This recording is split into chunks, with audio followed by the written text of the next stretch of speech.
Democrats don't speak for me. Speak for me, speak for me. Republicans can't speak for me. Speak for me, speak for me. A bitch ass nigga can't speak for me. Speak for me, speak for me. You coon ass niggas can't speak for me. Speak for me, speak for me. Listen here, this is a fact of life. I be rapping like Nat Turner came back to life. Grab Donald Trump by the pussy, he ain't acting right. I never run from a conflict, I be glad to fight. It's a very cold world that we live in. Somebody please tell Elizabeth you're not an Indian. You just trying to con them people to get the benefit. Just another immigrant, stealing from the Indians. That's some punk ass shit and that's too lame. Now we finna step over to Andrew Yang. And you a sucker, you could never speak for black folks. Fake ass candidate, trying to get the black vote. The Democrats don't speak for me. Speak for me, speak for me. Republicans can't speak for me. Speak for me, speak for me. A bitch ass nigga can't speak for me. Speak for me, speak for me. You coon ass niggas can't speak for me. Speak for me, speak for me.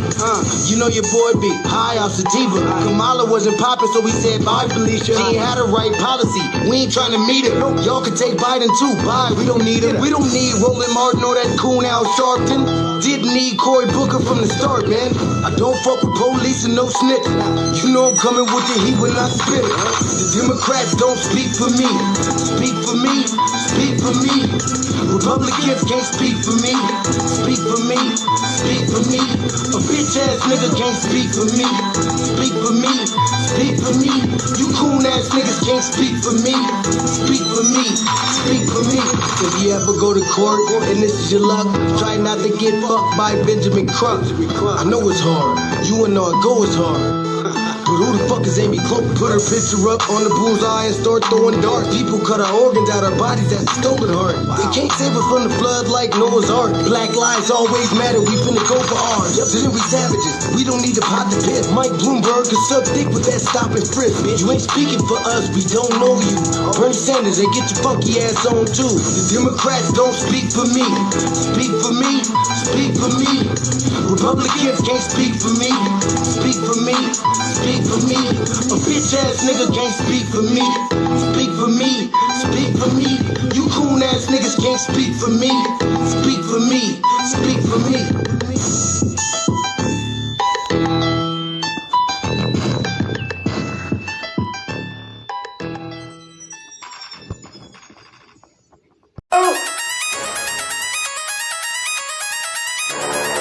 I'm talking about shout it going crazy. People going crazy in them motherfuckers. Run that shit back, man. But it's nothing. Nothing. Got a woman on the bed.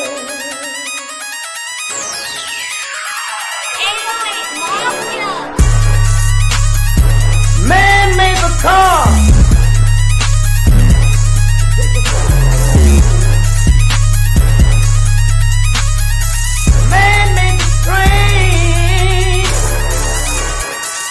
Carry the heavy load. Man made the electrolyte to keep us out of the dark. Man made the boat for the water like the 7 omega. Man thinks about a little bit of baby girl and a baby boy. Man make them happy because man make them dark. But after man make everything we can, do you know the man makes money?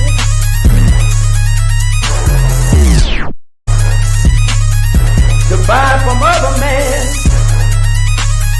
This is a man's world.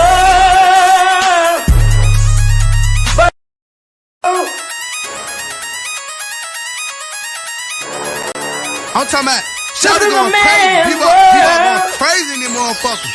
Run that shit back, man. But it's nothing. Nothing. Got a woman on the bed.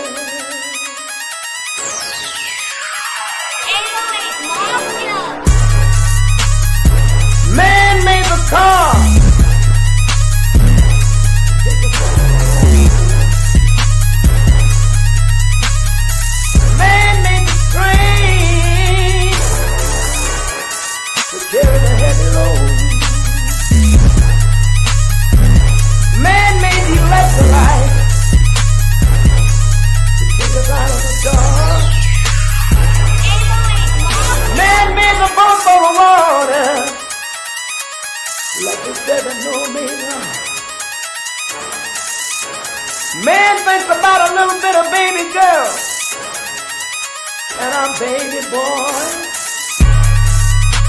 And man makes them happy, because man makes them joy. But after man make everything we can, do you know that man makes money?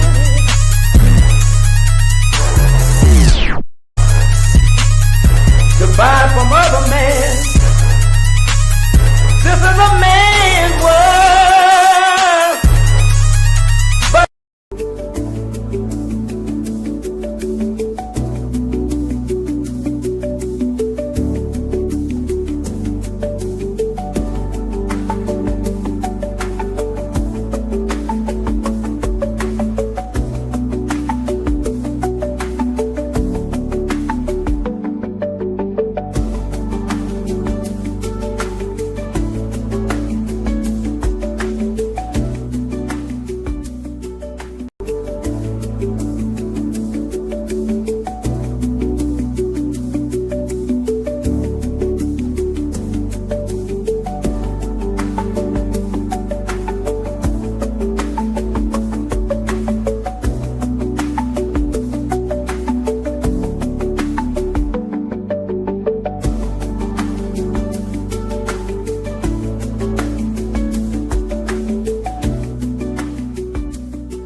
greetings, Black family, greetings. Thank y'all for tuning in to another episode of the Frontline Black News.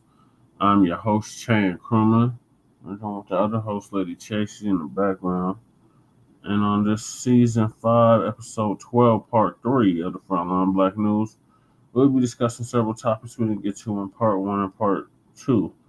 And those are: Latina says she's appalled that FBAs aren't protesting with them. Oh, boo-hoo, cries Solid River. And gives stern warning. Then we got white man admits the main reason his community is against paying FBA's cash reparations. Then we got man kills Minnesota legislator in politically motivated rampage. MAGA gunmen arrested after deadly attack on Democratic politicians. They destroyed the Frederick Douglass Marcus Garvey Academy for Boys. Why don't ICE protesters ask white people for help? The real reason FBA delineation is called divisive. After failed parade, Trump doubles down on mass deportations. A Black police chief expects to be arrested by Trump administration. And if we have time, the Unhoused neighbor news and the illegal migrant deportation news. Salute, Daniel. Cheers to you. So those are the topics. Make sure y'all like and subscribe to Frontline Black News. I'm going to hop right into it with the first topic, which is going to be from Uncle Phil, which says Latina says she's appalled that FBAs aren't protesting with them and gives stern warning. The liacity.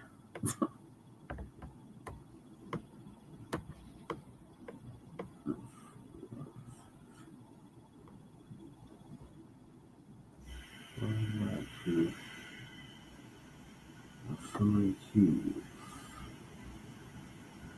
Which one is the right cue?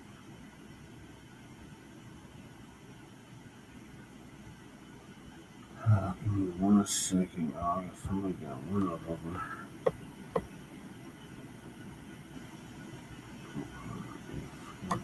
This one.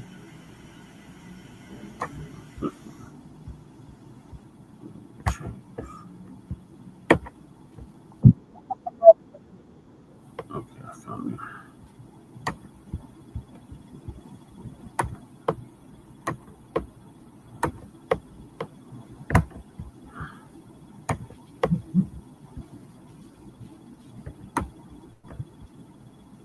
as we continue to hear the videos that keep coming out from a lot of Latinos who really just thought that we were going to run out there and play the Black Avengers, right, or the Black Justice League, many of them still making videos. You think after all this time the videos will kind of dissipate? Oh no, the videos still keep coming. Case in point, this particular Latina, she is very surprised by this, but I want you to hear not only what she has to say, but what she has to say directly to us as Black Americans. I am very appalled that I have not seen any African American descent.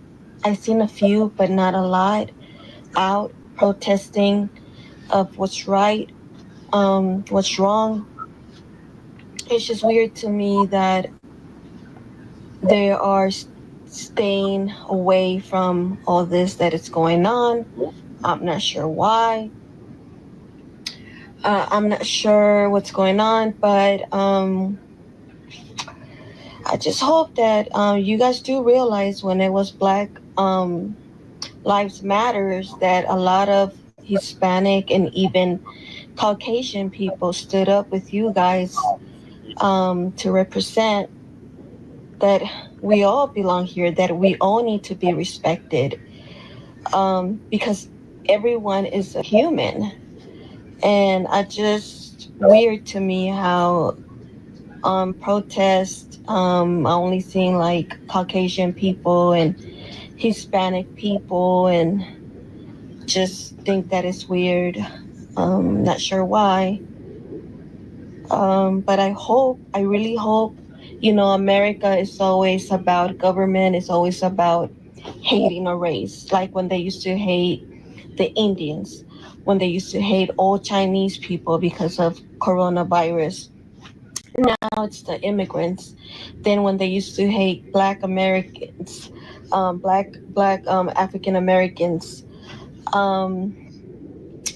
But it never ends. It's gonna come a day again where the government's gonna say something about maybe African American people, and you guys will be attacked again because it happens all the time. Probably like every time like something happens, it's always a race being attacked. So what I'm trying to say is that we will stand behind the people that stand with us. But if you're right now looking at everything that's going on and not saying nothing, not speaking out, comparing yourself or saying that it's not the same, we will stand behind the people that stand with us. That's what I'm trying to say. But other than that, I don't think it's right. I guess you guys, or some of you guys, yes, are with us. But when at the end of the day, we are all humans and we all do need respect. And let's stop the hate. Ma'am, let's go ahead and take our time with this. First of all, you mentioned in the video that white people is out there with you. A lot of white people play both sides of the argument. They'll deport you and then march with you and say it's wrong. Now, shouldn't your community look at them sideways and say, wait a minute, hold on. Y'all the one deporting us. How you out here marching with us? That don't even make sense. If you really want to stop the deportations, you need to go talk to your people, right? Wouldn't that make more sense? But no, you let them play games. See, we don't let them play games like that. But since you're not used to being in this kind of position, since you're not used to dealing with the weight of America, and what I mean by the weight, I'm not talking about microaggressions and some discrimination here and there, or maybe some racial slurs here and there. I'm talking about the weight of America, because America has a weight that we have been carrying, ma'am. We have been carrying it, and we've been carrying it so much that you use the word, you are appalled that FBAs aren't out there. And the word appalled, let's look at it what it actually means. Let's break it down. When she says she's appalled, she is shocked that we're not out there. A part of appalled as well is to be horrified. She's horrified that we're not out there. And she's deeply dismayed that we're not out there. And I'm looking at her and I'm like, man, were you crying? I see your mascara look like it was running on your eye down there. Were you crying, ma'am? Like, it's gonna be all right. It's go time now. But here's the thing. She is so used to, and others are so used to us being the human shields for you, being on the front line. Indeed. She's so used to seeing our community demonized. Salute. She's so used to us taking the brunt force of the American government, the police, and every other entity out there. They're so used to the FBI coming visiting us. They're so used to us going to jail, and they can just stand behind us and just go home. And now they got to face all of that. And they keep saying, now, where are the black people? Where are they at? Listen, it's time to tell the men of your community to step up and fight for their community. That's it. Y'all, listen, y'all got way more numbers than we have, not by natural means, but by, unchecked illegal immigration. Y'all got way more numbers. Deal with them. Deal with the folks. But see, dealing with the folks put y'all in a messed up position, because in one instance, you want to better the race, right? Especially a lot of y'all in California that discuss that. Better in the race, in which you better in the race is get you a white man or a white woman. That's better in the race. So the people that you looked at to better your race is the people that want you out of here. Then you don't understand that the people want you out of here also protest with you too. See, y'all really don't understand white supremacy and how it really plays. And we tried to tell you for a long time, stop playing footsies with white supremacy. That's not nothing you need to do. But you didn't listen. A lot. We talking about as a collective. I'm not talking about her in general, but I'm talking about as a collective. You wanted to say that we were lazy. A lot of you got with the white man and tried to sabotage our jobs. We talking about the men sabotaging our jobs. And I'm hearing from some sisters that happened with the women too. So I got to take their word for that. You thought it was all good playing around with white supremacy, and white supremacy turned on you. It turned on you, which we already told you they would do that. And even those who believe in Kamala and the Democrats, they told you too. And your community did. Ma'am, I don't like that you're trying to put all the weight of your problem on us. And I'm getting a little bit more, starting to get bothered by it, because you don't take personal responsibility for your community. Your community went out and vote for Donald Trump. I will vote for Donald Trump, that song. Your community, they say, well, that's them Cubans. I don't care. That's your community. That's Latinos. Okay. Yes, I know you delineate, but hey, in this country, y'all, it is what it is. The fact is, this man ran around saying he's going to do mass deportations. This man also, about Mexicans in particular, when this man he first ran, he targeted Mexicans. He targeted Mexicans. He said every vile thing about Mexicans. And some of your own people still went and voted for him the first time too. Y'all got a problem. And your problem isn't black folk. We ain't got nothing to do with it. And it's not our job to come fight for you, white folk, or anybody else. We're not getting paid.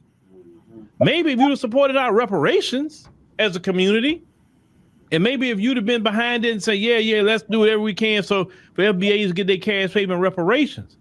But what were a lot of people in your community saying, man? No, why I gotta pay? You wouldn't be in this country to even have this discussion. It wouldn't be from the FBAs. I mean, to be honest with you, you wouldn't be here. So if anything, you say, hey man, whatever comes out of my taxes, I don't care about that. I'm just happy to be here. I'm happy to get some money. I'm not in my homeland right now. I can send money back to my homeland. I can do this. I can do that. It wasn't meant for the FBAs, man. I would have had this opportunity. So hey, whatever FBAs got going on, hey man, I'll support it, man, because I'm getting a good bag over here in America. That's all black people saying to do. Black people isn't telling you to go fight for anything, stand up for anything. Do you see us ever crying for any of you? Anything we deal with from this government, we've never cried for any of you. We never say, where the whites at? Where the Hispanics? I'm appalled. Hispanics out here. We don't call for you like that. And then you're trying to give us some warning. Well, you know, when they're going to do something to you, we're going to be paying attention. You stand with us. We've always been standing alone. Dr. John Henry Clark has said a long time ago, we have no friends. We don't. We have no collective friends. We always stood alone. And then when people came out because they chose to, we ain't begged none of you. Show me the videos of black folk. You mentioned George Floyd. Go show me videos of black folk begging whites, Hispanics, Asians, and anybody else to come out.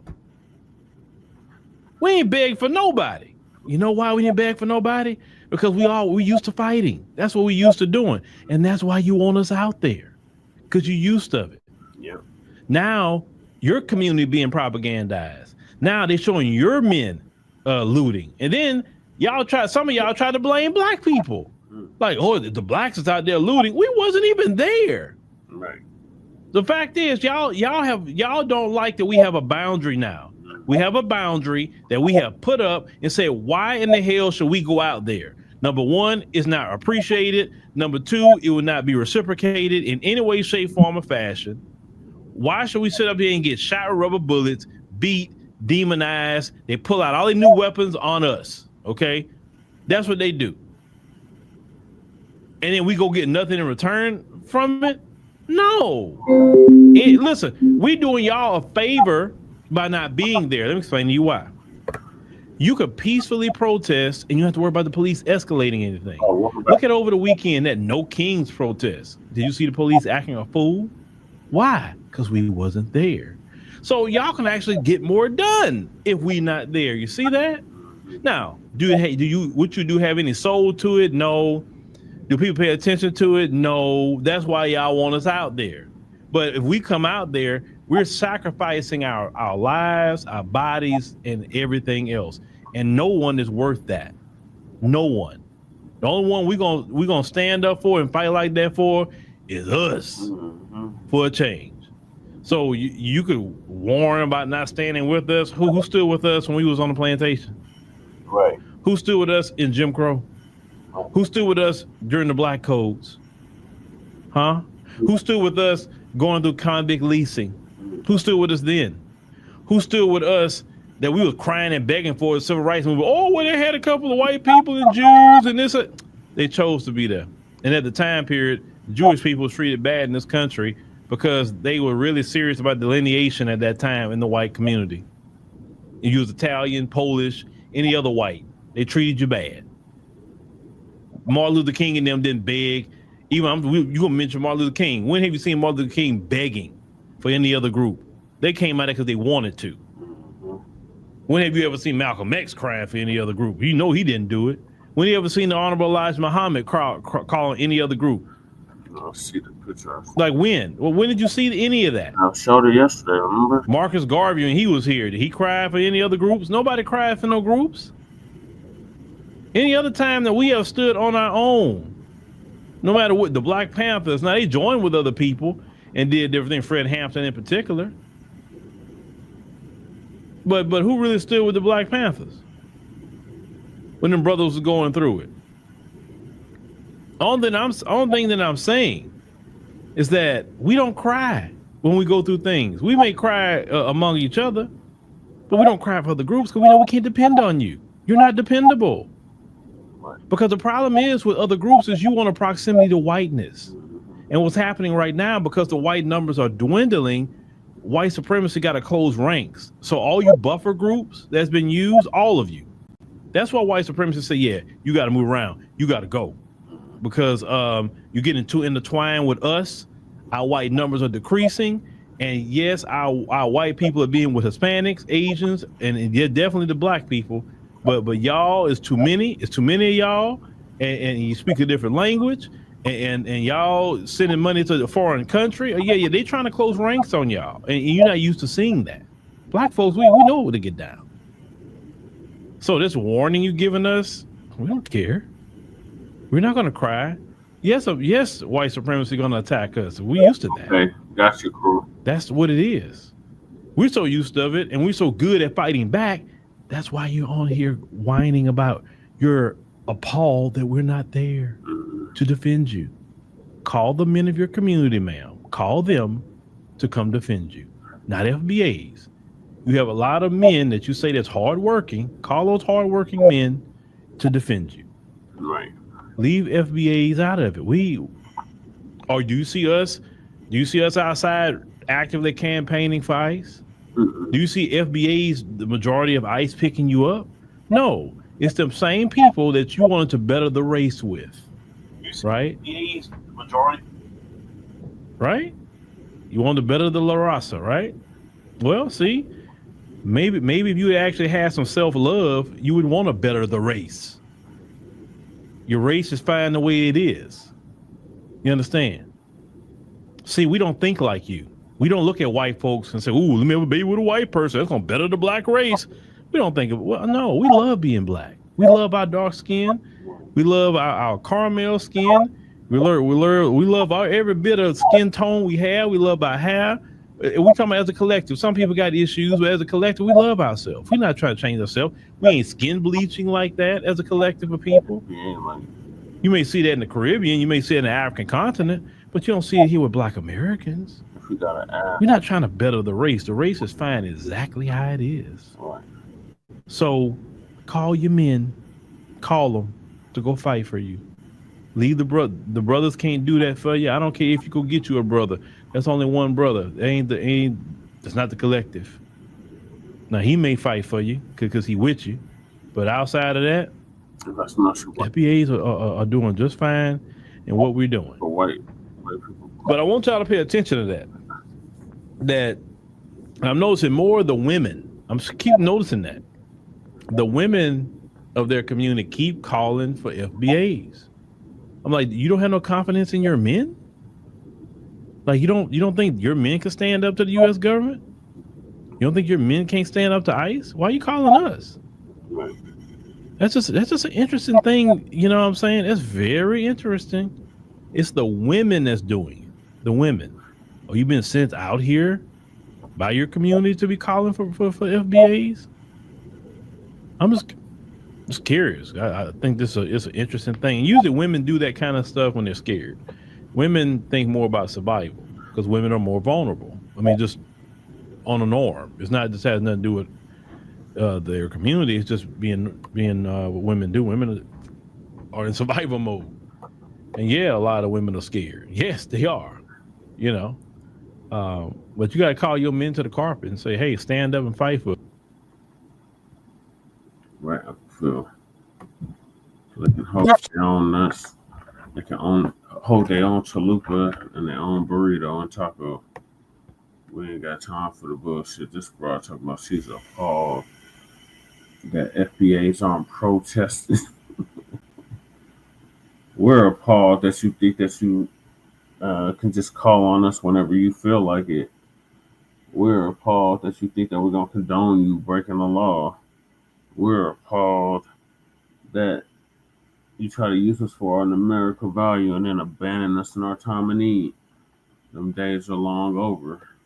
And you Latinas and Latinos is going to finally get the memo. Exactly. Cruz said, I've seen too many of my guys and shy that like that Mexican Puerto Rican and have a light skin. It's a real thing out here. Yeah.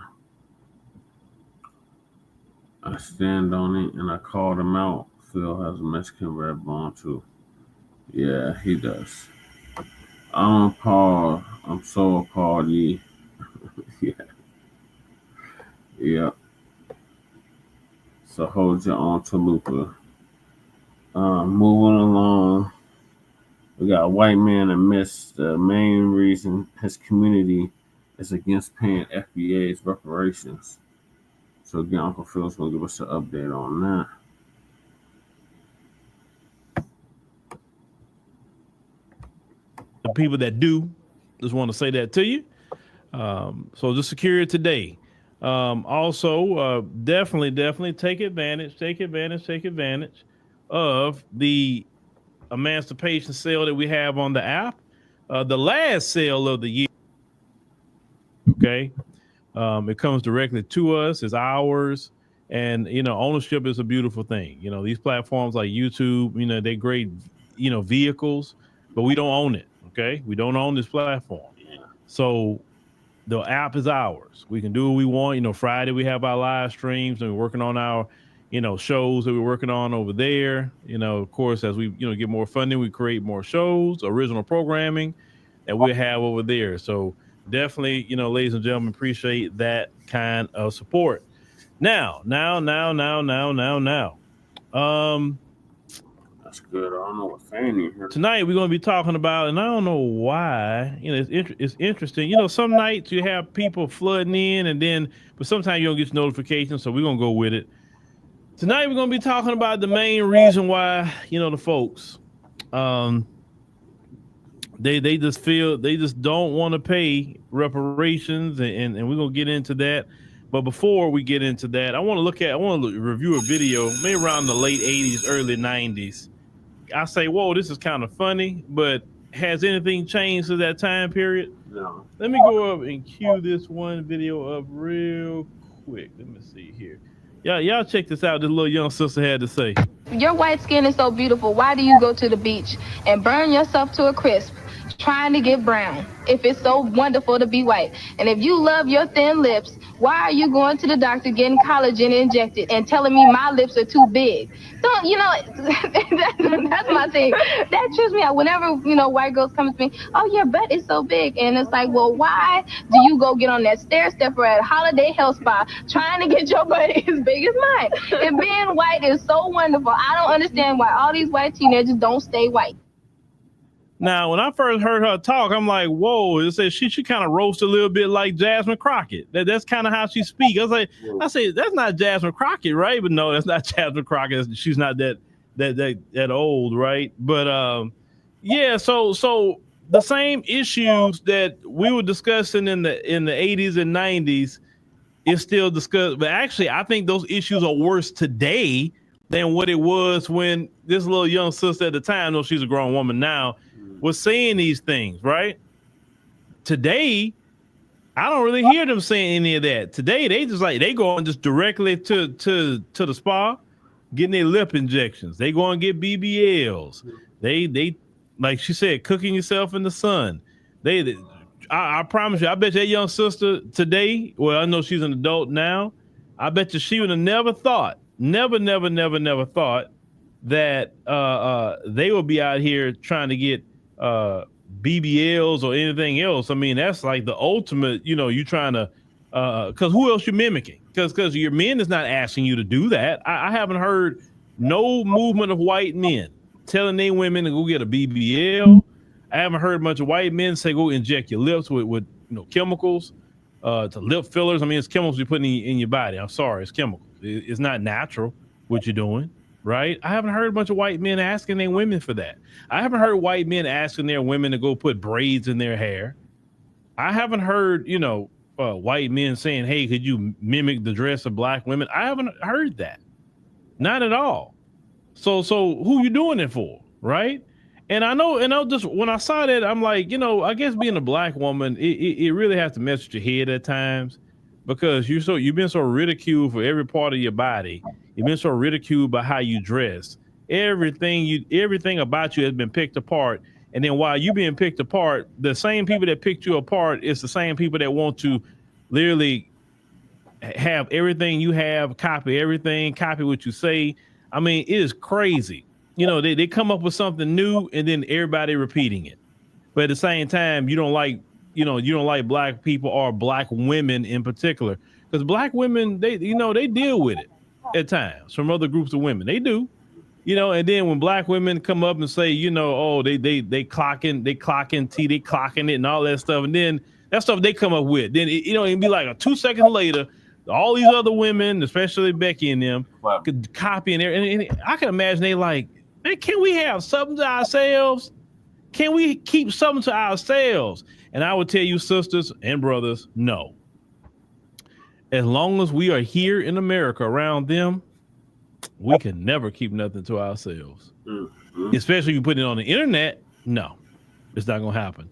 So I would say just be used of it. I mean, everybody follows us like that little brother or sister that you say, go back home. What you following me for? And they won't stop following you. That's them. Take a hard ground. All right. Now, they want to copy you. Kardashian. They want but they don't want you to have justice. They don't want you to have reparations. They don't want to be equal in society. Because y'all have to understand something. I think I'll get into this because South Africa, let me talk about South Africa for a minute. The white folks in South Africa is what scares them. And I think I want to talk about that a little later. Now, let's cue up. You say the whole world mimics FBA women. Yeah, they do. Oh, yeah, they do. Yes, they do. I've seen it with my own two eyes.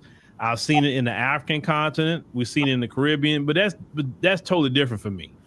But when it comes to other groups, right, outside of the African continent or the Caribbean, they do. Don't even talk about the Asian society. It's like they copying black women all over the place. Yeah. They copying them. And also, when you travel, we do have a black American privilege that Africans don't have. They don't have the privilege that we have. But let's get this video. The main thing I want to talk about tonight. This white gentleman is going to kind of tell the truth about his community. And shout out to him. But let's go ahead and cue this up real quick. And let's see here. Where we at? Right here. All right, cool. It sucks to be a white American. Now, hold on. Give me a chance. Let me explain. I want you to think of the kind of person who would put on a White Lives Matter sticker on the back of their Ford pickup. Why do they do that? Is it all racism? Well, yeah. But I think it goes a lot deeper than that. White Americans basically have no culture, not in the same way we see other people. And we white people, we know this inherently, and it scares us. We know we have our regional cultures, our cities, our sports teams and families all give us our regional culture, but being white basically means nothing, or generally at least nothing positive. White people throughout American history are almost always seen on the side of the oppressors. Not all white people, but most of them. And this sucks to learn. It's even harder to internalize. And it's why white people usually don't accept this, because it makes us feel a deep sense of guilt. I think it's why white... Now, I want y'all to hear that he said about a deep sense of guilt. And the reason why I'm kind of interjecting, I'm doing this for a reason. But notice the guilt part. People say nonsense like, I can't be racist. I have black friends. Sure, you probably don't see black people as objects, but you're refusing to accept the role our people have had in their oppression. That guilt we feel is our responsibility for the actions of our ancestors. It's why white people refuse to say that black people deserve reparations, because it admits our guilt. But black people deserve reparations. It just makes sense logically. You can sue someone for scratching your car, but black people can't sue the American government for the enslavement of their people. All right, so definitely want to play that now. You know, like we do it. Let's go ahead and start this over, and let's take our time with it a little bit, at least with the allotted time that we have, right? Let's start this one more again. It sucks to be a white American. Now, hold on. Give me a chance. Let me explain. I want you to think of the kind of person who would put on a White Lives Matter sticker on the back of their Ford pickup. Why do they do that? Is it all racism? Well, yeah. But I think it goes a lot deeper than that. White Americans basically have no culture. Not.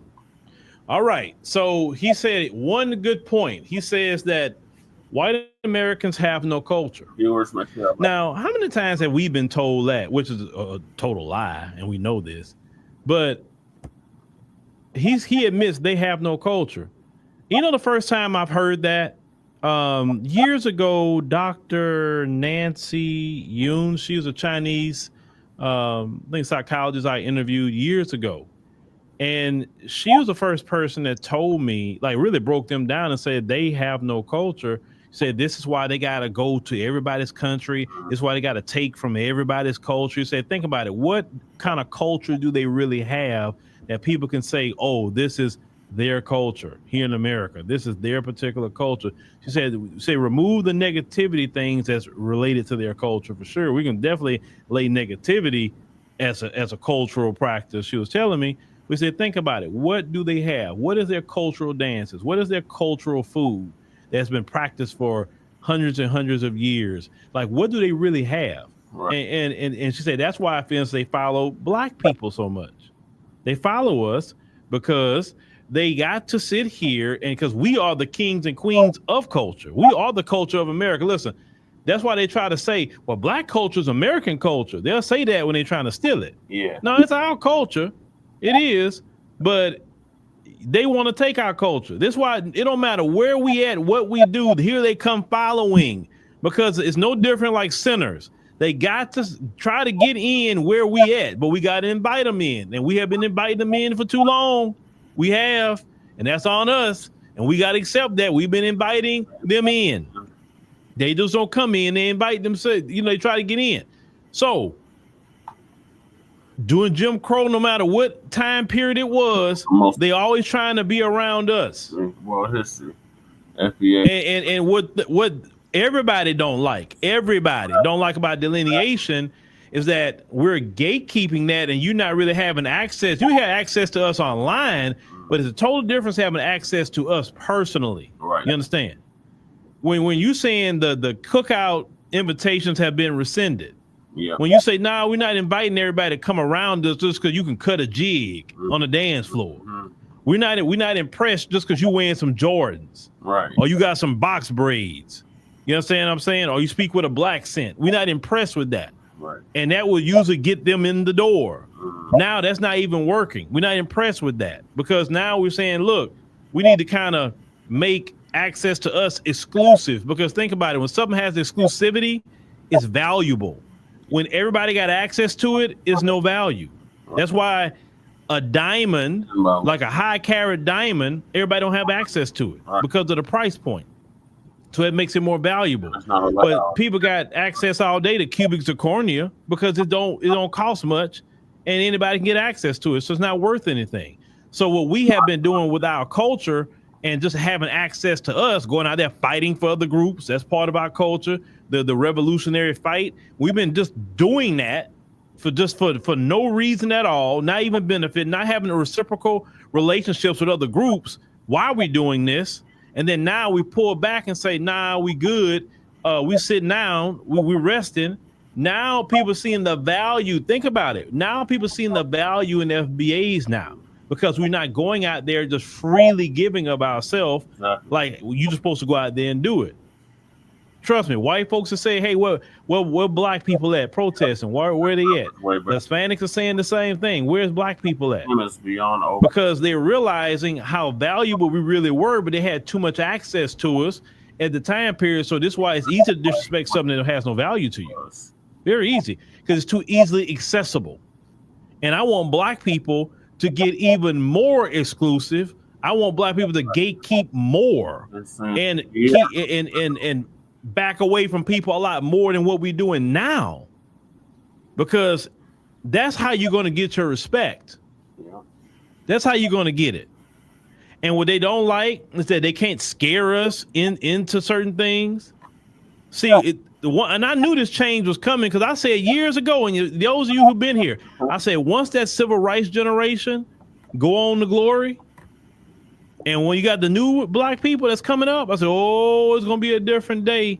And the Democrats, I know they feared this day coming, because the Democrat Party now is in shambles. Why? Because they cannot use the Civil Rights Act and say, oh, come vote for us. No. We are a different generation. Right. We need our reparations. That's right. And we have seen the Democrat Party be the main party against reparations. They'll say, oh, it's the Republicans. No, it's you. Black folk gave you 60 plus years of votes, faithful voting. That's right, bro. And what have you did with? Nothing. You gave all the resources and everything that we fought for to illegal immigrants. That's what you did over the years. Yeah. You gave it to white women. You gave it to white LGBT. You gave it to white disabled. Everything that we fought for. And now black folks saying, no, if you pay me. Right. That's what I need right now. You're going to pay me. You paid all these. Listen, when Biden was in office, when these other groups came over here, you put them in nice hotels in New York that FBAs can never stay in, while the FBA is on the street, homeless. Yeah. But you put up another man from a third world country that came over here because he chose to. Mm-hmm. You gave him food. True. After you pay me. They were so ungrateful. They said, I don't like, throwing the food in the trash. Yeah. And then what Eric Adams said in New York, oh, well, you know, we're going to give them their cultural food. Mm-hmm. Then it went from their cultural food, like, man, I didn't know you get a menu. You know, when I grew up, I was told beggars can't be choosy. That's what I was told. Maybe that's changed. Then they got an EBT card with thousands of dollars on it. Mm-hmm. Black folks, please, you get black folks $500 of food stamps, and the white folks is all talking about they lazy, this and that. Then you find out later when you look at the numbers, more white folks get food stamps than any other group. Yeah, that part I'm feeling. But they ain't lazy though, right? So we gotta gatekeep a lot more. We gotta keep ourselves distant a lot more, so people understand the value. So when we do step out, whenever we choose to step out, first of all, we step out for ourselves. That's number one. Mm-hmm. But if somebody will get access to us, it's going to be a reward for something they did right for our community. It's not going to be for, oh, we just see this is not right, so we coming out there. No. Where's the men of your community? Make them step out. Let me see. Hold on. Sherelle says, imagine FBAs develop their own language to maintain that exclusivity. Well, I mean, at this stage in the game, I mean, the best we have is, and we change it constantly, is, you know, Black American Vernacular English. That's the furthest we go with it. But we change it so often. But with the internet and AI, I mean, people are learning it just like this, right? But it doesn't matter about that. People can learn whatever language they want to learn. The fact is, having access to you is more important than internet access to you. But let's go ahead and continue. In the same way we see other people. And we white people, we know this inherently, and it scares us. We know we have our regional cultures, our cities, our sports teams and families all give us our regional culture, but being white basically means nothing. Now, he said being white means nothing. That's a deep statement. Yeah. He's admitting, he said being white means nothing. I mean, so, and let me lean into that real quick. And I know we're gonna get back to what he says a little bit later, but think about it. What does it really mean? I mean, like a statement. Lord, hold on a second, y'all. Give me a quick second. Let me get my child on here. One of my family members. Hold on. Y'all watch the interview real quick, and I'm going to and I'll be right back with y'all. Just give me a quick second. Thank you. Yes. Can you tell us anything about your trip so far? I would say it's just been a beautiful experience. Just going to the villages. I think it was, I can't remember the name of the village. Even the parks, the views, everything about the trip was amazing. It was very amazing. Honestly, I'm just not ready to go back. I'm just not ready to go back. And he was just telling me, oh sorry, I interrupted. He was just telling me that what was your favorite food you can tell me right now? Injera. On Gail talking to one of the gentlemen that went on the Ethiopia trip. Now, for them to say, the man say it doesn't really mean anything.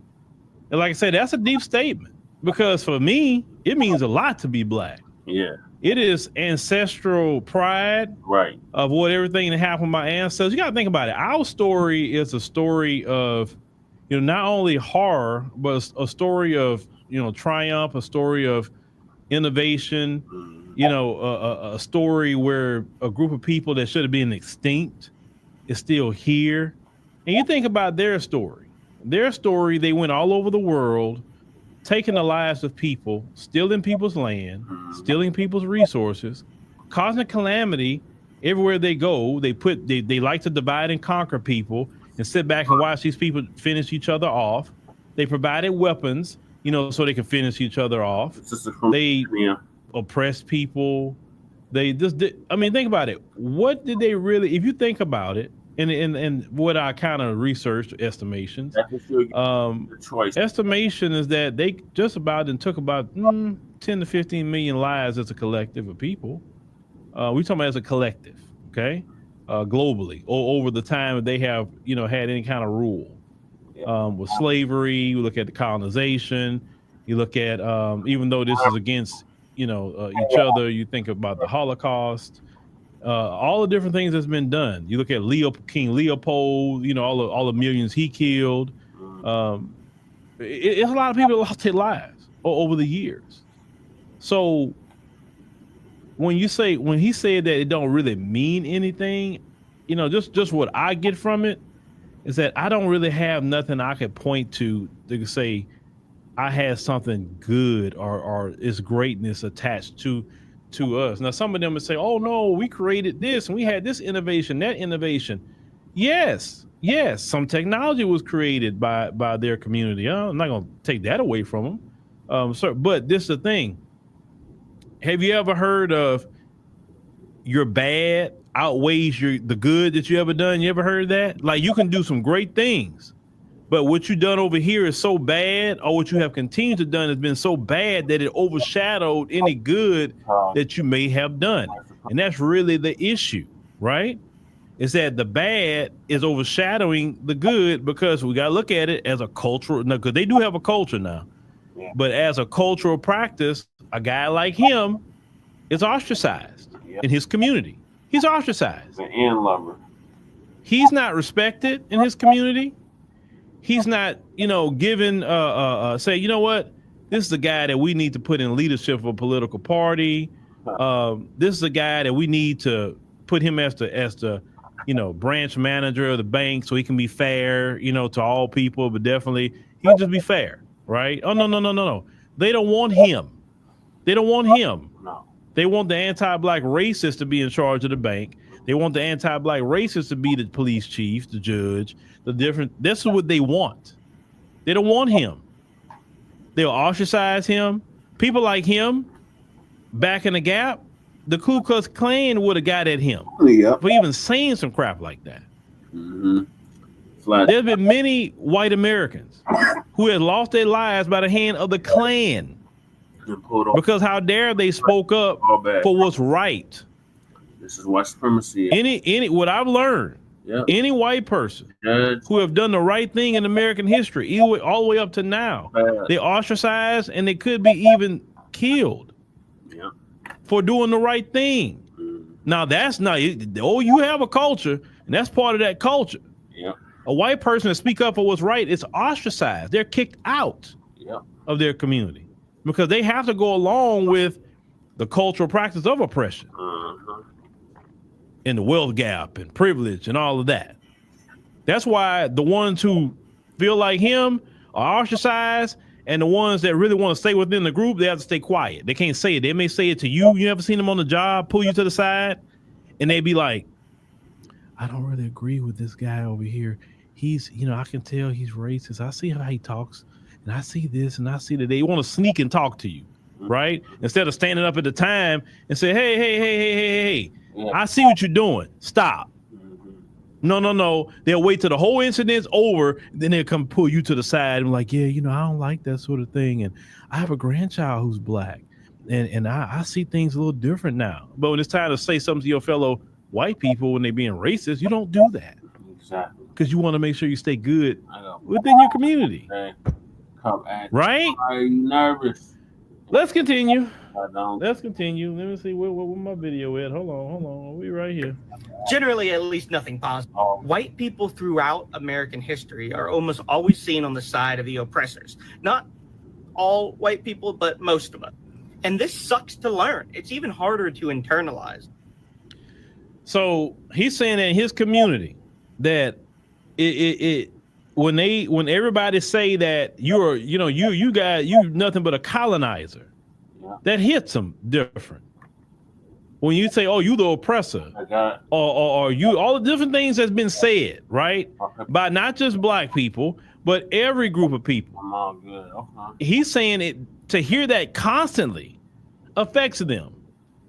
And I guess it would, because let's just think about it. Nobody really likes negative things said about them. That's just a human trait. Nobody like that. Now, when you take, especially if, let's say if you didn't do it, you really don't like it. Give an example. Just like we don't like a stereotype, a racist stereotype, right? You know good well you're not like that at all. You have never done it, but they're trying to put this negative stereotype on you. You don't like it. Now, that's just a stereotype. Imagine if it's a fact what people are saying. So when people say, oh, you're a colonizer, right? And you know it's a fact that that everywhere you have been, you have colonized. And you're still practicing even neo-colonialism in the African continent today. And you know it. You're just helping to stabilize the Caribbean. All these people that's coming up here with Latin America, I've said that before because I know what I'm talking about, is they're the reason why they keep coming up here, because they destabilize their nations, their homelands. They're not trying to help them stay in their homeland. They're not. They want them Latin American countries the way they are, so they can keep going there and taking their resources. You talking about the drug. They are the main reason the drug is what it is. Trust me.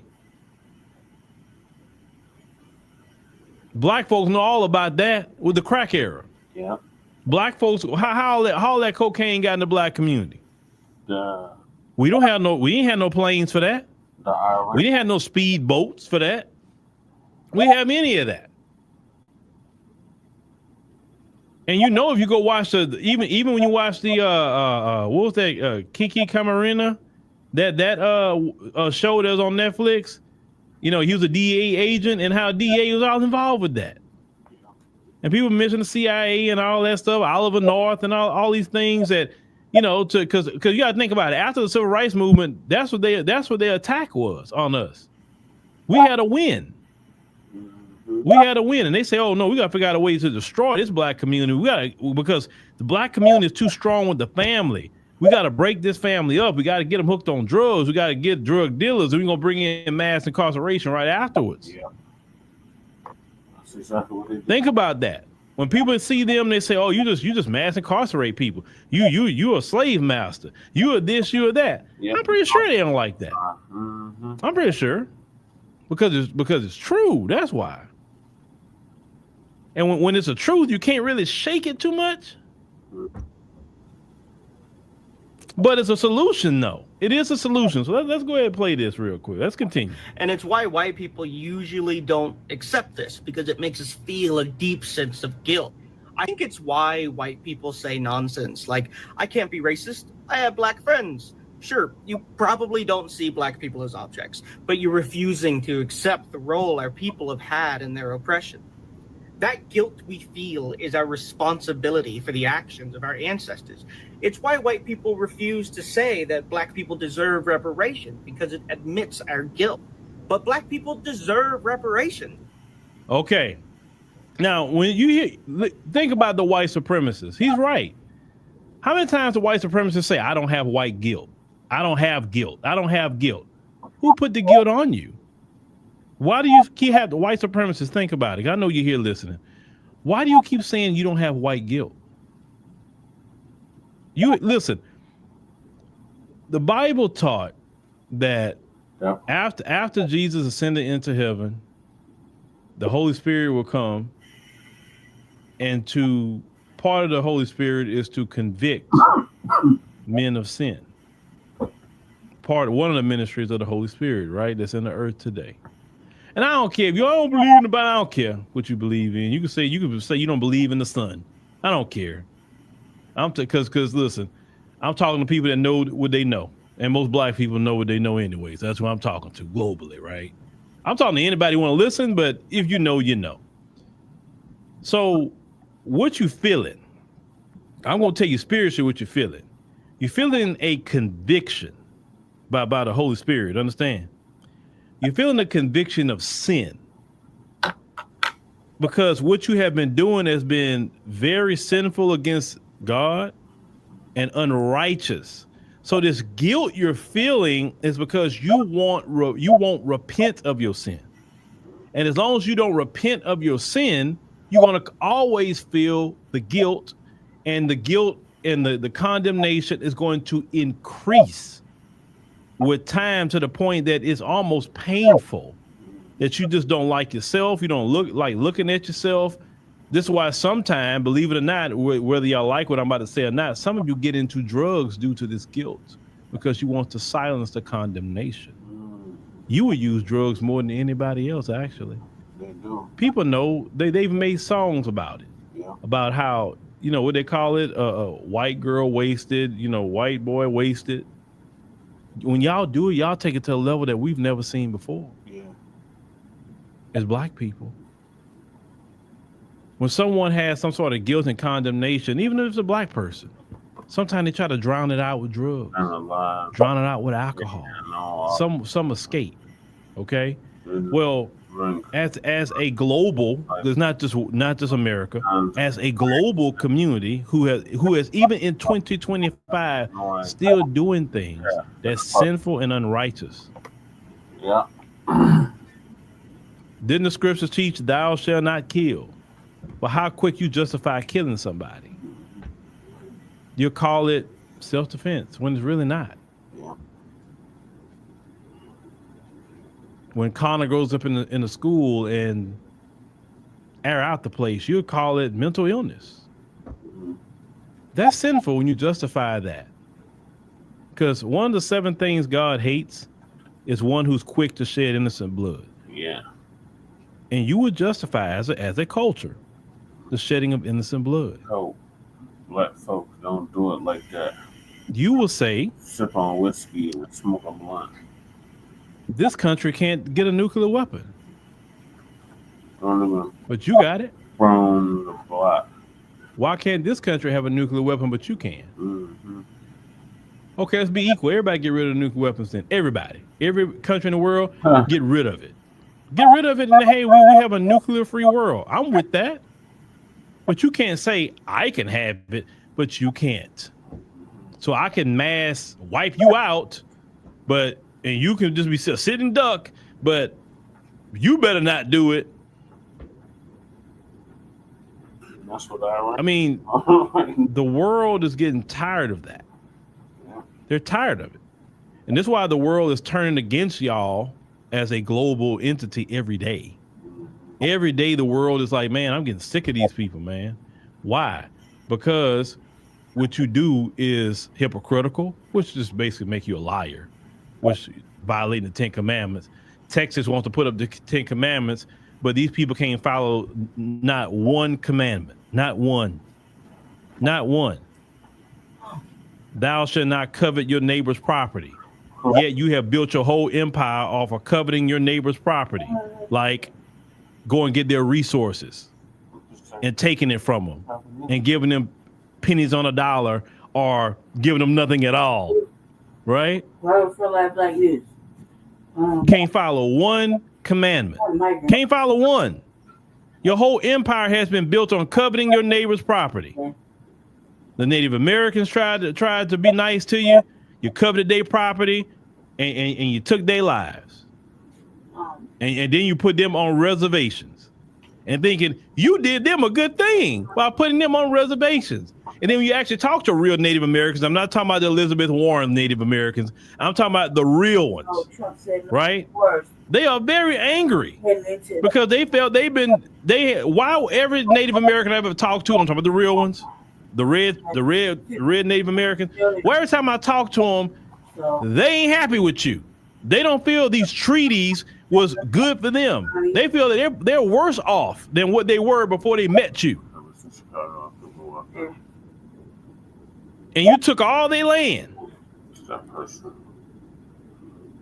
Look what you did in the Caribbean. The Caribbean was the buck breaking central before they got over here to this side. Do you know why a lot of Caribbean people, especially Jamaicans, don't like all that LGBT? Because it was some major buck breaking going on over there. You better understand the history of why some people in the Caribbean are hardcore about that. It was a lot of buck breaking. Those were the seasoning plantations. In the African continent, they saw you coming and said, oh man, hey, we want to welcome them in. Hey man, you know, And you didn't view them as, hey, they just some nice people. No, you look at them like, oh man, they ain't got no guns. Oh man, look all that land over there. Like just plotting to take their life. And the steal, because you stole, because you coveted their property. The whole entity has been built up off of violating the 10 Commandments. Forget the rest of the scriptures, just the 10 Commandments. And so I understand why you feel a guilt. And see, one thorn in your side is black people. Have always been here. My native. The thorn in your side is black people. Let me tell you why. Yes. We're top. Black people, black Americans in particular, is always a reminder of what you've done. See, if you invite our Nigerian brothers and sisters over here, you don't really feel anything about that. But when you look at me, and my name's Philip Scott, my name alone reminds you of what you've done. It reminds you of there was a white man by the last name Scott that had a plantation that my family was on. It reminds you every day. People like myself can remind you about every ill that you've done to my people. And when we call out for reparations, yeah, it bothers you. Because one, in your spirit, you can say no, no, no, no, no, but in your spirit, every time we say that to you, it tortures you. I'm not giving it. You saying that with your mouth. But we're tormenting you when we bring up what you have done and say if you want to make it right and remove yourself from this guilt and shame and condemnation, just do two things. Say, you know what? Do it for yourself. Don't do it for me. Don't do it for FBA. Do it for yourself. So you know what? I had nothing to do with slavery. I had nothing to do with Jim Crow. Why should I be feeling guilty about that? So you know what I'm going to do? I'm going to make it right in my generation so I don't have to be dealing with this, right? And then you do cash payment reparations. You don't tell us what reparations should be. It's cash payments. It's just that simple. Now, if you want to add something else with it, cash payments, okay, cool. And then you set society where it's equal. But here's the fear with that. Not only black economic, empowerment, but the fear is I'm going to be relegated to the position of the white South Africans. And that's my greatest fear. See, they look at South Africa. They look at South Africa. Oh, don't get this off the screen. And they say, see, this is what happens when you become a minority, for one, when you lose power, and black people get in charge. This is what's going to happen to us. Yeah. So we got to do everything we can to prevent becoming a minority, not making things equal. Got to keep the wealth gap, and definitely don't let black people get in charge. Well, I'm going to tell you this. You cannot escape fate. None of us can. And you can't either. Now, you got two paths, though. You can take the path where you are saved and do what's right, or you can continue on the path you're on, the wide path, and at the end of that path is certain destruction. But we're not on that path. We're not on that path because we didn't do anything to be on that path. And I'm sorry, I wouldn't want nothing to happen to me that I had nothing to do with personally. No. That's like going to jail for somebody else. Why should you go to jail for a crime you didn't commit? Who wants to do that? Well, it's just like a lot of you. You're dealing with judgment and everything else because of some things you didn't even do. But the problem with you is you go along with the system because you do not want equality. You don't want that. Because black folks not even asking to be in charge. Black folks just saying equality. Give me my reparations and just be equal. Equal. That's it. But to people like yourself, equality is oppression. Just like the white South Africans. They were happy during apartheid. Even in 2025, they had a South African brother. Never forget this video. And he said, if they were two South Africans and you could live in apartheid South Africa or this South Africa today, which one you want to live in? All the white folks said apartheid South Africa. That's what they said. They want to live where black people are subjugated, and they in control, and they have the power, even as a minority. But even if y'all trying to get even all the Latinos out, I know you're trying to do that. I'm just telling you what I know. You're never going to be successful with that. You're not going to get all the Latinos out. Trump can go crazy all he wants. You're not going to get all the Latinos out. You can get some out, but you're not going to get a lot of them out. And then the funny part is about some of that, I was kind of laughing beyond with y'all. They got these Mexicans making TikToks of them coming back. They get deported and they film their whole journey to come back. They come right on back to the U.S. That one dude video I saw, he told Trump, say, hey, thank you for the deportation. I get a week off. I'll be back. And dude came right on back. Right on through. They had a female that did it too. I'm like, whoa. I said, now that's some dedication. I said, man, you get deported and you right back? I'm like, bruh. So you're not. But see, the thing is, and the reason why all those people are here, because you did that to undermine us. You see, every time we try to get some sort of economic empowerment, you flood a zone with a bunch of immigrants to dissipate our economic empowerment.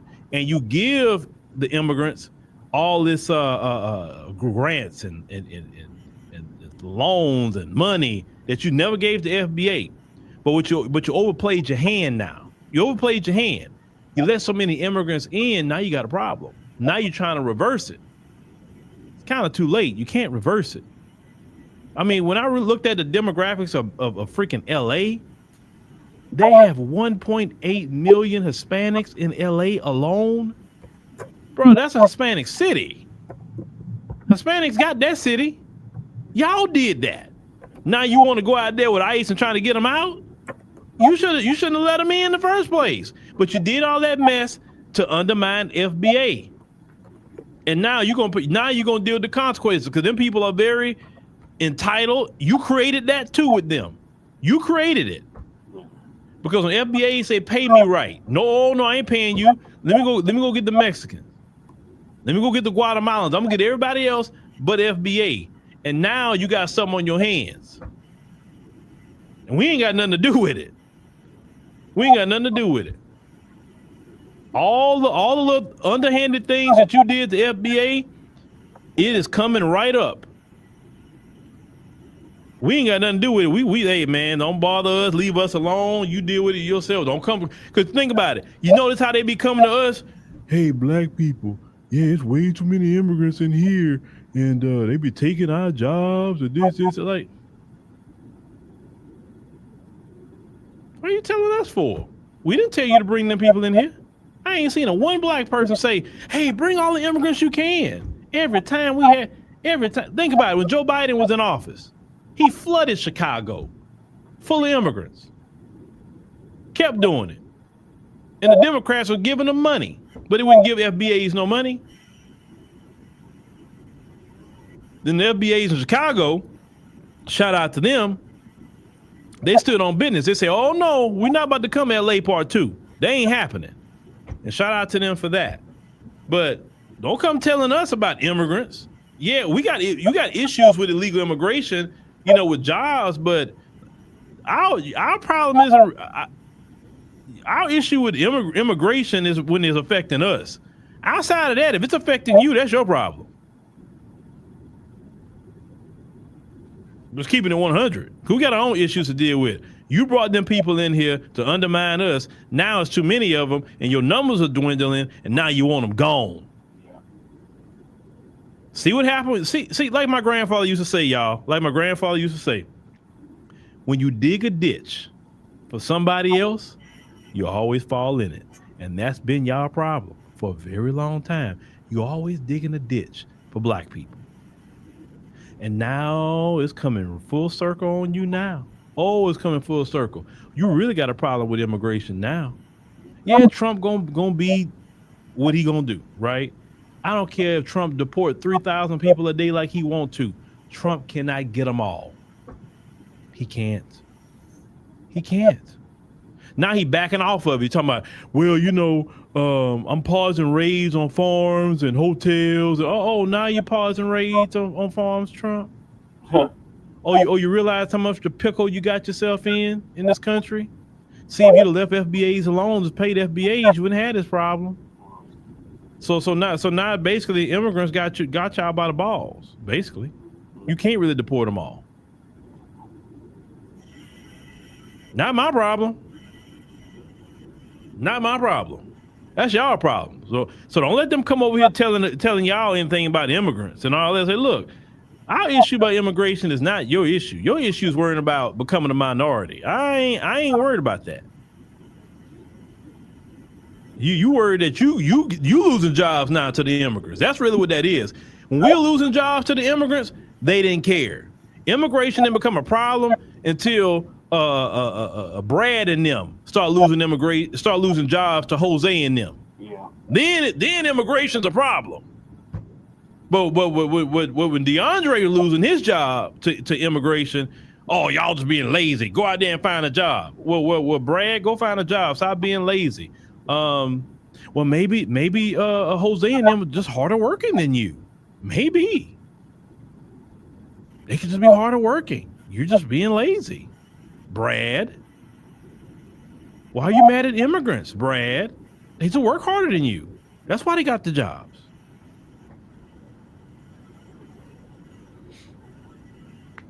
And even the immigrants clown them too on TikTok. I see the immigrants be showing them how fast they work and how slow they work. They don't like them either, but they play the game with them. When they get enough people in the city, they go after them too, and they notice that. They say, "Wait a minute, these people don't really like us like we think it. We think it. No, they don't like you. They don't like you. They actually harbor a lot of disdain for you, but they play the game with you, and they say, "Oh, I don't like them black people just like you." Like, "Oh yeah, come on my team," and you realize like you inviting somebody that can't stand you behind. But that's your fault, not mine. That's what you get for undermining FBAs, right there. You did all that mess to hurt us, and now it's hurting you. So now you want to get all, I'm a mass deporter. Trump be out of office, he ain't gonna put a dent in it. He ain't gonna put a dent in it. Sure, he'll stop him from coming in, but he's not gonna put a dent in it. It's too many. It's way too many. But not my problem, not FBA's problem. That's white folks' problem. That's y'all problem, not ours. So don't come to us telling us nothing about no immigrants. That ain't my problem. Only time I got an issue is when they telling us come out there and protest and come out. No. Because y'all was on some anti-black racism. You deal with white folks. That's y'all insidious relationship that y'all made together. Y'all made that relationship. Don't put us in the middle of your crap. White folks or any other immigrant. We don't want to be in the middle of your relationship.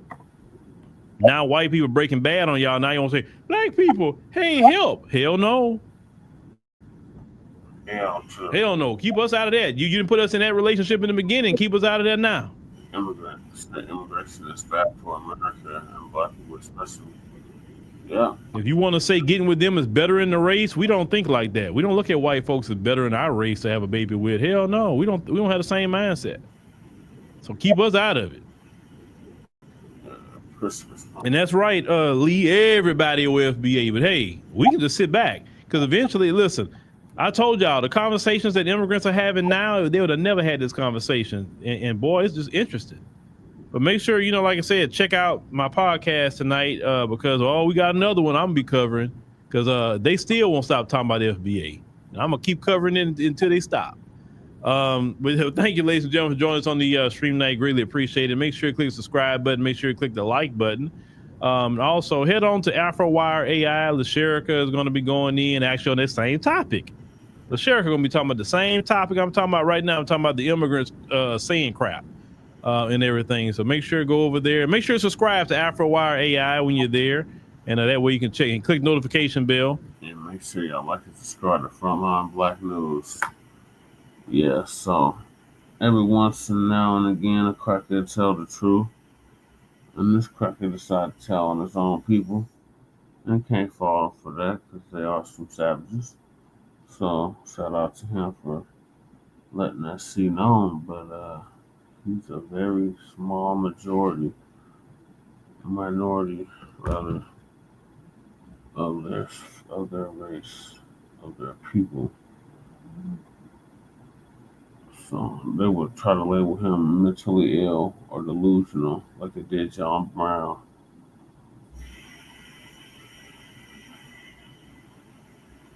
They're gonna have to pay the debt. The debt is owed. So either they cut the goddamn check or they just gonna keep losing elections. Because it's more than likely was a Democrat too. So it's always that.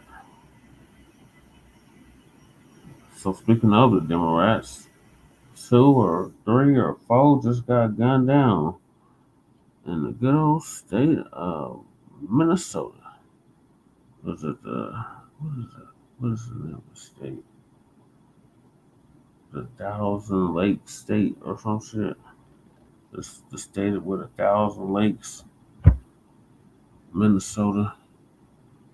Man kills Minnesota legislature in politically motivated or driven rampage. So Press the Black Truth is gonna give us an update on that.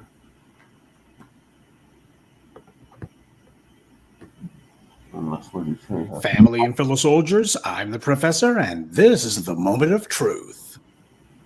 Over the weekend, there was a political assassination that took place. In fact, it looks like a couple of them, and all in the state of Minnesota. You had Minnesota State Representative Melissa Hortman and her husband Mark, who were killed in their own home. And then about 5 miles away, you had State Senator John Hoffman and his wife Yvette, who were also shot in their home, though in their case they were wounded, not killed. All of this seems to be politically motivated, and the suspect is, well, frankly, I'm shocked. Now, let's go ahead and cut to the chase. This killer has been caught, that's no surprise. He went after 3 white politicians, so it wasn't a question of if he would be caught, it's just a matter of how long would he be allowed to be on the run. Because you have all of these black figures, especially black judges, getting killed under mysterious circumstances, and years later, nobody's been caught or arrested. Interesting how it always works that way. And I do agree with the sheriff's office how they described him. This is the face of evil. There's absolutely no question about that. Now, the interesting thing is they actually had the guy in their clutches before I guess he got away. What happened was when the police responded to the shooting at State Representative Hortman's home, when they arrived, they encountered the suspect, 57-year-old Vance Bolter, and he was dressed like a police officer. As he came out of the house, he exchanged gunfire with the cops before escaping on foot, leaving behind what appeared to be a police SUV with emergency lights at the scene. Apparently, it was a homemade job of his. The police found writings in the vehicle that included a hit list with nearly 70 names on it. And yeah, that does remind you of Anders Breivik, doesn't it? Those names are mostly Democratic politicians or figures with ties to abortion rights, including Minnesota lawmakers like Representative Ilhan Omar and Senator Tina Smith. Bolter also had survival gear in his vehicle, so I guess in his mind he was going to be prepared just in case he had to go roughing it out in the woods. But there was no need for him to actually bring it with him because he never had the chance to use it since the cops actually arrived in a timely manner. But it just goes to show this guy was working his way through a list. This is already being described as politically motivated assassinations, and that being the case is no surprise if the reports are this guy had conservative views, that he had voted for Trump, though any further connection to the Orange Man or the GOP in general seems to stop there, though this case is only just starting to unfold, so that could change in the future. Not that it would matter, though. But here's a little bit of further background on him. He claimed that he was in the security business, but in actuality, he had only worked in the food business. He said that he was the CEO of Red Lion Group, though it's not clear what that was supposed to be, though from a 2022 Facebook video about the Democratic Republic of the Congo, it was just a clumsy front for some would-be opportunism in Africa. This guy was listed as the keynote presenter for an organization called Minnesota Africans United. Yeah, because when you think of Minnesota, the first thing you think about are Africans, right? It already sounds like some sort of dummy front organization, but even if it wasn't, this guy was in the Congo trying to drum up some business for himself, and this during the height of the pandemic, by the way. So apparently this guy wasn't afraid to travel as long as he thought there was some quick cash in it for him. I guess he figured some white folks would go over there to Africa and razzle-dazzle the natives, and truth be told, that's usually how it goes. But of course, whenever it comes to these psychos, there's always some sort of strange, bizarre connection to black people, either as bigots or someone with some weird interest or even fetish when it comes to black people. That train is almost never late. So why did he do it? What was his motivation? That's not clear, and rampant speculation abounds. Was it some sort of coincidence that this happened in the home state of Kamala Harris's running mate, Tim Walz, or was that the entire point? They couldn't get to Tim Walz, so they went after someone else. White media reports do say that this Bolter character had been put on some sort of bipartisan state committee by Tim Walz, but that seems to be just coincidence. But something I think could stand to be mentioned is whenever people from the dominant society kill, they do it either to uphold their power or for the sake of blocking somebody who they think threatens it. That's what happens when they use violence. When Black people kill, it's usually over respect or for some amount of chump change, which usually is all about respect in that regard too. But I think the only thing more sickening than how these privileged punks like to use violence is how eagerly the white powers that be cover up for them every time they do it. Because, of course, on cue, the white media has been reminding everyone that this Bolter character, he's a human being, regardless of how many human lives he took or attempted to take. Headlines say that there were few signs of extremism from him. They didn't say none, they said few. So the process of minimization is already underway. And, of course, you got to have the friends and neighbors who are reported as describing him as mild-mannered. Because so long as the shooter isn't Black, we can't go demonizing him now. Before it's all over, we're going to be hearing about how he was a diligent worker on the job and never had any problems, didn't even come in late. We'll be hearing about how he was devoted to whatever members of whatever family he's supposed to have. That's what we'll be hearing. So they can say, trust me, he's just like us. That's all there is to it. He's just like us. That's why there's no way to predict these kind of things. He's just like us. Yeah, you can't predict it because you're not looking for these individuals. Are there going to be any new laws? Since he killed lawmakers, you would think that would be the natural result. We know the profile of the suspect, and that's why it's not going to happen. And this is in a state where Democrats control both houses of the state legislature. See, in Michigan, when you had those hooligans during the pandemic who went to the state legislature, they went there with their guns in tow. And as a result, the Republicans, who at that time had control of the state legislature, they decided to respond by at least tightening up the laws when it comes to bringing guns around the Capitol. That was their response to that, tepid as it was. On the other hand, though, when you look at Democrats, when they're in control of some sort of legislature, they don't even seem able to do that much. See, when the GOP controls these state legislatures, they go ham trying to ramrod through every crackpot piece of right-wing legislation that they can, mostly aiming these laws at Black people. Democrats, on the other hand, get in charge, and what do they do with the power? They don't roll back any of this GOP nonsense. They certainly don't pass laws to reinforce Black people's position and to make sure that conservatives know that the playing field is going to be tilted in favor of justice, and that is in our favor. Democrats don't do that. Instead, when they get in office, they prioritize virtue signaling about transgender bathrooms, sanctuary cities, and abortion. That's their priority, even to the point of death, it would appear. And just in case we don't want to seem neglectful, there was also another mass murder, this time in Austria. You had yet another Scooter the Shooter situation. Reports are this guy killed almost a dozen people and then himself, so the cops aren't going to get a chance to take him to Burger King is what it looks like. The white media claims to be so befuddled and baffled why this keeps happening. Well, let me go ahead and tell you what it isn't. These shootings are not motivated by politics or bullying. They're motivated by privilege and entitlement, and people who think they have a right to kill the first time things don't go their way. That's the reason why it keeps happening. We all know it, and the white media is going to keep pretending as if they don't know it. And something else that they're not going to mention, this clown pretending to be a security expert, it's like so many of these mass murderers. They all see themselves as being some kind of soldiers of misfortune, be it race soldiers or urban commandos. All of these clowns are living out some sort of would-be macho Hollywood fantasy, which the white media is only too glad to fuel and reinforce. They all have delusions of grandeur. And why not? Give them a gun and a politician to fire at, and they all imagine themselves to be the second coming of George Washington because they got a white media that glorifies and rationalizes their violence, and a society that continually reminds them and everyone else that all of these historical figures under white supremacy, their life stories are more myth than fact, but they all revolve around violence. That's the one thing that all of white history's heroes have in common. The people who they do the most to put on pedestals are the ones who show that they have absolutely no qualms about using violence. Under white supremacy, that's what makes them heroes. That's what makes them worthy of praise. And as a result, what it teaches all these other people is that for certain groups, it's okay for them to act the exact same way. Someone will appreciate what you do. That's basically the unspoken part. Someone's going to appreciate all this, all the bloodshed. Someone's going to give you a pat on the back, even if only posthumously. With politicians being gunned down left and right now, one would hope that common sense would break out and that they would use their positions to punish these guys through policy. But of course they can't because the principle of genetic immunity from law must be preserved. And as they see it, the fact that the political leadership and even their own children can be killed right in front of them and that they don't do anything about it, well, for them, that proves how dedicated they are to maintaining their true power. They're not going to be the ones to undermine it. This is how they show how dedicated they are to the cause. Already, we're getting the usual empty talk about how people need to tone police themselves and they need to dial down the rhetoric. People need to stop being so bellicose. The left will repeat their usual calls for gun control, and the right will point out that even if those proposals had been law, it wouldn't have stopped this from happening. But what we won't see is any of them seriously planning how to craft laws to go after the class of people who perform political assassinations.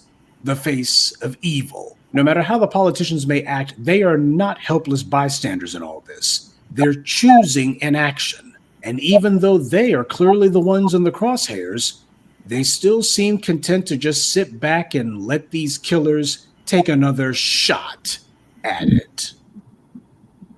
Good day and be one. I'd like to take a moment to mention some of our contributors. Walter Wilborn, Mark Anderson, Anthony Molden, Williams, and Onan X. Salute to them and thank you to everyone for listening, liking, and sharing this message. Black empowerment only exists because of you. MAGA supporter, a man who decided to shoot 2 Minnesota lawmakers, has been arrested for murder. Put it up full mass.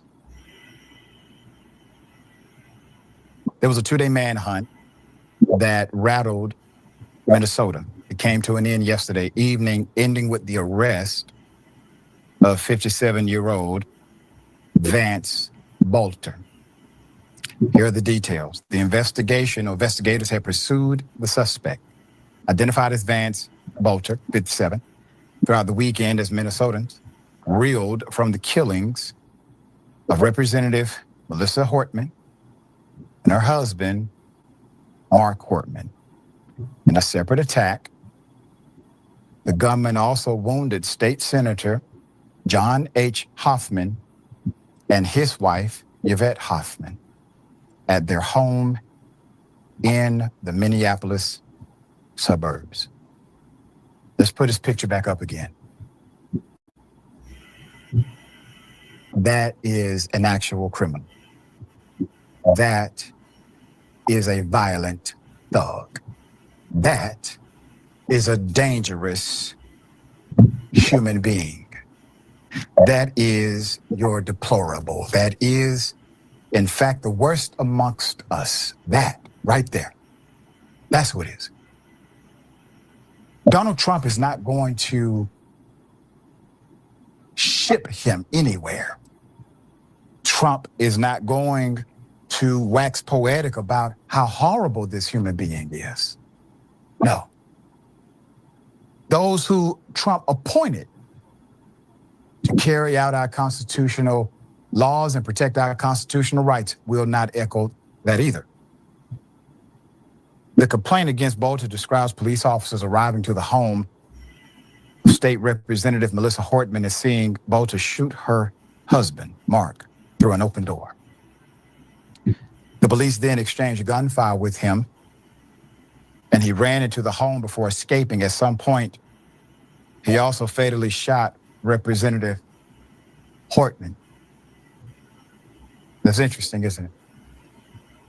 After what officials called the largest manhunt in the state's history, investigators arrested him on Sunday near Green Isle, a small town about an hour southwest of Minneapolis, where he had a home with his wife and children. For much of Sunday, tactical teams had conducted searches in the area, where investigators found a vehicle and a hat that they believe belonged to the suspect. After one officer thought he saw Mr. Bolter running into the woods of police, where the police converged on the area, found him in a field near his home. We would call this a terrorist attack if his last name would have been Muhammad. Terrorist attack is an attack utilizing violence in order to affect a political outcome. That's what terrorism is. Why is this not terrorism? Why don't the headlines say terrorist? Well, because he's a white male. I mean, MAGA would not stand for that. Yeah, this is a terrorist. This is a terrorist who decided to utilize violence in order to effect political change by actually shooting at and successfully killing a public official. Officials say the suspect was armed when he was arrested, but that no force was used in the arrest. Did you hear what I just said? Officials said that the suspect was in fact armed when he was arrested, but that no force was used in the arrest. He's still alive. He had a shootout with the police. He ran, shot more, apprehended near his home, was armed. No force needed, still alive. I'm not saying he should be dead. What I'm saying is that a whole lot of people should be alive. The gunman had impersonated a police officer during the attacks. How did he do this? By wearing a rubber mask and a bogus badge, according to the officials. He had a notebook that mentioned the names of about 70 potential targets that included both of the lawmakers. Officials said he had fired at officers responding to one of the homes before escaping. The wife of Vance Bolter, who is suspected in the Minnesota lawmaker shootings, was in a vehicle that was pulled over by law enforcement on Saturday. Passports and cash were found in the vehicle. The victims, put them up. Minnesota State Representative Melissa Hortman, her husband, and her husband were killed in the politically motivated shootings early Saturday. This is according to Governor Tim Walz. Hortman had served as House Speaker for 6 years. When the 2024 elections cost Democrats their slim majority, she led fellow Democrats boycotting House sessions for almost a month, starting in mid-January, to prevent the GOP from using a temporary vacancy in the Democratic seat to cement control over the chamber, forcing Republicans into a power share. Another prominent area lawmaker, Senator John Hoffman, was shot and wounded alongside his wife in their home about 15 minutes away. We have footage of Bolter giving a sermon in 2021 at the DRC. Here it is. And I'm just as excited about Jesus. Et je suis juste excité right de here, Jésus. right now. Jusqu'à présent, même maintenant. And when I get excited, Et quand je suis excité, I want to dance. je veux danser. And what Jesus did for me. C'est que Jésus a fait pour moi. Jesus is God. Jésus est Almighty Dieu. God. C'est le Dieu He puissant. saved my life. Il a sauvé ma vie. I'm excited about God. Je suis excité de Dieu. And I want to worship Him. You're starting to get the picture. If anybody wants to argue this is not a cult, that individuals have not been radicalized, that these folks are not carrying out acts of domestic terrorism, your argument has no weight anymore. People who decided to serve their community filed their intent to run. Like them or not, they got elected by people. We still live in a representative form of government. Somebody decided to not only take away that human being from a family, somebody decided to take their voice away from democracy. Now that's antithetical to what we understand as normative in this nation, even though we are here. He allegedly had many more names on his hit list. The suspect arrested in the murder of Minnesota Representative Melissa Hortman and her husband reportedly left a chilling hit list of potential targets that included Senator Amy Klobuchar, Representative Omar, and the offices of multiple abortion providers. He also left a handwritten list described by police as roughly 2 pages long and containing 60 to 70 names. That's according to the Minnesota Star Tribune. This list was not alphabetized and included addresses, some targets. Representative Kelly Morrison, Democrat,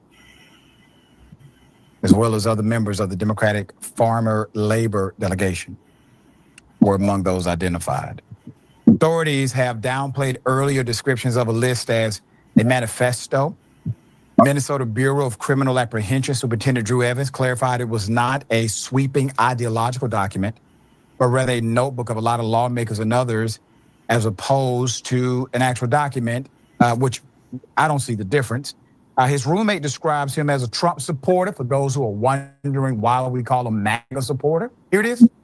Can you talk about his politics a little bit? I know that you had some discussions. I just wanted to talk. Well, everyone's calling him a Democrat. He's not a Democrat. He would be offended if people called him a Democrat. He because of this board thing he was on for Governor Walz, it wasn't to serve. He was just serving the community. But I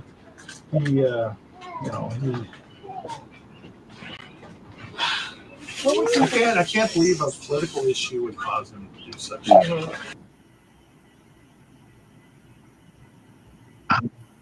All right, Jackson, thoughts here.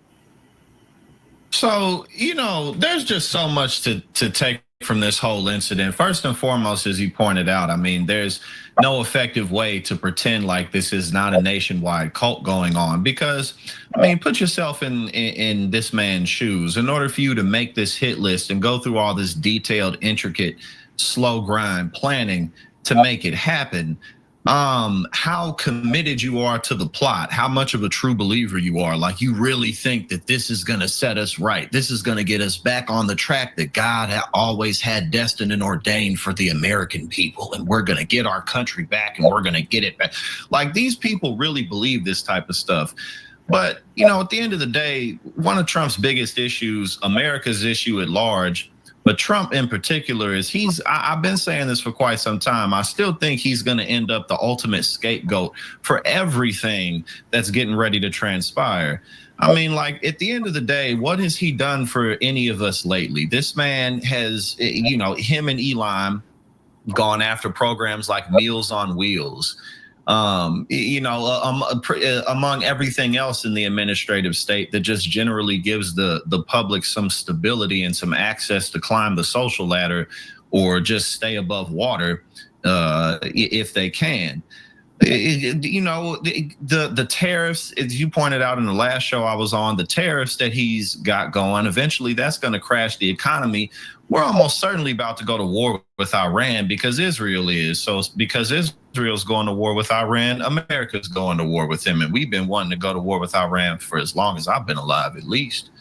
So that's going to cause worldwide economic issues. So, it's like they're doing all this chaotic craziness is going on for a game show host who's really just destroying the country at the end of the day. And it's unfortunate, but it's real life. It's real life. And that's why we have to stay on top of it and report it. We bring you updates as they come.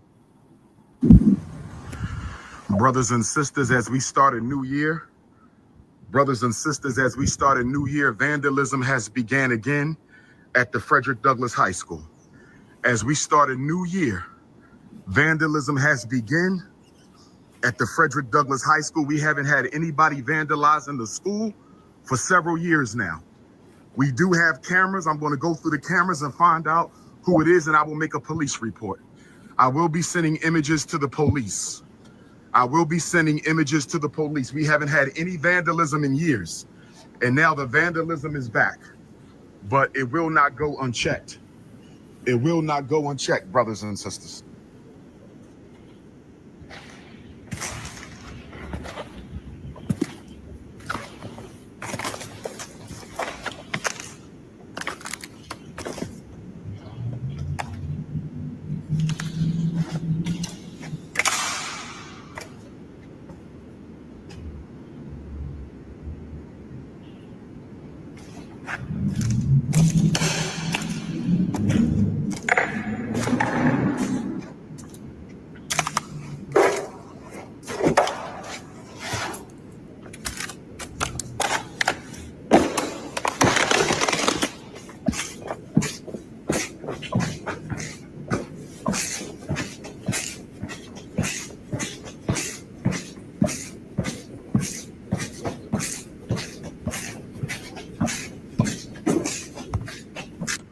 We had a YouTubian struggle streamer, undercover booty bandit, who called the electric company posing like me. Y'all know who he is. The undercover booty bandit, Dr. Umar hater #1. Now, they spilled paint over everything. They stole some things, but they did way more vandalism than theft. They destroyed everything in there, brothers and sisters. They got here. They can come through that door. So y'all been seeing the people who've been breaking into the school? Yes. Wait a minute. Yo! Excuse me. Get out that school. Yo! Come out. This is a school, young people. What are we doing? What are we doing? What are we doing, family? What are we doing? Let me find out. It's the little people. Sister, I need you to turn that camera off. Nothing's funny. Turn it off. And I need y'all to move on. You can't hang on this block. This is... Excuse me? I need y'all to go, or I'm going to call the police.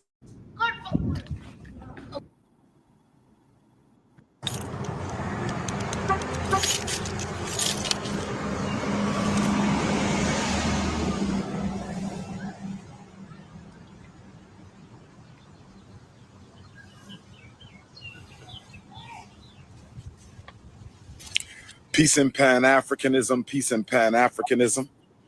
Peace and Pan-Africanism, peace and Pan-Africanism.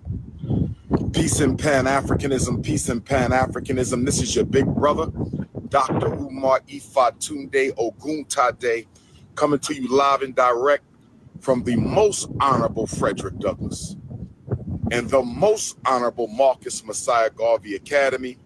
I got some bad news for my FDMG donors. I got some bad news for my FDMG donors, but we still going to end it on a positive note, brothers and sisters. First of all, I want to say to my neighbors here in Wilmington, Delaware, I'm very disappointed.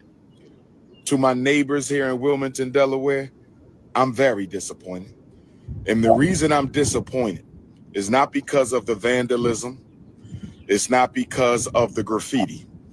It's because I was gone for about a month and nobody called me, nobody texted me, nobody inboxed me, and nobody emailed me the fact that our high school had been broken into. Nobody said a word. I had to learn of this on my own. On my own. I got back last night, stayed in Delaware so I could come and check the post office and come check on the school. And what do I find? That they broke into the high school. What do I find? That they vandalized my private book collection of more than 5,000 books that I've been collecting most of my life.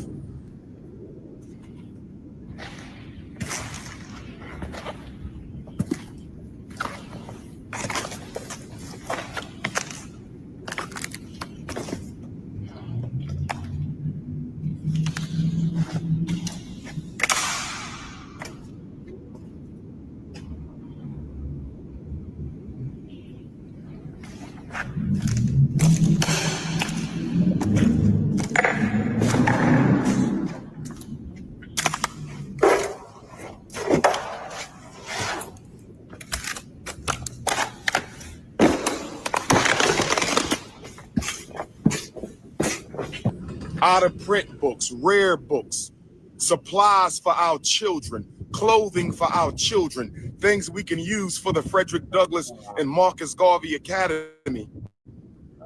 And nobody from Wilmington called me and said, Doc, I think the high school has been compromised. Now, let me answer a question right now, brothers and sisters. Let me answer a question. Some people are saying we thought you had security. We do on the Marcus Garvey Elementary School. We do on the Nat Turner John Jacques Dessalines Gymnasium. We do on our corner storage building. We have security on that side of the building. We have surveillance. We have up-to-date security system. If they do anything over there, the police will be on their ass within seconds. If they do anything over there, the police will be on their ass in seconds. If they do anything over there, the police will be on their ass in seconds. But we don't have that on the high school because we do not have electricity in the high school. We do not have electricity in the high school. we do not have electricity in the high school, brothers and sisters. This happened in the Frederick Douglass High School. Now, originally, we were going to save our money and wait to renovate the high school after we had our certificate of occupancy for the elementary school. That was the plan. But after about 4 years of no vandalism, brothers and sisters, after 4 years of no vandalism, brothers and sisters, after 4 years of no vandalism, they back at it again.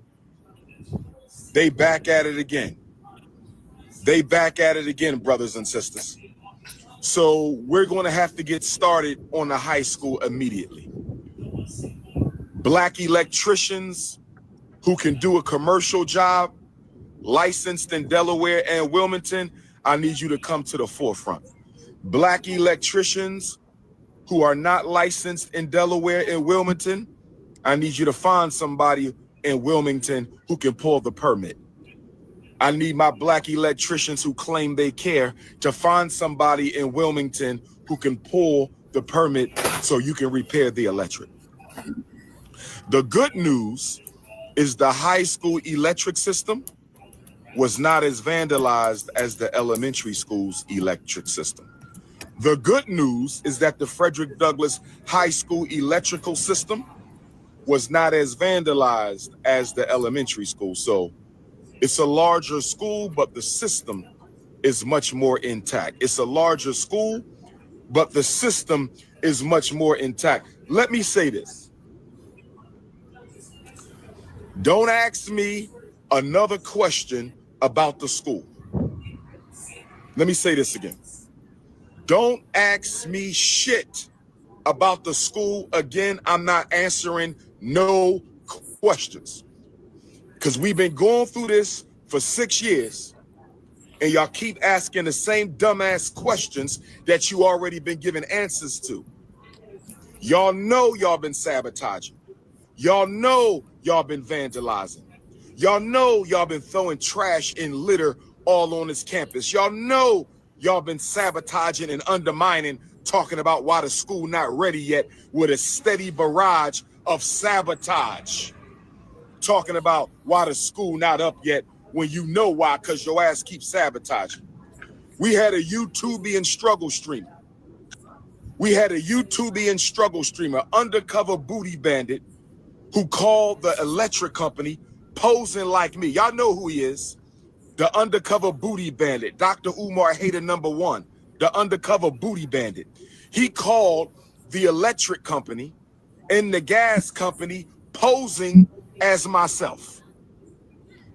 Posing as myself. Well, that sounds like and so fraud we had to me. to get a private security clearance added to our account because we got YouTubian struggle streamers like that booty bandit. We got YouTubian struggle streamers sabotaging our accounts, brothers and sisters. This is what they do. And y'all celebrate and cheer them on. And then you say, why the school not open yet? And then you say, why the school not open yet? Now, with that being said, we're going to try to get the electric cut on as soon as possible. I got to go through this again. We got to go through this again. So I'm going to bring some companies in and walk through the high school and see what kind of bill they're going to give us. Because once we get the electric on, we can do the security surveillance. Once we get the electric on in the Frederick Douglass High School, we can get the security clearance on again. Okay? So I'm going to look at the cameras. It's going to take me a while because the cameras are continuous record. The cameras are continuous record. So I have to look at all the footage because I don't know what day this happened. It could have happened yesterday. It could have happened 30 days ago. I don't know if this happened when I was in UCLA. Shout out to my UCLA students. I don't know if this happened when I was at Manchester University in the UK. Shout out to my Manchester University UK students. I don't know if this happened when I was debating Elon Musk's father at Oxford University. Shout out to my Oxford University and Oxford Union African students. I don't know if this happened when I was in Ypsilanti, Michigan. Shout out to the Ypsilanti family. I don't know if this happened when I was in New Orleans. Shout out to the New Orleans family. I don't know if this happened when I was at Chicago. Shout out to Chicago and the Jacob Carruthers Center for Inner City Studies, Northeastern Illinois Africans. I don't know if this happened when I was at Cleveland. Shout out to my Cleveland, Ohio. I ain't been on campus in a month, brothers and sisters. I haven't been on campus in a month, brothers and sisters. So I don't know when this happened.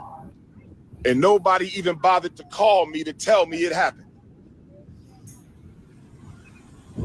Peace, King. Good to see you, brother. All right now. Nobody even bothered to call me.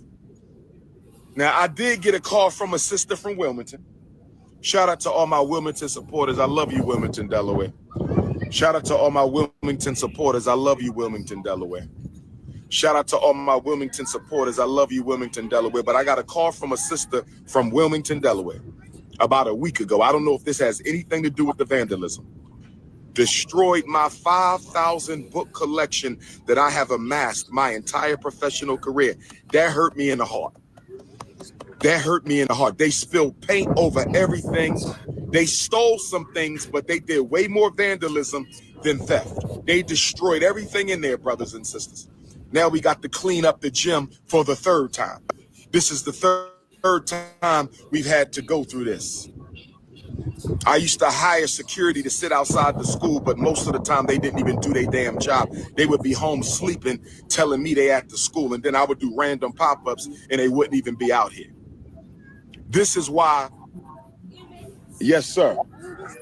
Yes, we own the school, young brother. What's your name, Prince? What grade you in? You don't know your grade?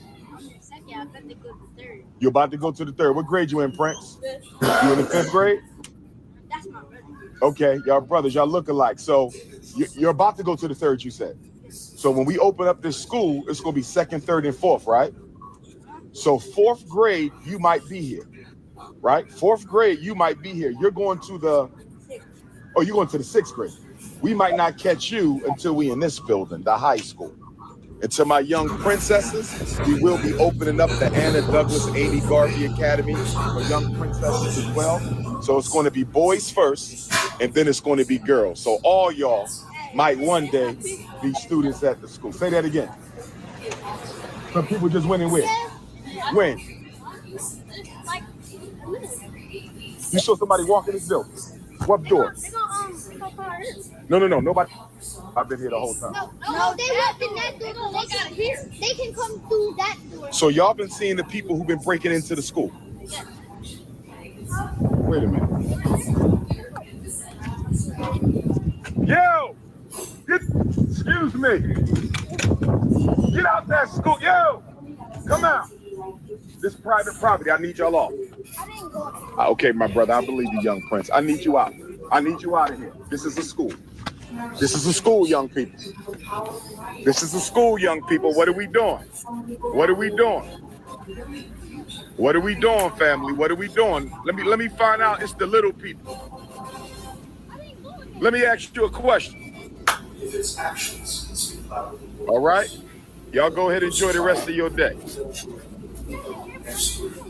It's okay, King. You're all right. You're all right, my brother. Don't worry about it. We're about to get the locks changed right now. I'm waiting for my locksmith to show up. We're going to change the locks. Somebody broke in. We're going to change the locks. Sister, I need you to turn that camera off. Nothing's funny. Turn it off. And I need y'all to move on. You can't hang on this block. Excuse me? I need y'all to go or I'm going to call the police. Oh, yeah. Yeah. And I don't think it was kids who broke in. They're not brilliant enough to do that. Because somebody had to rip the wood off, jimmy the door. I think it was the drug addicts. Yes, sir. Understood. So this is like the first time in like a minute that I've ever. Okay. Yeah, we've been. They love. We ain't had no issues. We haven't had any issues since 2021, I want to say. And then all of a sudden, I leave for 30 days and I'm back. And the children have found out it was open because they've been running around in there. So I don't know when it had to happen within the last 30 days. You know, 302. While I was on the live, the children had snuck into the school, which means they knew the door was unlocked. Listen to me, brothers and sisters. For children to know that a door is open, and I was only away from the school for 30 days. For children to know that the door was open, and I was only away from the school for 30 days. For children to know the door was open, and I was only away from the school for 30 days, I wonder when they broke in. I wonder when they broke in, because if the children already know the door was open, we're not blaming the children. We're not blaming the children. We're saying that it had to be general knowledge that the school was broken into, because how would the children know to go in there? How would the children know to go in there? The door was closed. The doors are closed. How did the children know? Young blood, quick question, young fellas, quick question. How long? Okay, so I'm Dr. Umar, right? Say Dr. Umar. That's me. Okay. I was gone for 30 days, right? 30. My question to y'all, how long has that door been open for y'all to go in and play?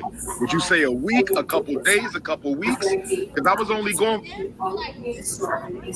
not 2-3 months, sweetie, because I was here a month ago and I checked the doors all the time. They weren't open a month. 2 or 3, okay, so they might have broke in. Okay, that makes sense. 2-3 weeks, because I was going for 4. Say that again.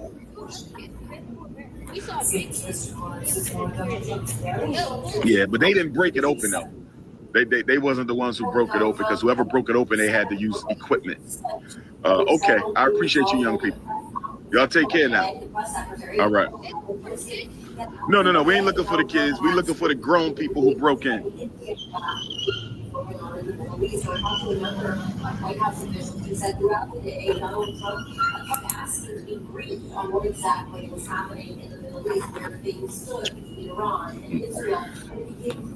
She said 3 weeks ago. She said 3 weeks ago. She said, Princess said 3 weeks ago. So they broke in while I was on my way to England. They might have broke in when I was at UCLA. They might have broke in when I was at UCLA. Somebody said the police broke in.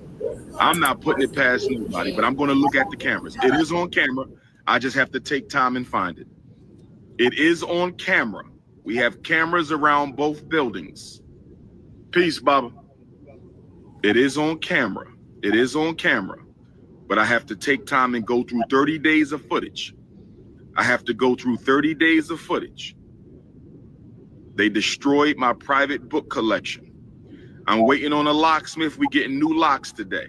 The police said they're going to try on the doors. The police said they're going to pay close attention to the Frederick Douglass High School until we get the electric on. Police said they're going to pay special attention to the Frederick Douglass High School. Somebody said Elon Musk broke into the building because I beat his father in the debate. Somebody said Elon Musk broke into the high school because I beat his father in the debate. Somebody said Elon Musk broke into the high school. The saddest thing for me, though, is nobody from the city bothered to call me and tell me. That's the saddest thing for me. How is the cameras without the electric? Let me worry about that. Let me worry about that. You don't need to know everything. They said, how you got cameras in the high school without the electric? Let me worry about that. Y'all worry about too much. That's none of your business. Harlem, New York, tomorrow, there's a rally for Ibrahim Traoré, Burkina Faso, and the Sahel Alliance, including Niger and Mali. General Goita and Gianni, Dr. Umar will speak at 6 o'clock tomorrow at the state office building. I need my Harlem Queens to come give me a hug. I'm a little sad that we got vandalism again at the school. I'm a little sad we got break-ins again at the school. I'm a little sad they destroyed my 5,000 collection private book. I'm a little sad right now, brothers and sisters. I'm not gonna lie. I'm a little sad right now. I thought vandalism was over. I thought the break-ins was over. They destroyed my private book collection. I'm a little sad right now. So I need some hugs from my Harlem Queens tomorrow. I need some hugs out of my Brooklyn Queens tomorrow. I need some hugs out of my Queens from Queens tomorrow. What do I want for Father's Day? Make a donation to the Frederick Douglass and Marcus Garvey Academy so we can get the electric on, brothers and sisters. Will y'all help me get the electric on in the Frederick Douglass High School? Will y'all help me get the electric on in the Frederick Douglass High School? Will y'all help me get the electric on in the Frederick Douglass High School? Hit your PayPal, paypal.me/FDMG Academy. Hit your PayPal, paypal.me/FDMG Academy. Hit your PayPal, paypal.me/FDMG Academy. Check a money order. No Cash App. We don't have a Cash App. No Cash App. No Cash App. We only have PayPal. We only have PayPal. Check a money order. You can mail it. Check a money order. You can mail it. Check a money order. You can mail it to P.O. Box 9634, Wilmington, Delaware. Check a money order. You can mail it to P.O. Box 9634, Wilmington, Delaware. Check a money order. You can mail it to P.O. Box 9634, Wilmington, Delaware. 19809, brothers and sisters. This is my Father's Day gift. Vandalism, break-in, and private book collection completely destroyed. That's my Father's Day gift. My Father's Day gift is vandalism, break-in, and my private book collection and school supplies completely destroyed. Completely destroyed. Completely destroyed. I don't take grants unless they're from Black people. This is a self-determination project, my brothers. This is a self-determination project. I don't take grants. If it ain't Black, I don't want it. We have security cameras. I already told you that. Security cameras don't stop a break-in, my brother. We don't have security surveillance on the high school. We have security surveillance on the elementary school. We have security surveillance on the elementary school. No more questions about the school. I'm sick and tired of questions about the school. You don't donate anyway, okay? Y'all keep sabotaging and vandalizing the school, then y'all want to ask about what's up with the school. What's up with the school is you need to leave it the hell alone so we can finish the school. It's going to be an elementary school, princess. Frederick Douglass and Marcus Garvey Elementary School. Have you ever heard of Frederick Douglass? You haven't heard of Frederick Douglass? He helped our people fight and get free from slavery to freedom. Yeah. And Marcus Garvey, he gave us the largest Black organization in modern history. And this school is going to be named after Frederick Douglass and Marcus Garvey as soon as we can stop people from vandalizing the school that we're trying to fix up. Well, that school is done over there, little brother. The elementary school is ready. That school is ready. We just got to do some tile. But over here, we got to get started. Yes, that's the elementary school. That's the Marcus Garvey building. This is the high school. This is the Frederick Douglass building. This is the one we still got to fix up. That school is ready. You're going to go in that one at first. And then when you get to high school, you come to this one. What do y'all have in there? Well, it's a school, so nothing's in there yet, right? Because we haven't furnished the buildings yet. What does it look like? A regular school. Good, good. I want you to do well this year.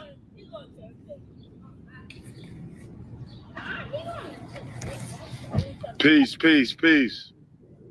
All right, all right.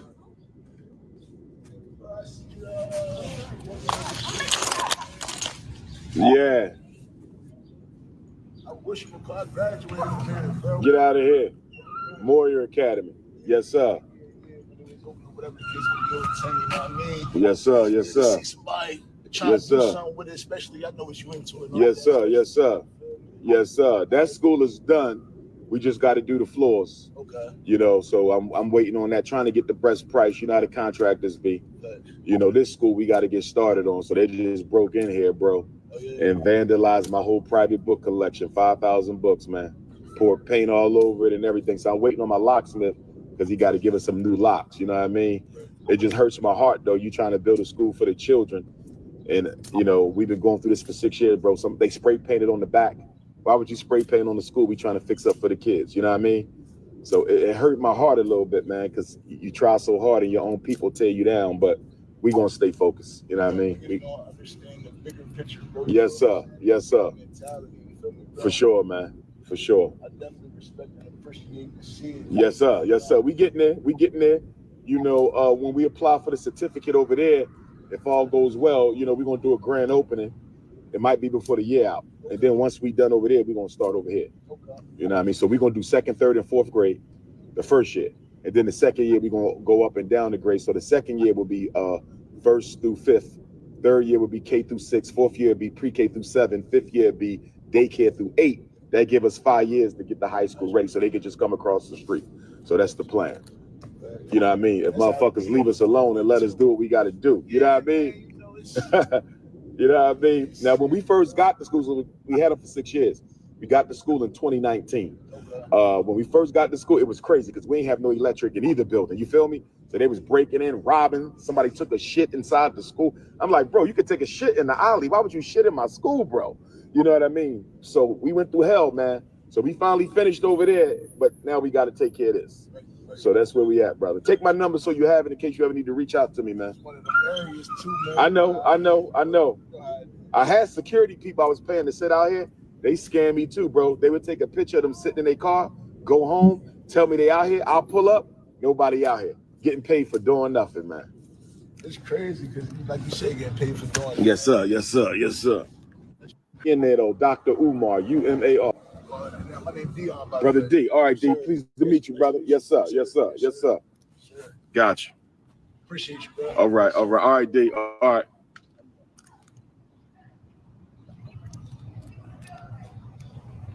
And if you come across any meetings they having in the city that you think I need to go to, just to familiarize myself, not to speak, but just to kind of listen, to pick up on things, let me know. Send me some flyers. All right, D. No doubt, brother. All right, brother. I can't even go get nothing to eat because I'm fasting. I can't even go get nothing to eat because I'm fasting, brothers and sisters. I want to eat so bad. I want to get me a pint of butter almond ice cream, butter pecan ice cream.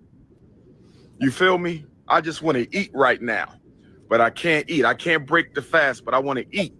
Because you know, when you eat, that calms your nerves, but I can't eat right now.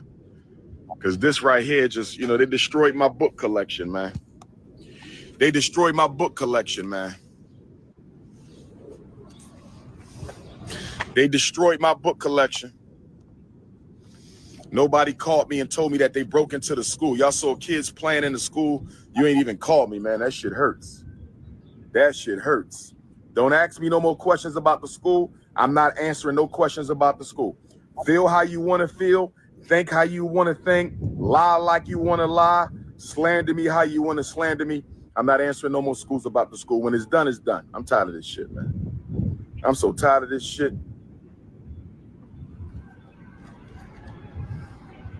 I didn't grow up with Meek Mill. Meek Mill lived across the street. My brother grew up with Meek Mill. We lived on the same block, 18th Street.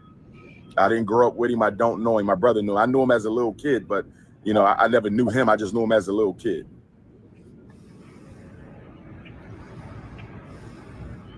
I ain't got no more books now, brother. They destroyed the books. I ain't got no more books. I got to rebuild my book collection. That was a 25-year book collection. I got to rebuild it. That was a 25-year book collection. I got to rebuild it. That's a 25-year book collection. I got to rebuild it. It's all right, family. It's all right, family. Hit your PayPal. If you care, have you donated? Hit your PayPal. PayPal.me/FDMG Academy. Hit your PayPal. PayPal.me/FDMG Academy. You got a credit card, go make a donation. I got to get this electric on in the high school. I know this is going to cost us at least $100,000 to get this electric done. It's going to cost us some money, brothers and sisters. Make sure you donate. Make sure you donate, brothers. And we got to get the electric on in the high school so we can get security. Yes, the cameras work. We already talked about that. Cameras don't stop a break-in. We need security surveillance. We have security surveillance on elementary. We don't have it on the high school because we need more electric. We need electric. PayPal.me/FDMG Academy. If you're not an African, you cannot donate. I appreciate your support, but this is a Black people's agenda. This is a Black people's initiative. If you're not an African, you cannot donate. What happened to the FDMG Cash App? The struggle streamers had it shut down. What happened to the FDMG Cash App? The struggle streamers had it shut down. What happened to the FDMG Cash App? The struggle streamers had it shut down.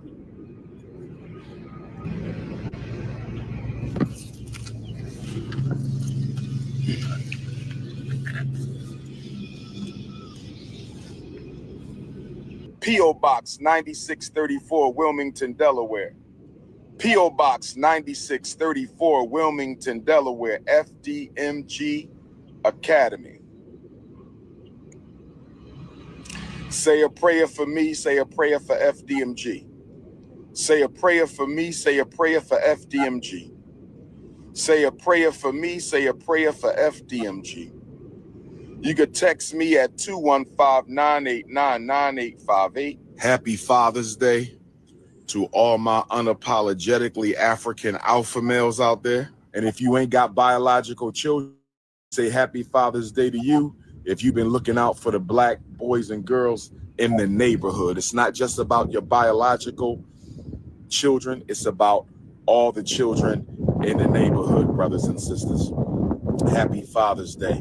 I'll wait for the locksmith to come back. We putting new locks on the school. I'll wait for the locksmith to come back. We putting more locks on the school. Who tapping in? I need some tap-ins. They destroyed the school for Father's Day. That's the thanks I get for saving more Black kids from the school to prison pipeline than any Black person in American history. That's the thanks I get. That's the thanks I get. Who tapping in? Who tapping in?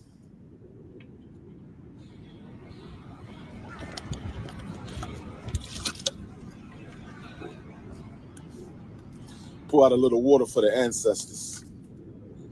The Orishas, the Loas, the Abusums, the Netters, Egbe, Iyami, spirit guides. At ease, my queen. At ease, my queen. What do you mean you want to do what to the prince? At ease, my queen. Going twice. Where you at, sister? How you doing there, Queen Mother Joanne? Hi, Dr. Umar. How you feeling today? I'm well. How are you? Where you at in the world? What city, my queen? I am in Scarborough, Ontario, Canada. Scarborough, Ontario, Canada. What's going on up there with our Canadian African brothers and sisters? What's the biggest challenge with our Canadian African brothers and sisters? The fight continues. The fight continues. I am happy that you chose me today because despite what you're going through with your school, I'm so sorry that they're broken again. And I hope you get justice for what's happening.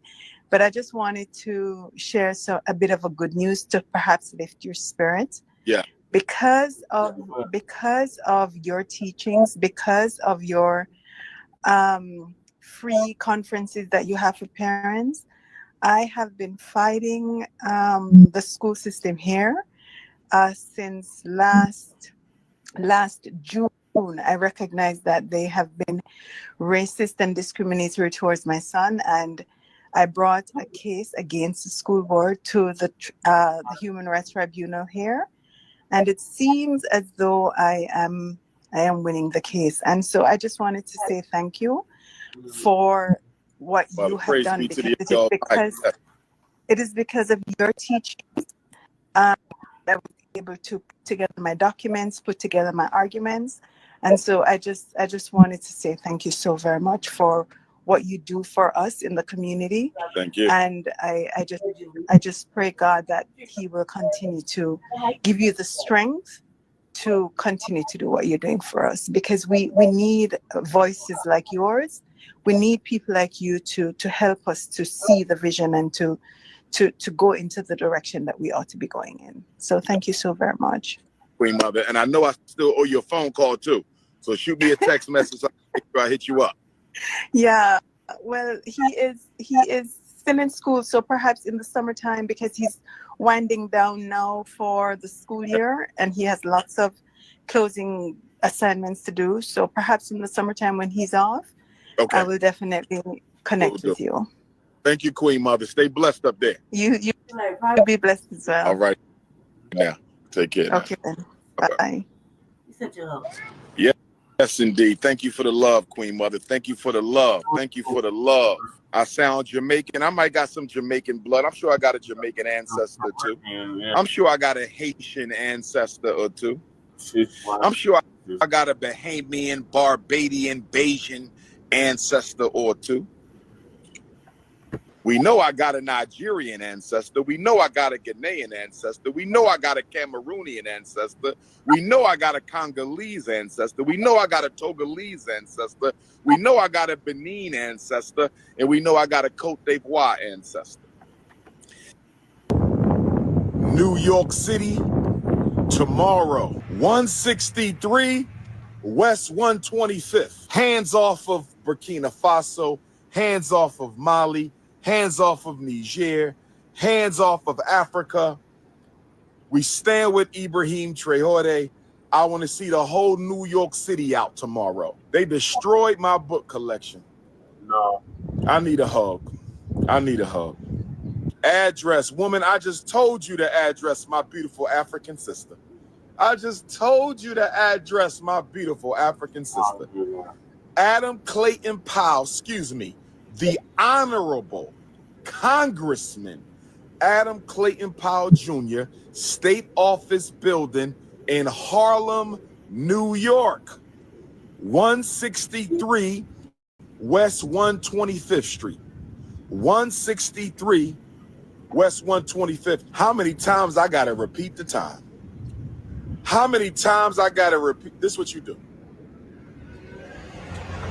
Can somebody tell them what time Dr. Umar speaking tomorrow, please? Can somebody please tell them where and when? Can somebody post that, please? I need my New York City queens to answer one question. Where am I getting my back massage tomorrow after the Harlem rally?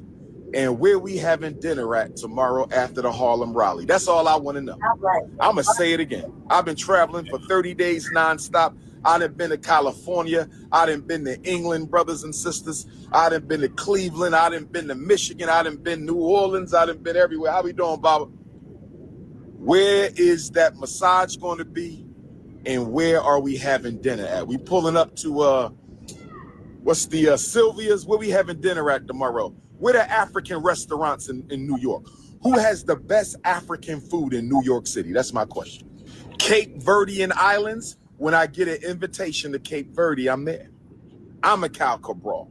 If you live in the Congo, Democratic Republic of the Congo, Dr. Umar is pulling up the first week of July. Where my Congolese Africans at? Viva la Mumba! Where my Congolese Africans? I'm pulling up for the first time, Kinshasa. King Kong Kinshasa. Patrice Lumumba's 100th birthday celebration. I will be there for the first time in the heart of Africa, the richest country in Africa. I'm coming, brothers and sisters.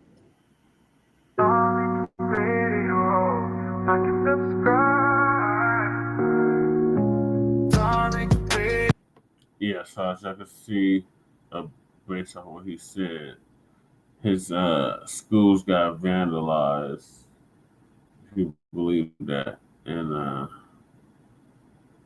he's back to begging for money. What are your thoughts, Lady King?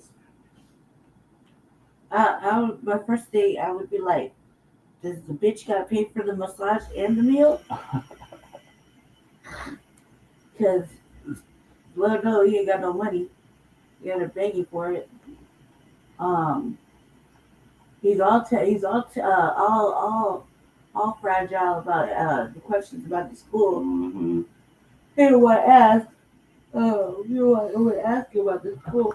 Yeah. And what else? The kids.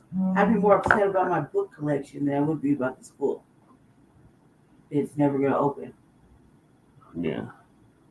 You know what I mean? And then it's talking about after we got this, and we gotta open up a little girls' school. I'm like, shit. Basically, nothing's gonna get open. It's been at least 13 years. Yeah. At least. Ain't nothing popped off. You know what I mean? Mm-hmm. People have made like movies in between that time and open a whole museum. Yeah. Put out like books in all that time, and he still can't get his shit together. Basically, yeah. And it's not like he's paid for all these trips. Motherfuckers paid for the ticket, his boarding, his food, his travel expenses, and they give him a little bit of bread. That's how it works. So it's not like he's making all kind of money on these little travel discussions. You know what I mean? Yeah. It costs more to the consumer than it does to him. Yeah. To the speaking engagements. Yep, so Kubar's back to a scamming, tetherous ways. Oh. And now he's back to begging for money. He's like, we're going to give him a massage and we're going to take him to dinner. I'm like, no, buddy. It's a lot of meat to massage. Yeah. Lord have mercy. That's a big man. Yeah, I met him. He's a pretty big dude. Nevertheless, he's still a scammer. It shouldn't be supported at all. And Prince of Pizza needs to sit it down somewhere. Still ain't got no goddamn school. Got every damn excuse in the book on why we ain't got no school. And now the school done mysteriously gotten vandalized. So moving along, why don't ICE protesters ask white people for help? Tariq would like to know, and we would like to know as well here at Frontline Campaign, Frontline Black News. Who did this stuff all together? So, he's gonna give us an update.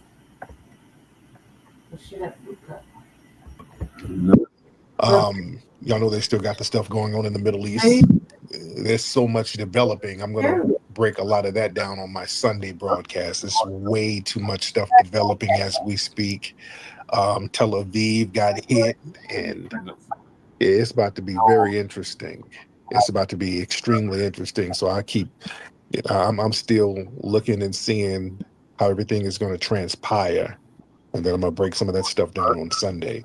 Apparently, several people. But other than that, what he's saying, we still got stuff going on in California with the immigration protest and all of that. Senators are crashing out. This Padilla dude went up in some type of conference. He's a senator. He's crashing out, and they're trying to compare him.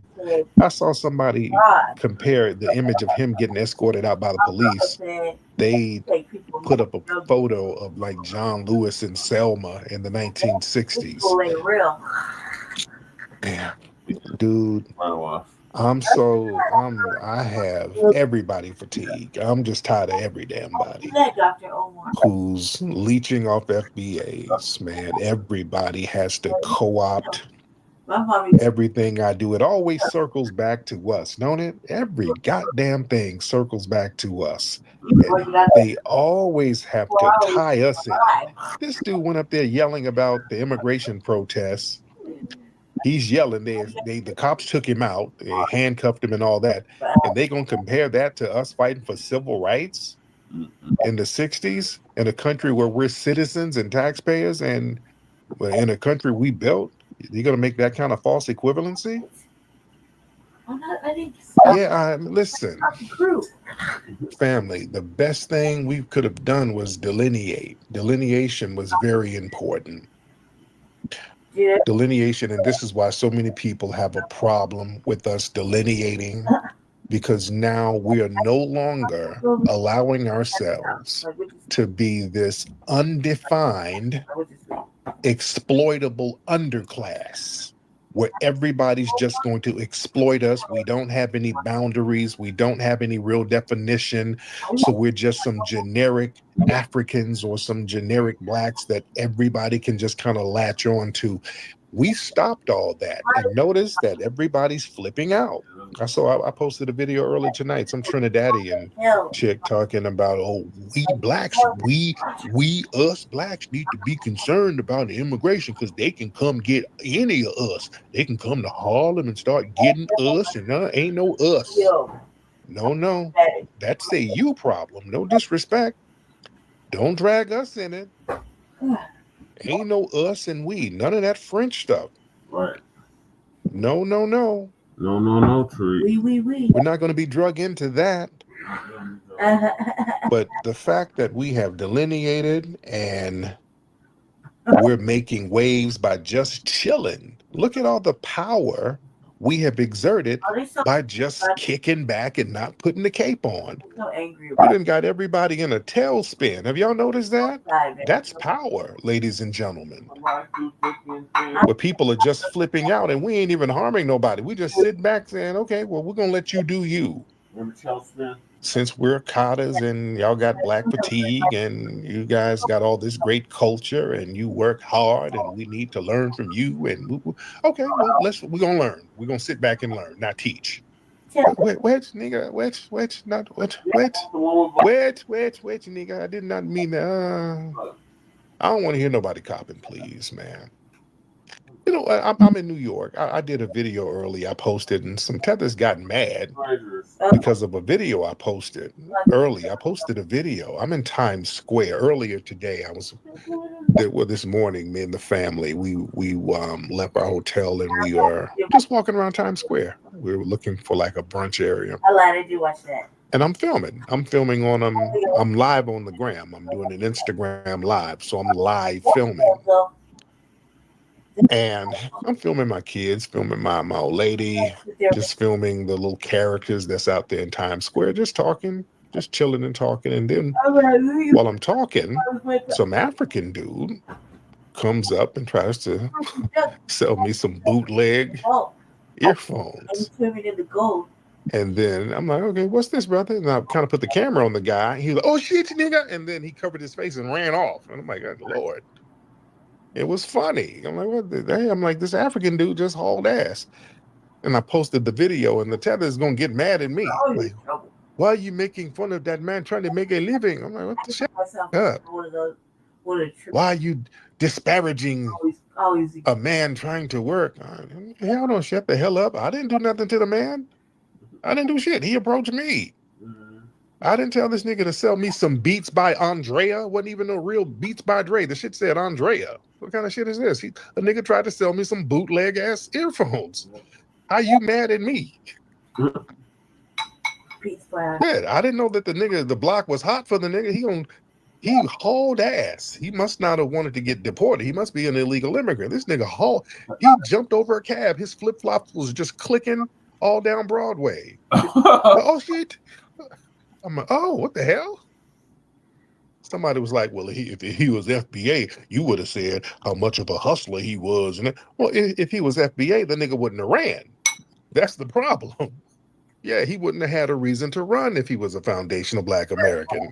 He wouldn't have to haul ass and hide his face. And walked off fast. Yeah, don't project that shit on us. I didn't make this nigga sell bootleg shit and run and flee. Like, yeah. People like to project this weird stuff onto us. Y'all not gonna do that because your shit is janky.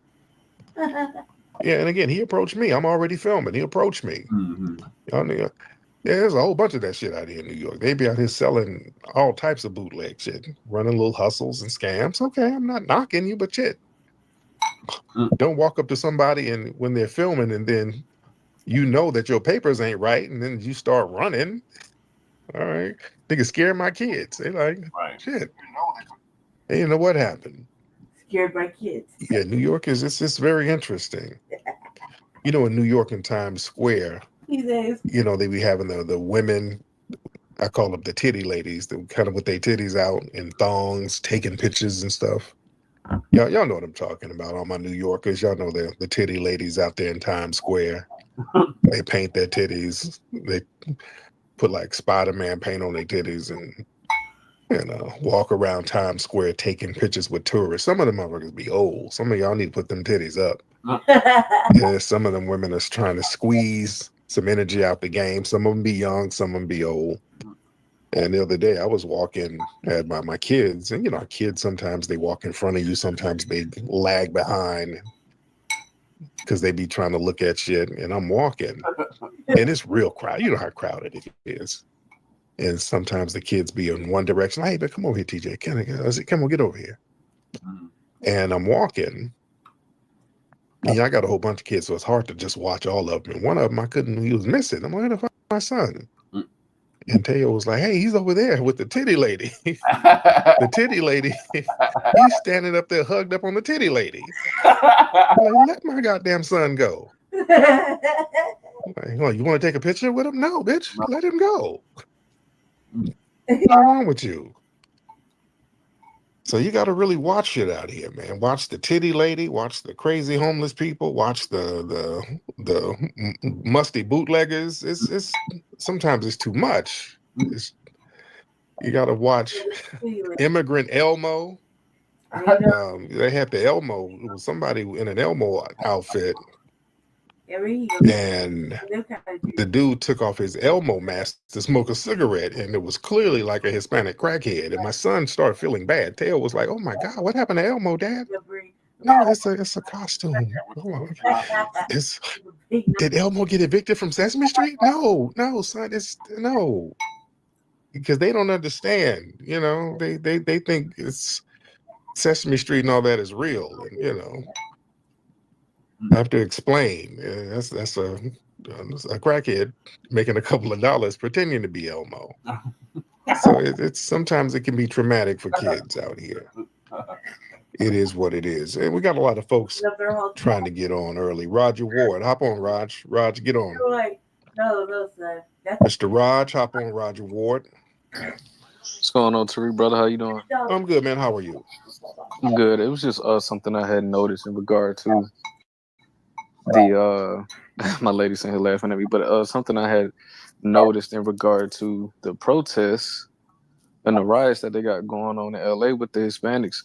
They love to talk about, oh, what the FBAs and blah blah blah, but I don't see them calling on any of the Hispanic celebrities like Fat Joe, Canelo Alvarez, Daddy Yankee. Right. You know what I'm saying? So I'm just trying to figure out, like, why they not calling on their heroes or quote unquote heroes or celebrities, and they trying to call us out. So just, you know what I'm saying, something I noticed. Yeah, real good observation. Yeah.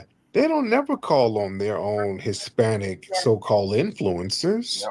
Yeah, brother made a very good point.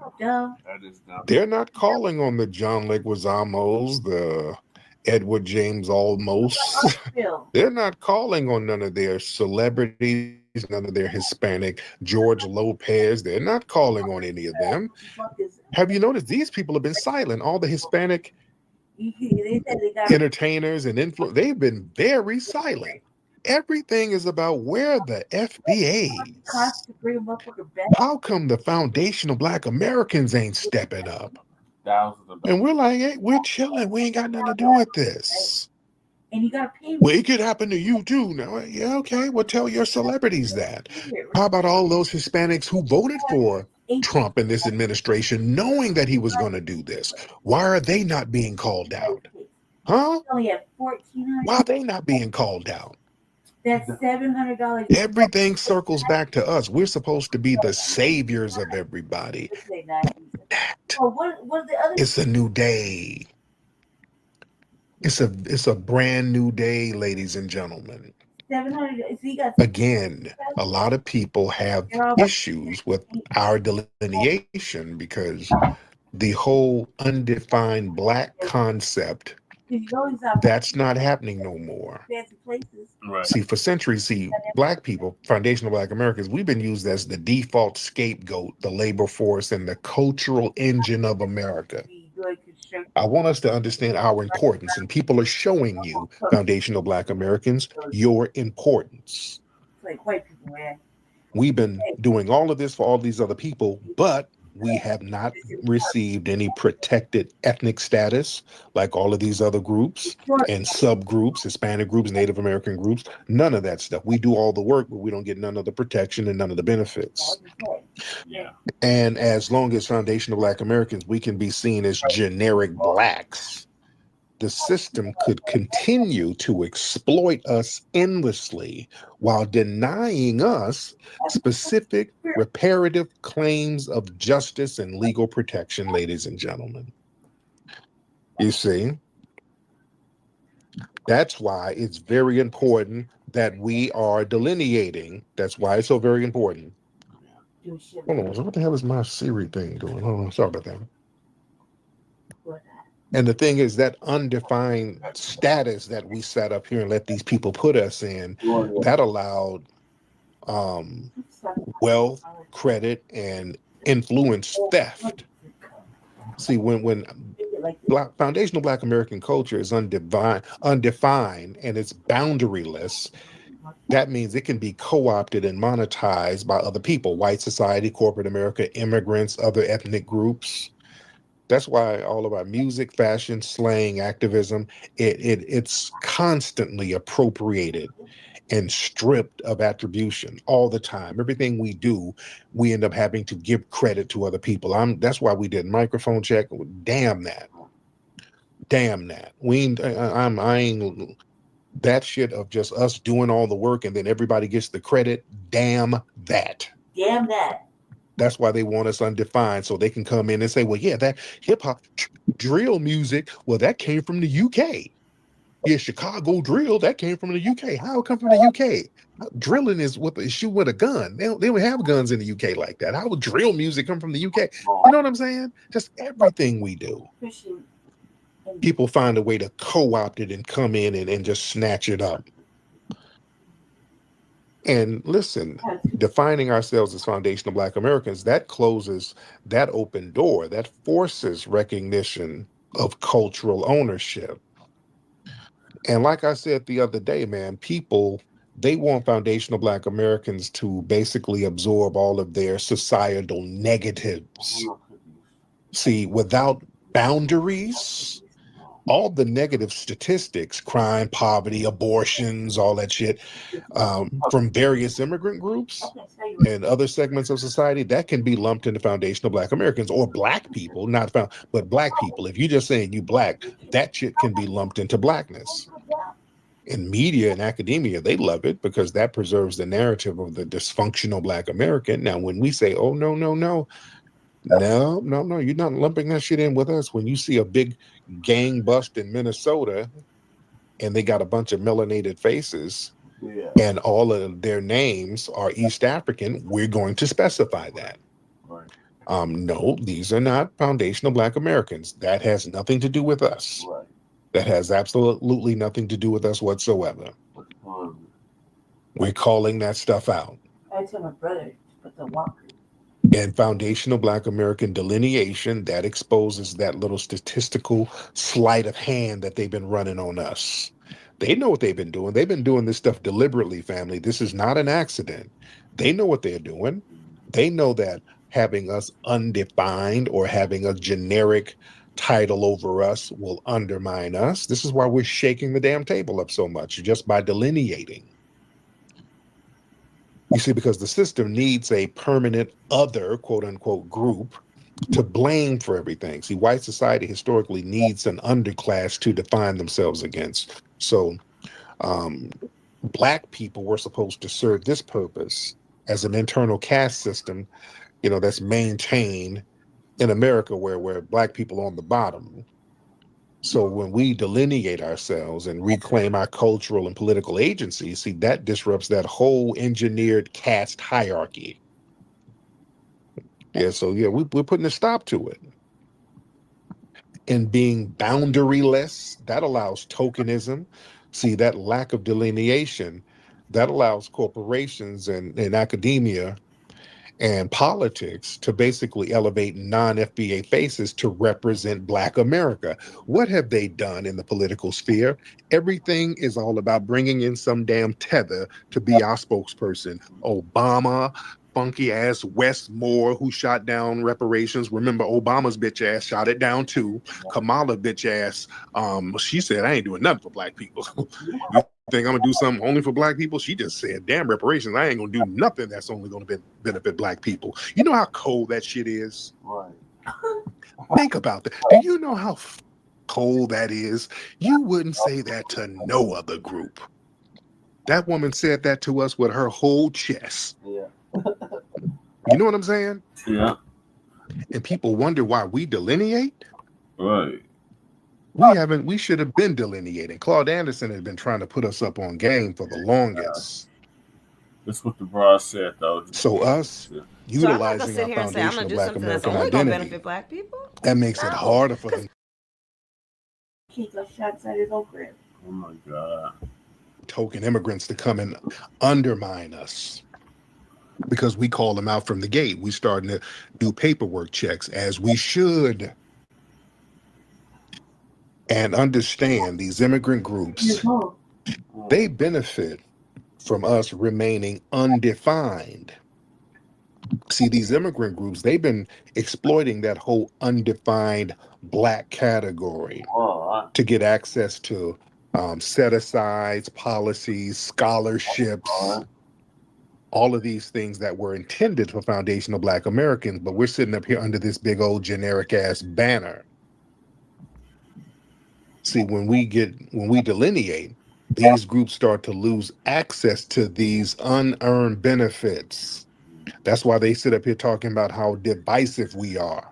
You niggas are divisive. Divisive means you ain't gonna get all them goodies that we have to kick the door in for.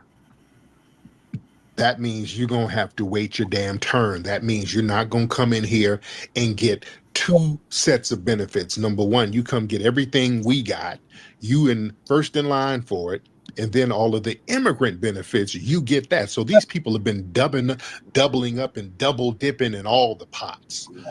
They got access to immigrant resources that we can't even touch, but they can come and just pillage anything we have. That's why anytime they have a when they have a Juneteenth scholarship, which is our culture, that's foundational Black American lineage. When you look at the people who get them scholarships, it's always people with African last names or Hispanic last names. They leapfrog in line to get that shit. Yeah. You understand? Every time. Y'all look at that.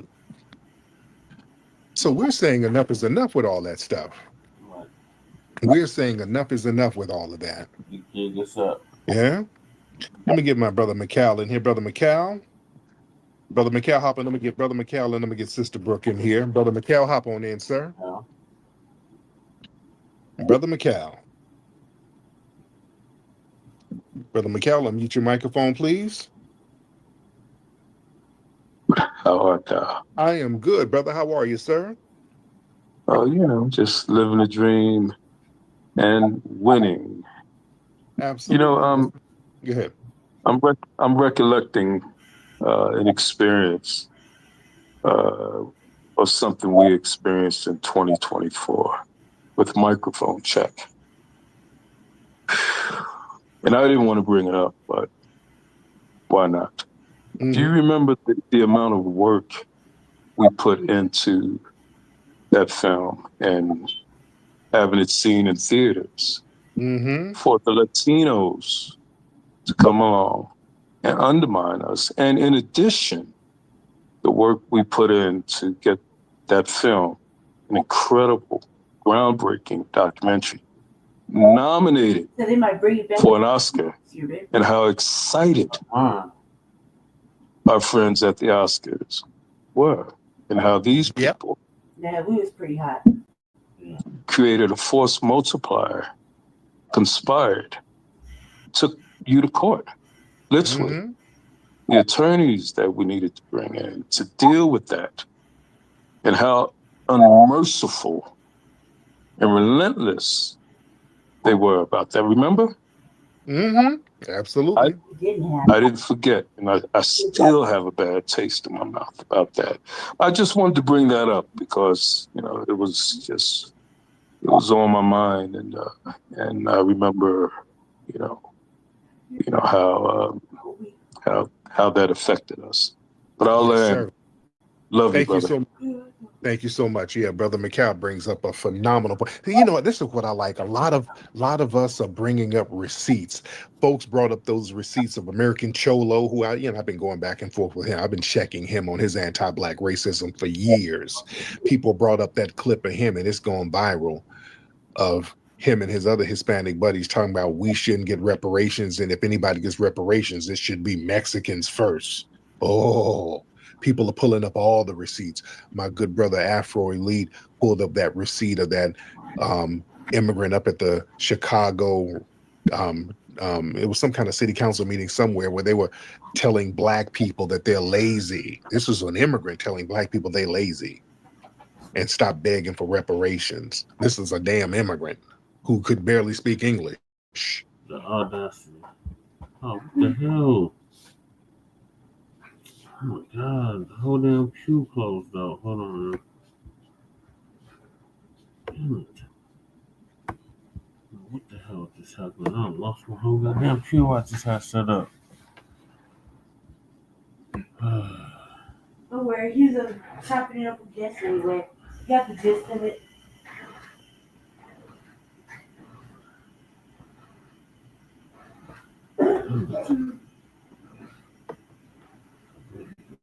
Back up.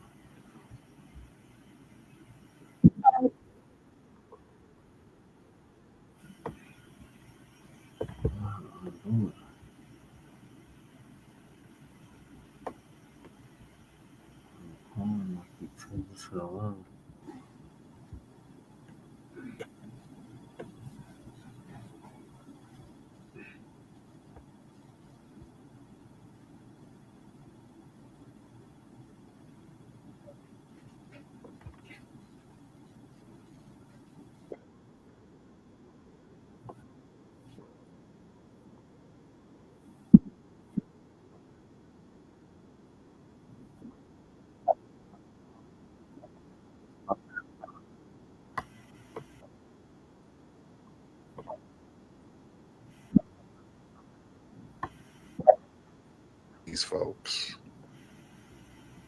Yeah, and Brother McCall made a good point, man. We did the movie Microphone Check.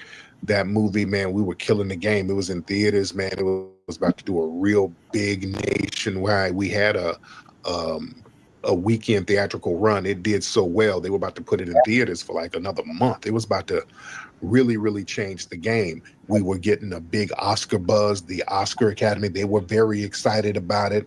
We were getting it qualified for the Oscars. It was the damn Latinos who sat up there and conspired and put a wrench in it. Don't ever forget that. I'm so glad Brother McCall brought that up. Them Latinos sat up there and got with each other and threw a wrench in that shit. Yeah. Calling theaters, making little threats because of images that slipped through up there. They were doing everything they could to sabotage that film because we told the truth about hip hop, that it came from foundational Black American culture. Listen, if we don't sit here and let these people leech off of us, they'll just go scorched earth. They'll just burn the whole shit down. That's their mentality. And we're supposed to jump up because now the pendulum has swung back on that ass and we're supposed to. God damn it. What's going on?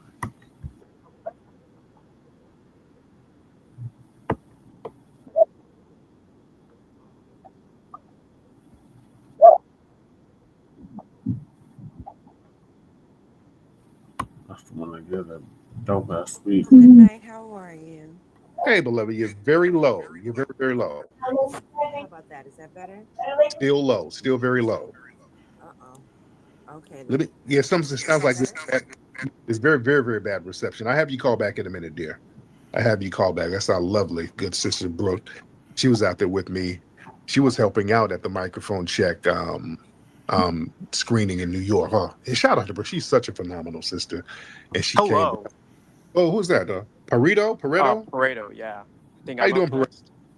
Oh, I'm doing just fine. I just was interested in this space. You mentioned a lot about how immigrants tend to, what's that word, appropriate a lot of African American, foundational Black American scholarships, and even jobs as well, like the whole DEI thing. I noticed a lot of, this is so funny, a lot of white Hispanics who are like, whose parents are in the cartels or like billionaires from Brazil and Argentina. They get all the spots for DEI, but then they kang and say, oh, I'm like 1% Hispanic. I mean, they are Hispanic culturally, but they're white. I think, honestly, I mean, that's not my whole point. I think the biggest issue is I think there's a lot of division and people need to start targeting the actual power structure in America, which is the foundational white American ruling class. They need to be dealt with. They're the ones who are dividing and conquering, not just people in America, but people all around the world. What's the foundational white American?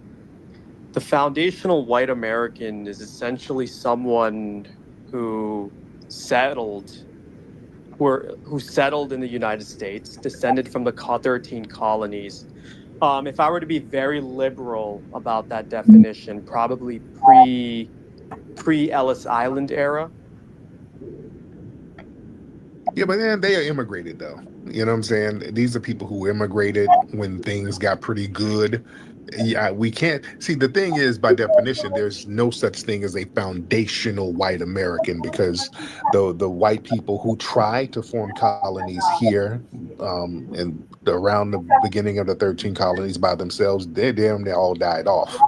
They started cannibalizing each other, so they couldn't found anything. They didn't found anything. They weren't the foundation of anything. They failed. It was the foundational Black Americans who kind of made things foundational, and everything was built on our shoulders. And most white people, they started coming over here in the 20th century. Most white people now, they're descended from Ellis Island white people. You understand? Yeah, that's true. I mean, Gavin Newsom, our governor, he's literally half Irish. What's that? Irish Ellis Islander. That's left. A lot of these WASPs, like, they're actually like an Irish Ellis Islander. This is something people don't know. But yeah, like I think, anyway, how my philosophy is, like, instead of like targeting other minorities or quote unquote, what I'm personally doing is I'm striving to compete and outcompete white people. I'm striving to undercut white people. When I'm checking a resume and I see a white last name, I tend to put it in the end of the resume pile. It's all, subtle. Now you are white though. You are white, right? Oh no, I'm not white. Now what are you? This is funny. Okay, this is actually funny as hell. But I'm not making this shit up. I'm an anchor baby. So my dad is Bangladeshi, my mom is Indian. I grew up in the Middle East, and I was born in the States, and I went to American schooling. That's why I have such an American accent. And I moved to the States at 18 for university. I did get a scholarship, but it wasn't, it wasn't a minority scholarship, so I didn't steal any scholarship from foundational Black Americans. However, I went to college, and now I'm working, and I'm doing everything in my power to one day, perhaps go to law school and make this country more equitable and seize wealth from the white people. So what part, were you born in Bangladesh, or were you born here? They anchored you here? Oh yeah, no, my parents, they flew all the way here. My mom gave birth to me. Where are they from? Dhaka? Where are they from? Bangladesh, Dhaka. My dad and my mom is from India, and I grew up in the Middle East in Dubai. I don't know what it is. Oh, okay. Okay, damn. Okay. So you're all over the place. What'd you grow up eating? What they make for you when you were growing up? American food, actually. Well, a mix of everything, honestly. It was just like Arabic, mostly Indian, obviously. Like what? Name some of the dishes. Idli, sambar, biryani, cereal. I mean, I ate a lot of American food. I mean, there was a lot of junk food, like what's in the East Middle Indian East. cereal? What's Indian cereal? I didn't eat Indian cereal. I ate like what's that American brand? Pops, Rice Krispies. Some rat Krispies. What were you eating? Rice Krispies. Look. You had rat Krispies. Okay. Anyways, yeah. But look, I like America. I see it as a place to pillage and pirate. Were you eating Cinnamon Roach Crunch cereal? What were you eating? Cinnamon Roach Crunch? What were you eating? What kind of cereal? I love Cinnamon Roach Crunch.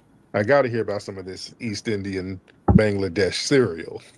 That sounds interesting. But go ahead, Pareto. I do feed rat poison to like my white coworkers. We don't want to. I stink up the. I do this on purpose. Okay, yeah. Let me go to the bathroom. Sister Brooke, what's going on, dear? This is crazy. Hi, yes, okay. Can you hear me now? Much better, yes. Okay. So I was calling because when you were talking about delineating, I wanted to let everybody know that we have a bill here in New York where we are, it's a disaggregation bill, which is basically a delineation bill. So that we can be counted separate and apart from the other Afro, Caribbeans, Africans, whoever might consider themselves Black. So we would be a separate entity unto ourselves. I'm gonna Google how to put things on the Jumbotron, if that's okay with you, and figure that out before you get off. And because we need people to email our senators and our legislators so that we could put pressure on them to get this done. I also want to let the family know I had done an interview with the president of the U.S. Freedmen Project, and they're the ones that are spearheading FBA Freedmen reparations here in New York. And I work closely with the president. His name is Divine.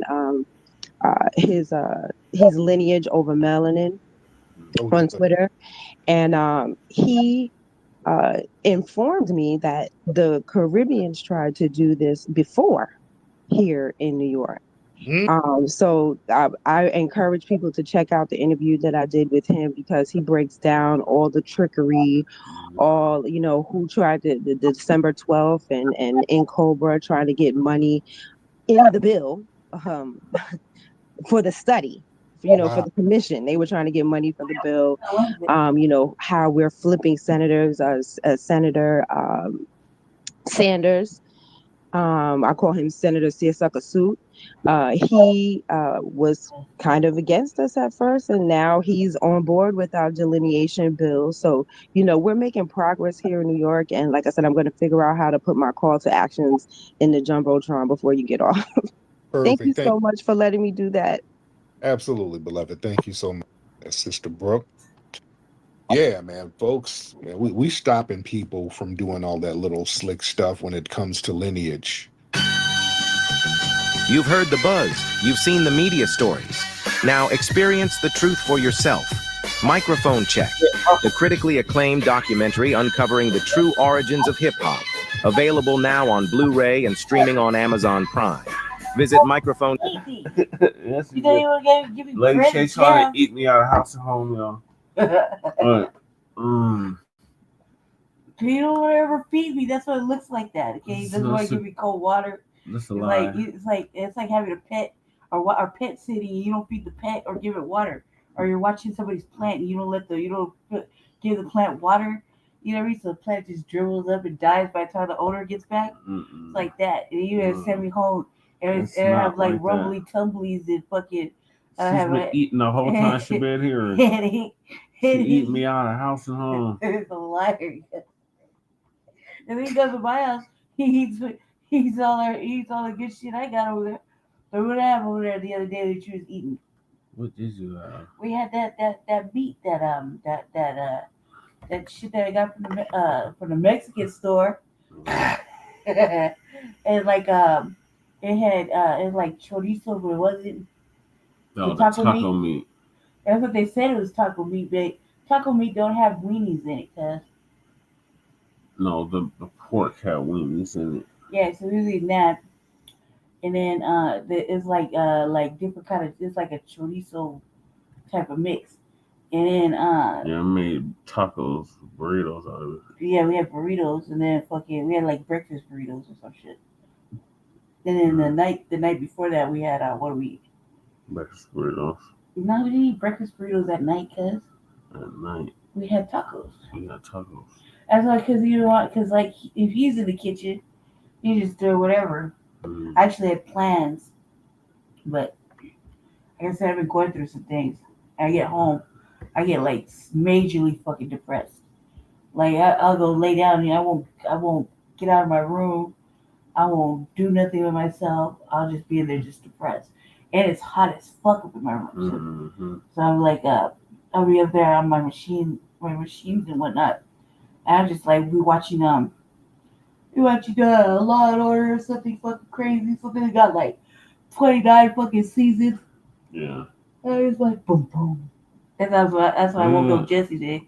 I was like boom boom. It was Law and Order. Yeah. And I was like, you're breaking the law. You're breaking the law.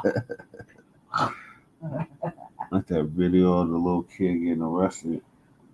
Oh yeah. I was talking to Jesse this because we had a family. We had a family. Let's knock on some wood so this don't happen.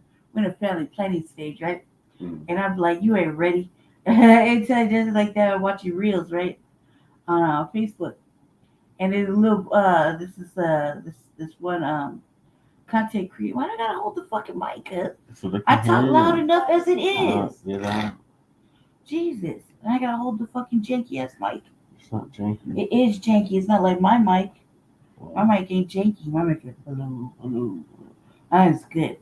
Okay, so what I was saying, anyway, so I guess the father has like two little black kids, the whole little black family in the South, right? But he acts like he's like a white officer, like a white police officer, like the kind you don't want to run into. And he's always sweating the son. He's always running up on him, and like the little boy's like maybe like 2 years old. He's like calling him names, and he's sweating up his shit. He's like, I'm gonna arrest you. And he's like gives him the little fake taser, he's like that. And I was like, see how much fun that is? That are, I'll be watching like little shit and then like little stuff. Kind of like an adult baby fever thing going on right now. It's weird. Anyway, so I'm like, you ain't ready, motherfucking little babies are weird, dude. They was like, you ain't ready for all that? I saw one, I was like, that's what our kids gonna look like with all this hair. I should have major curls. Yeah. I was like, shit. I had my hair out all this weekend. I refused to put it up. Yeah. I refused to put it up. I was like, go to sleep. I was like, throw it everywhere. I refused to put it up. Then I was like talking to B. I was like, God damn, man. There's no goddamn sense for all these sprinkles, all these tinsel pieces to be so bright and exuberant right in front. Yeah. So, what are your thoughts on why the ICE protesters ask white people for help? Don't ask white people for help. What you mean? They got all the help they needed during that No Kings fucking protest. That was them getting help. Yeah. They did that protest, that No Kings protest. All the white people in the free world showed up. Mm-hmm. I was a lot of motherfucking white people everywhere, just everywhere. I'm like, gross. They got paid to show up. And I'm like, why it cost the city so much money? There wasn't any free food or nothing out there. No. So why it cost them so much money? Because they got paid to protest. Sound like a whole bunch of bullshit to me. So I was like, because they were running down on one city how much it cost the city for all this protesting or whatever. And I was like, I can't wait till they tell us what Denver costed. Oh, it was L.A. It was like, no, it was LA, yeah. I was like, Jesus Christ. All these millions and billions of dollars. I was like, God, man, like, and again, I don't understand, like during the peaceful protest, allegedly, why it cost so much money, because there was no free food out there, or water, or nothing. But I do enjoy the pelting videos. Yeah. I do enjoy those. They get pelted by motherfucking rubber bullets and tear gas and shit like that. Mm-hmm. I do enjoy that. That was great. That's lightweight compared to what they hit us with. Oh yeah, that's just terrible stuff. They just What give is them that? those. What is what? What is that? What is what? On the other computer. What do you mean? What kind of card is that? What card? What are you talking What kind of about? card is that? What are you talking Card. about? What kind of card is that? What card? On the computer, right next to your finger. You're talking about card. Go look up. What is that, cuz? What is that? That is my provider's card. What's on it? Nothing. Ooh. All right. Anyway, what else, Jesse? What else? Because I don't want to hold this. Right? This thing feel like it's gonna fall apart. No, it don't. Listen. Does it sound like it's gonna fall apart to you? No. Sound like to me, it feel like it.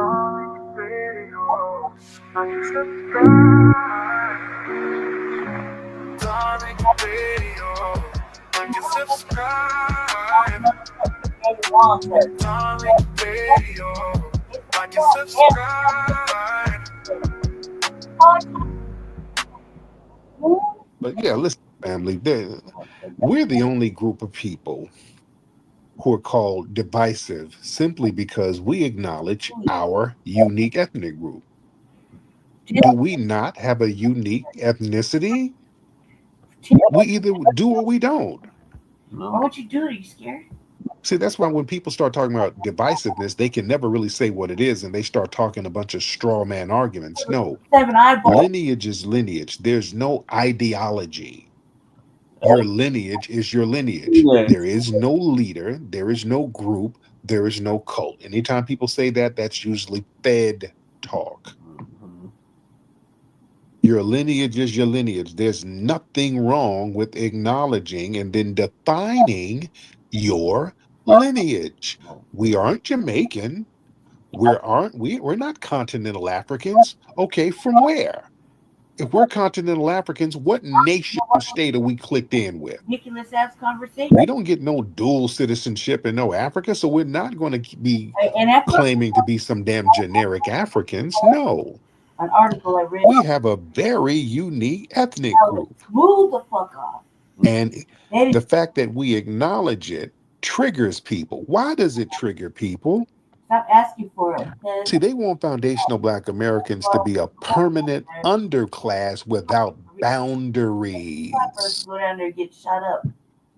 When foundational Black Americans, when we delineate ourselves as a distinct ethnic group, that threatens the whole system that treats us as an undefined, exploitable underclass. No, you got the play. See, other groups, they're allowed to have ethnic pride because they're not expected to play this role. We're supposed to be just undefined, and then everybody can just latch on anything we do. Yeah. You see, and also foundational Black American delineation, that forces accountability for all of the anti-Black practices that go on. You just upset that you can't. When we define who we are, that exposes mistreatment that we specifically face from white society and from non-FBA immigrants. Because a lot of people like to sit up here and blur identity, so this accountability can't happen. So now that we've delineated, we can call out the musty Myron Gaines. Speaking of Myron Gaines, Myron Gaines is a cancer, and we've extrapolated that cancer. We don't let that cancer get among us. That's what you do to cancers. You identify it and then remove that shit.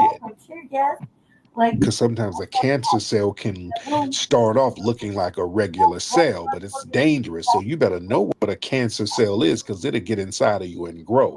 Yeah, the Candace Owens and these people who identify as Caribbean and African and all of that, we should have been delineating from that a long time ago. Shit that fell out their pockets. So now that we've delineated, now that we have different goggles on in order to see who's among us and what their agenda is, we can spot tethers a mile away now, and they hate that. That's what they really hate. They hate when they come around saying some stupid ass shit. We see, hey, like, where you from? The first thing we ask, where you from? That's kryptonite to a tether. That's why they get so offended. That's the only reason we should be outside. When somebody does something stupid, we're like, hey, man, whose man is this? Hey man, where you from? Where your family from? What nigga? What is that? We're all black, nigga. We're all black people. Divisive. Oh, there you go. Yeah, you damn right we asking questions now. We ain't gonna have everybody running up around us talking about they black and they do everything they can to undermine us and do all types of phenomenal things for their ethnic group and their fellow immigrants, like Obama. Yeah, we wised up. Obama didn't do a goddamn thing for us. Let us get slaughtered while rolling out the red carpet for fellow immigrants. And then Kamami was going to do the same thing. And we said no. No. Come on now, y'all act like you talk about divisive. Divisive is a damn vice president talking about, I ain't going to do nothing that's only going to help black people. No. Yet you kick the damn door open for fellow immigrants. And we're divisive because we ain't going for that bullshit ass program? Man, please. What I do in here? Nigga, delineation is the move. You understand? And that foundational black American identity, that destroys the whole pan-black finesse industry. There is entire academic, activist, nonprofit sectors built on pan-Africanist rhetoric, where non-FBAs benefit financially and socially by lumping all black people together. Don't say that. And us delineating undermines that whole finesse.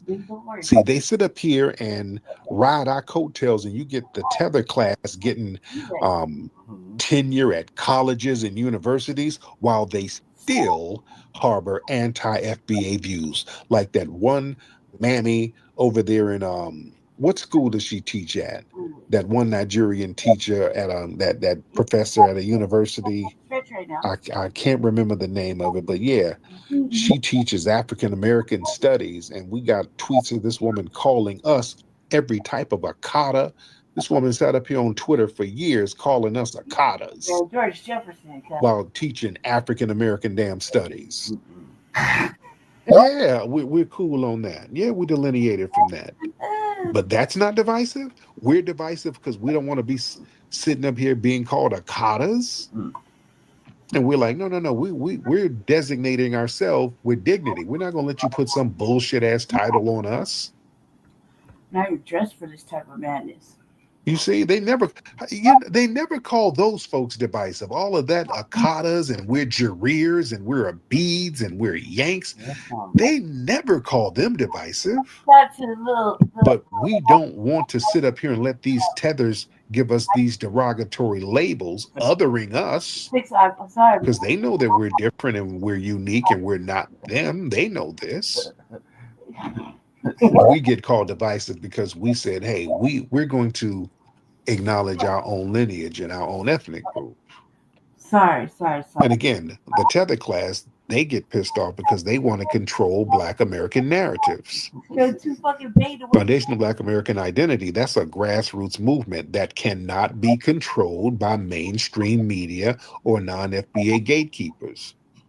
And that terrifies institutions who's used to manufacturing Black narratives for political and commercial gain. We're gonna go all the way. That's some real grassroots shit, and real true grassroots thing. You can't really control it. It can't be controlled by the corporate sector. That's why the Democrats crashed and burned. I gotta get another one. After spending all of that money on Beyonce, Megan Thee Stallion, Cardi B, and all of that bullshit, the grassroots made that shit crash and burn. That's why the Boule class is always whining about us. My idea, right? And rolling. Them stupid ass stupid ass FBA, FBA stupid as hell.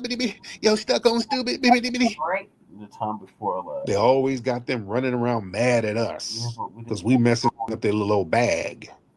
I got the bobblehead the year before. Because they can't control the narrative. And the thing is, with foundational Black Americans, we're demanding tangibles, no symbolisms. That's right.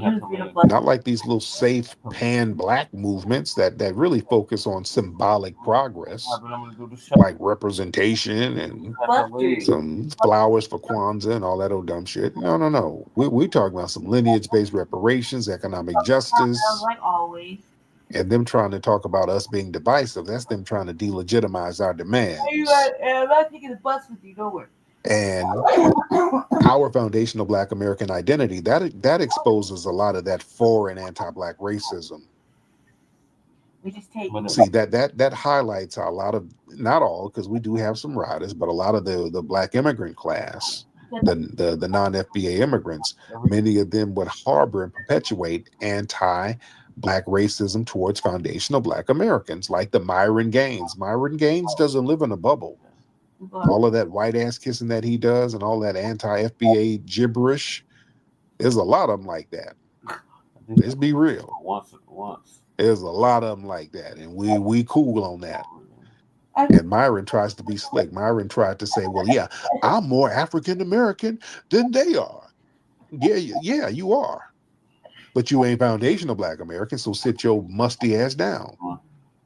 Yeah, they can co-op African American. They try that all the time. That's why we got to stop using terms that's given to us. Yeah? Yeah. Because see, other groups, they're seen as adding diversity. See, foundational Black Americans, see, we're seen as demanding power. See, when Latinos and Asians and Arabs and other groups, they show ethnic pride, they frame that as diversity. When foundational Black Americans do the same, that's viewed as a power move. Because see, the dominant society, they fear a politically and economically organized foundational Black American lineage. These people understand when us on our lineage, when we get on the same page, we start moving shit. Shit starts getting done. You understand what I'm saying? Let's get real about this shit. That when we get on code with each other, and we're getting on code with each other around our lineage, they're like, hey, we don't need that. We got to keep these niggas divisive. That's why we let a lot of the tether class get among them, so that we can put these tethers in certain positions over these FBAs, because we know our tether class ain't going to be on code and they're going to undermine them, like musty ass Westmore, bitch ass Westmore, who crashed out reparations. Byron Donald, whatever his name is, another tether. They got him trying to run for governor somewhere. He's against reparations. He's Caribbean. Family, this is not a coincidence. They get all of these people with melanin and put them in certain political positions to act as our representative, and they don't come from our lineage. That's not an accident. That's not an accident. These people understand ethnic science and ethnic camaraderie, and people who don't have it, they're very well aware of this. You understand? The white supremacists, they know the different types of Blacks to bring here, bring there. They understand. They know us. They really know us.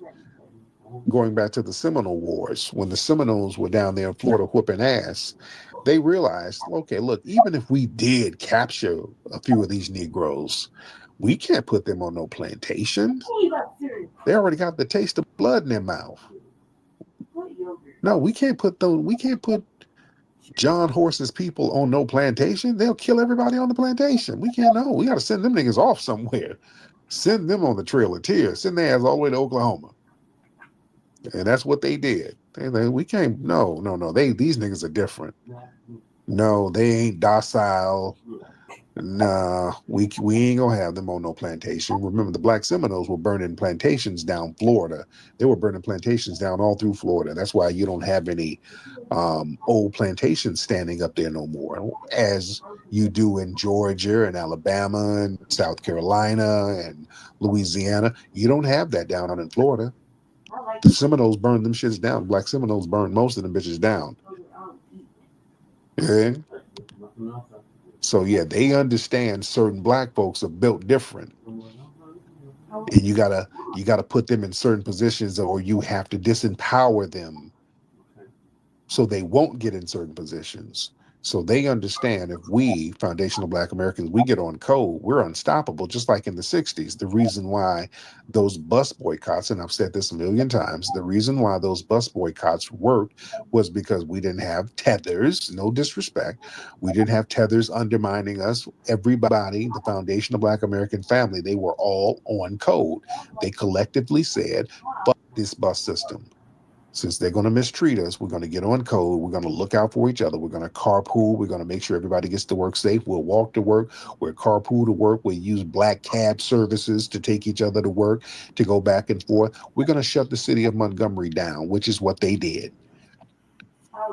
And Montgomery had to come bowing down, kissing the ring, and said, okay, let's let y'all have some of them civil rights.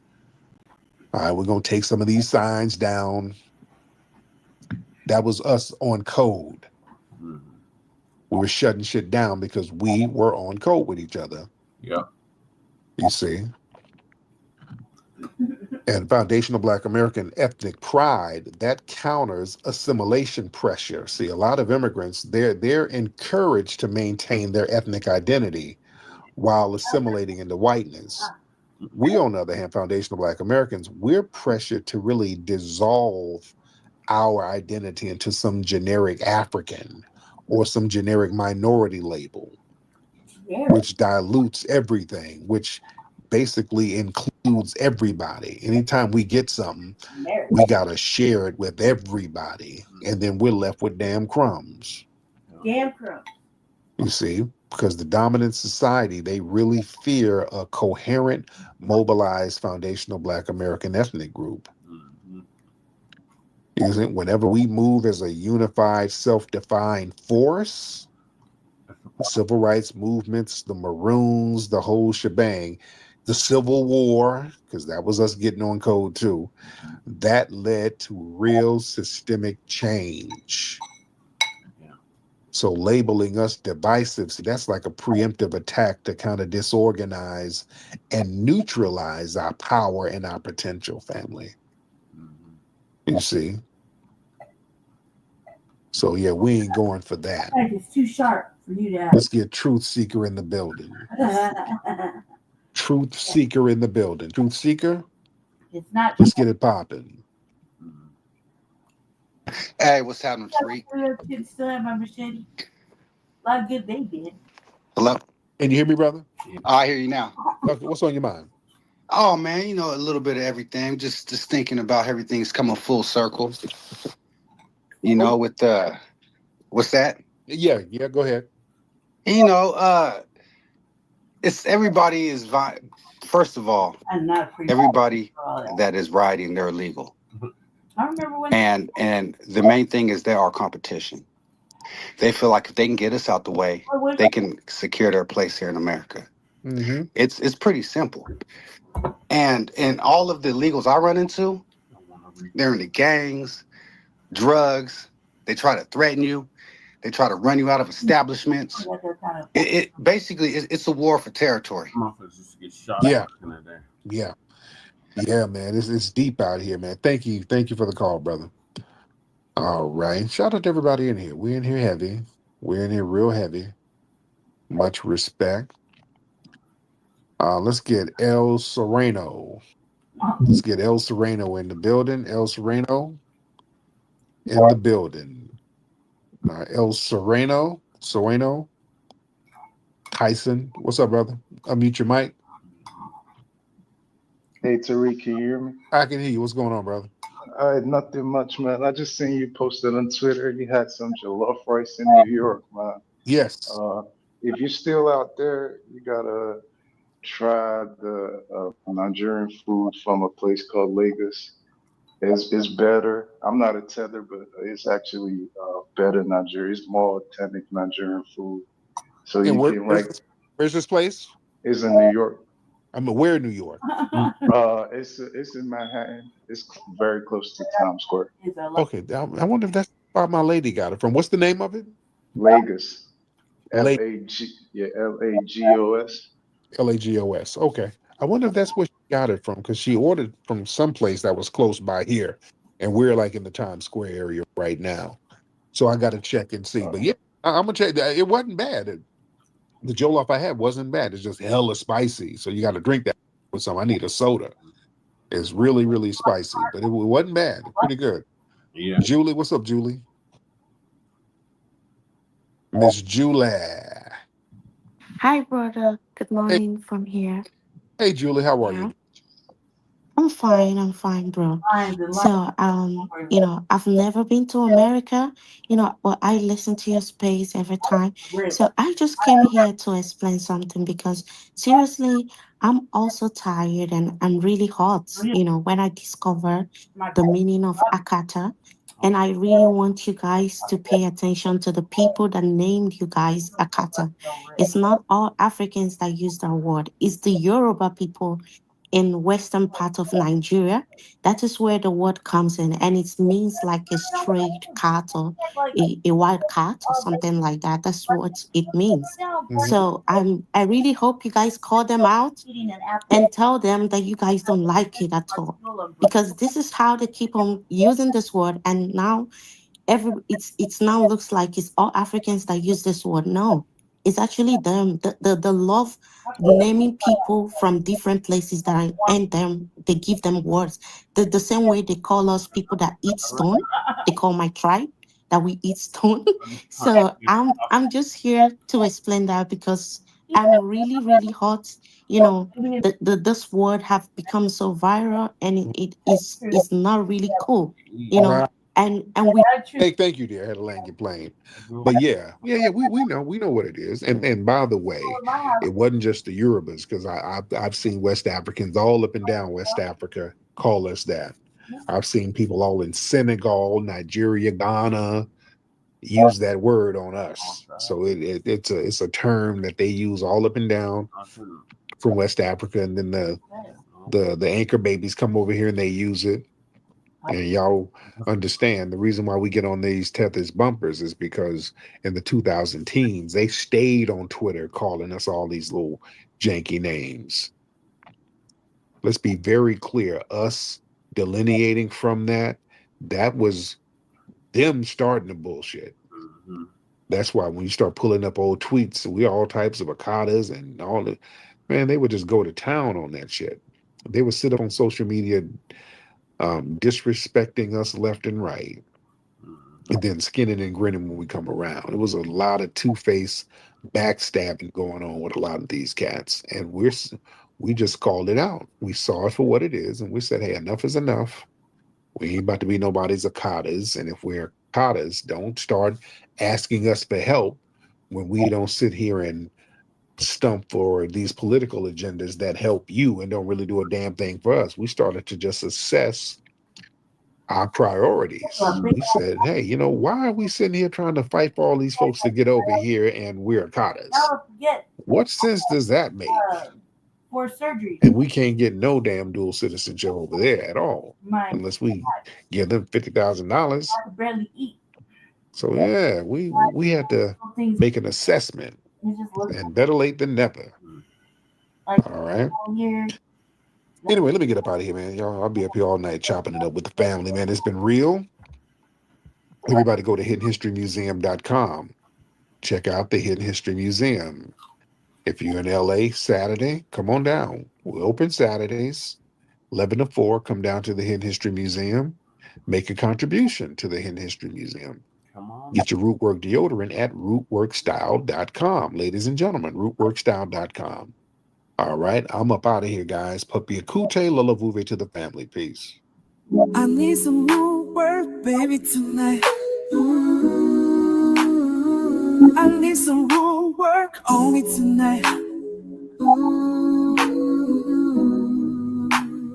I need some more work, baby, tonight. I need some more work on me tonight. Yeah, yeah. I need some more work on me tonight. I need some more work, baby, tonight. I need some more work on me tonight. Yeah, yeah. I need some more work. Playing this shit all night long yesterday, right? All I heard was Tariq, right? Ted, right now is a one. Tariq all motherfucking night long. Then I heard it all goddamn day long, right? Between him, Uncle Phil, and fucking Democracy Now, right? Oh, and Red Supreme. That's all I.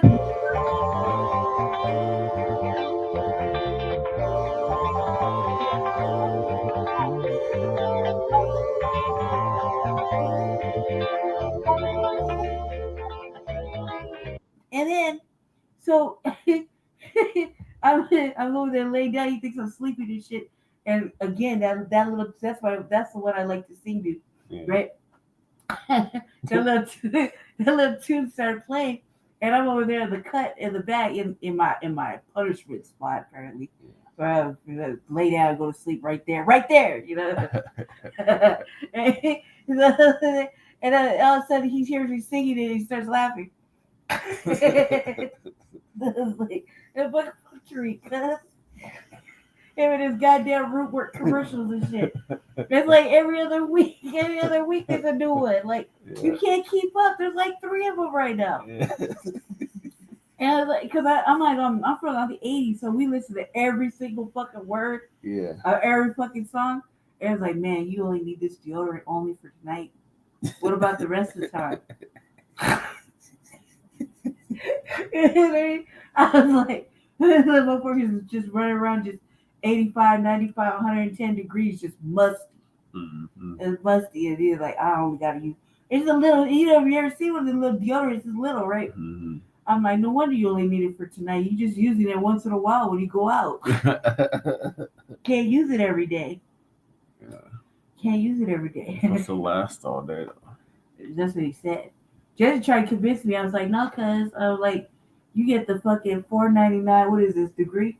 Mm-hmm. You get the $4.99 degree, not the $20 Rootwork. That's aluminum. Putting aluminum on my arms. See, you see how he's ready for the comeback? It's aluminum. It didn't stop you before, cuz you're gonna take this cancer like everybody else.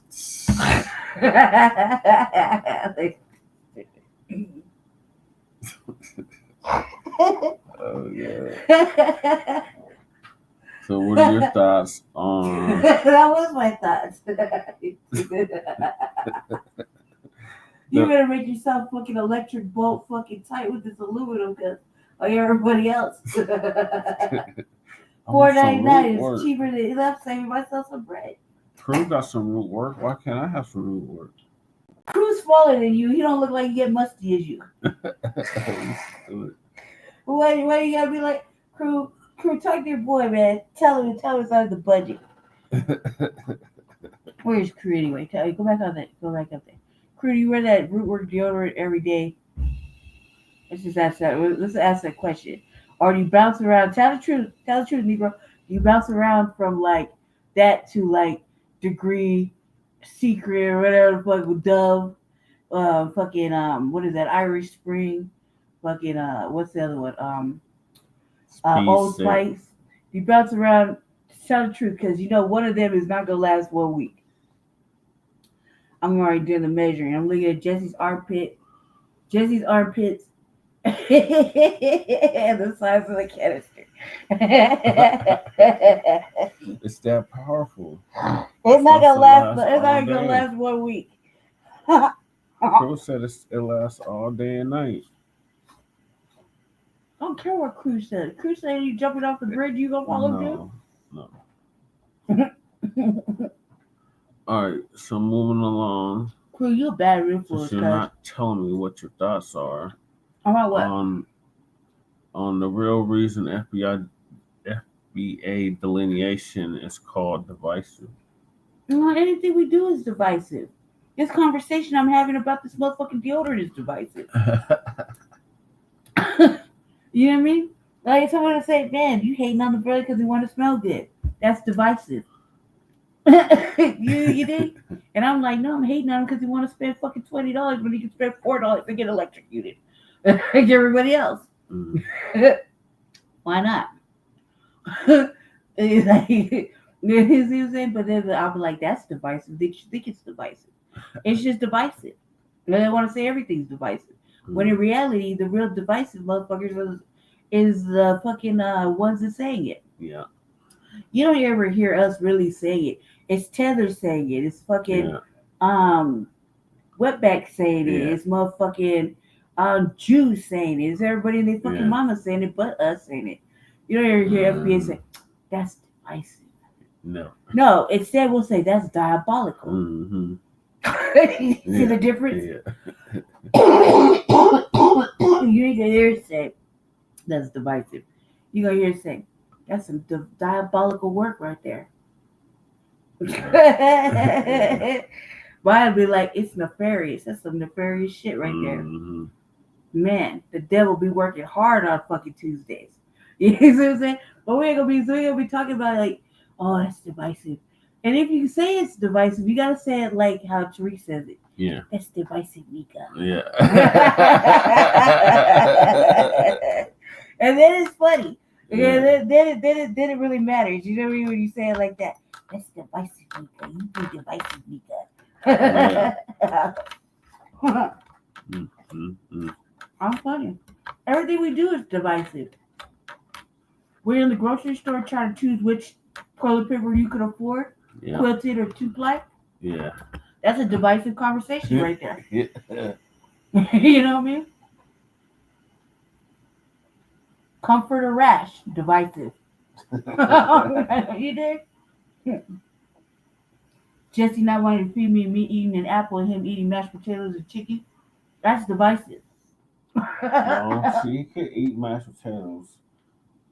That was divisive. She opted out of mashed potatoes and decided to eat apples. No, it's like, I did that. That was on purpose. That shit was hella. I'm still eating it. That motherfucking apple was huge. Yeah. That was diabolical how big that motherfucking apple was. No, I think that the white programming that we've been under, for a long time, all this programming that is sad that you got pretty black faces that are involved in the programming and the propaganda. That's divisive. Like everything that you're seeing now, that's divisive. Of course, it's only natural to want to throw shade and blame at the motherfuckers that aren't doing anything. Right. That's because you try to provoke them. This is like a trap. Like I was saying yesterday, I don't know if I said it online or whatever, but this is a trap. This is a trap.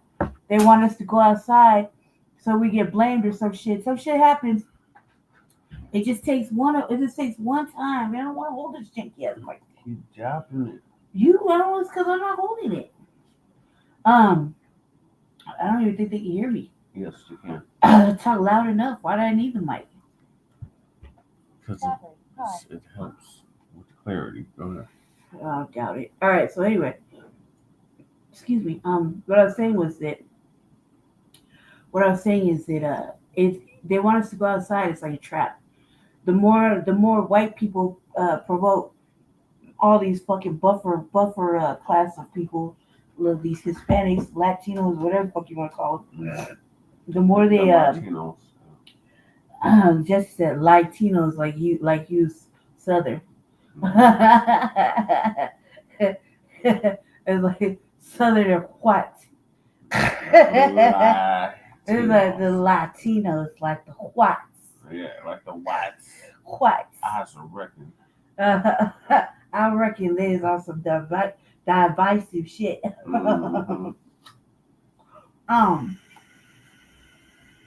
Real shit. It just takes one motherfucker to call us out our race, spit on us, or put their hands on us, and it's on and cracking. It's gonna be like find out, Susan. It's gonna be like the Alabama brawl. Yeah. Because Black we August is coming up. That's my favorite time of year. So like it just takes one motherfucker to do it, and we've seen a video. Where was it on Black on Afro Elite, right? Yeah. On Afro Elite, and it's been making its rounds where you have these two motherfucking anchor babies. Yeah. Probably second, third generation anchor babies. Talking shit to a brother, a police officer. Yeah. Calling him out of his race. Yeah. To his face. Now you say it like, I mean, it sounds so, when they say it sounds so cheesy and off-brand. Disrespectful, you know what I mean? And saying what they're gonna do to his food or what they're gonna do, whatever. And yeah, played that yesterday. It's like you're talking shit to the law. None of that. It's the law, but it's a brother. At the end of the day. But when all this shit is said and done, you really think your business is still gonna be there? Right. Right. Dumbasses. You really think your mommy and daddy in the back making tortillas are gonna be there? Stupid faces. I would be evaluating the consequences of my off-brand behavior. You know what I mean? Especially to your parents. We probably still don't speak English. Like, that's what trips me out is that nobody's ever really paid attention. But if you really pay attention, I'm 45 years old, right? I come from California, specifically East LA, right? Which is like how Red Supreme said, very racist. Yeah. Yeah, it's sad. It's very sad shit. Very sad shit. I even got a little emotional right there. Very sad shit. But I know that when I've been here in certain places, these motherfucking businesses have been here for like 20, 30 years, making food or whatever. Yeah. And they still don't speak no motherfucking English. Yeah. They've had 2 rounds of fucking children, which means children and grandchildren. And they children and grandchildren speak English. But these motherfuckers who came over here illegally in the beginning to have motherfucking anchor babies don't speak not now word in English. We used to call it broken English. Yeah. Right? So I'll be like, why are you surprised that they get you arrested? They don't speak no English. Hey, that's 1. 2, what did you expect? Right. And what is he protesting about? Y'all motherfuckers don't protest anybody else breaking the law? Right. Is it okay to do B&Es? No, you go to jail. Right? Is it okay to set a dumpster fire? Nope, you go to jail. Is it okay to fucking steal out the neighbor's yard? Nope, you go to jail. Is it okay to fucking do bodily harm to another individual? No, go to jail. You know what I mean? So what the fuck, man? Are you really protesting? Some of these motherfuckers came literally in caravans and broke through the fucking wall, broke through the fucking, the border. Yeah. Even when they knew even though they knew that Trump was going to be the president, they still came in caravans. Yeah. And prayed that he was going to let them stay. That's stupid as hell. And don't act like they don't got no TV, newspaper, or internet over in any of these foreign motherfucking countries. Don't act like that.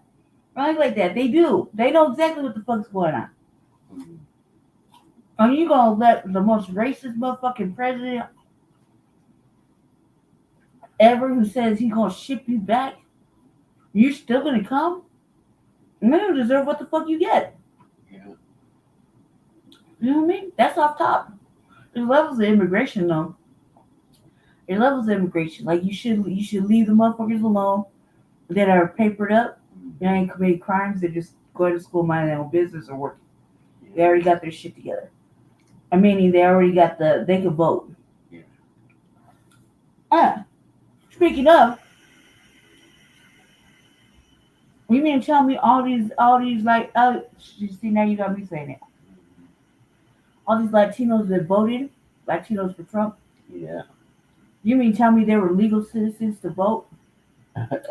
No. Question mark. Okay, that's one question, right? That's one question. Now, follow me down this black hallway, Black Valley. Okay, so he deported his whole voting base?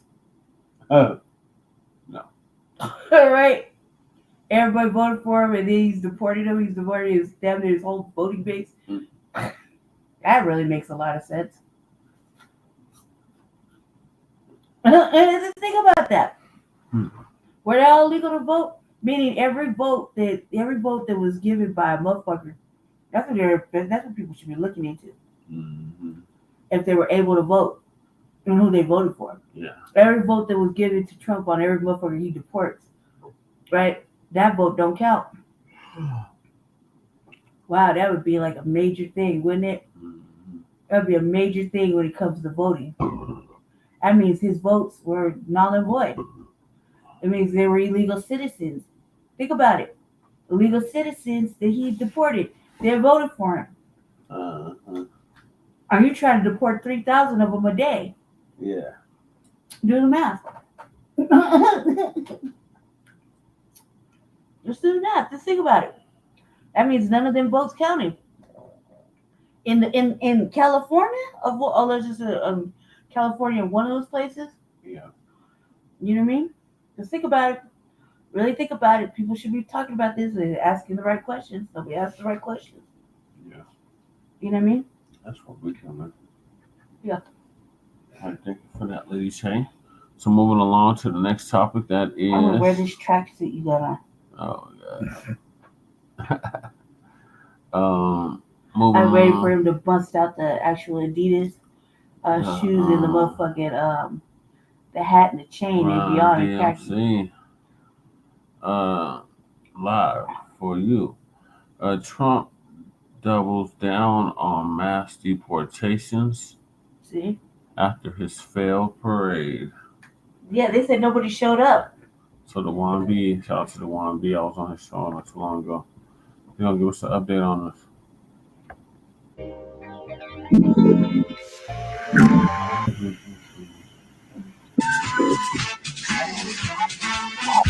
I don't. Yes, you do. Yeah. Thank you, TS175. Thank you again. But we had another awesome weekend at the Hollywood Bowl celebrating music, the Playboy Jazz Festival, which is now the Blue Note Jazz Festival. I bring that up because this is the second week of protests that have been going on. And this past Saturday, there was the No Kings protest. And for those of you who weren't there, who aren't paying attention, because I get it. After I signed off from YouTube on Saturday, I ain't pay attention to shit till this morning. I was in music heaven. From the moment I signed off on Saturday, fuck the world and all that's going on. It's like bumper cars. Yeah. And I went to go listen to some goddamn music. It's like punishment. Oh, John Sheldon, I appreciate the cash app. Punishment for shit. I appreciate the cash app, man. This is what black folks was doing this past Saturday. And I love our temperament because we are following the advice and we are staying out of it. And this is how we stand out of it as black folks. We over here listening to the Isley Brothers. Yeah. We over here listening to the Isley Brothers this week while the world is going around and protesting this and protesting that. This is what we doing.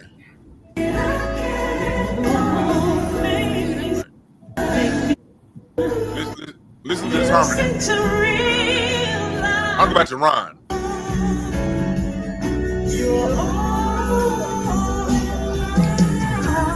Come on, Ron. I know that voice. You make it better.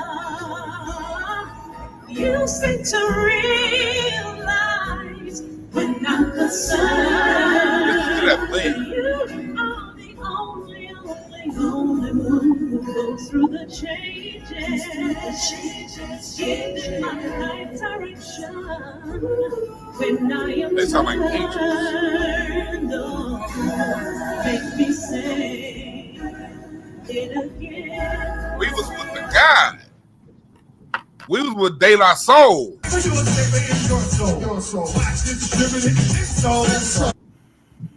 Let me y'all can hear, y'all can't see De La.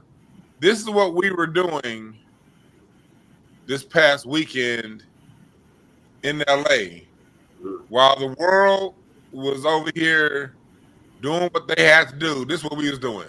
You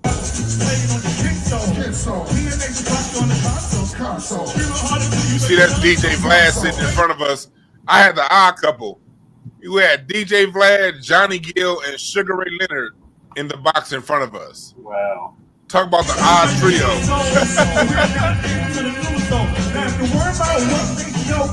But that was DJ Vlad. Y'all saw bobbing his head. And no, I did not ask for an interview. No, I did not ask for an interview. Right. No, I did not ask for an interview. Look at D Smoke. D Smoke is on the piano rapping, yo. This time is gonna be different. I'ma bless the world with honest quotes in every sentence and get better every moment, just like Beverly mentioned. Hard times, but never resentment. I stay forever relentless. Let's go. This song comes out within a week, and I like my beautiful wife to join me on stage. With his wife and Derek Hines. Pull up in my city like I'm something sick. Already legendary. And being in my purpose, the luxury. Holding in February, pulling that motors and polarizing, so I can get from 1 to 3 to figure out which side. And we gonna let you niggas switch sides. That's how we get down in LA. D Smoke. You had Derek Hodges band, his orchestra, his band. Black folks still doing it.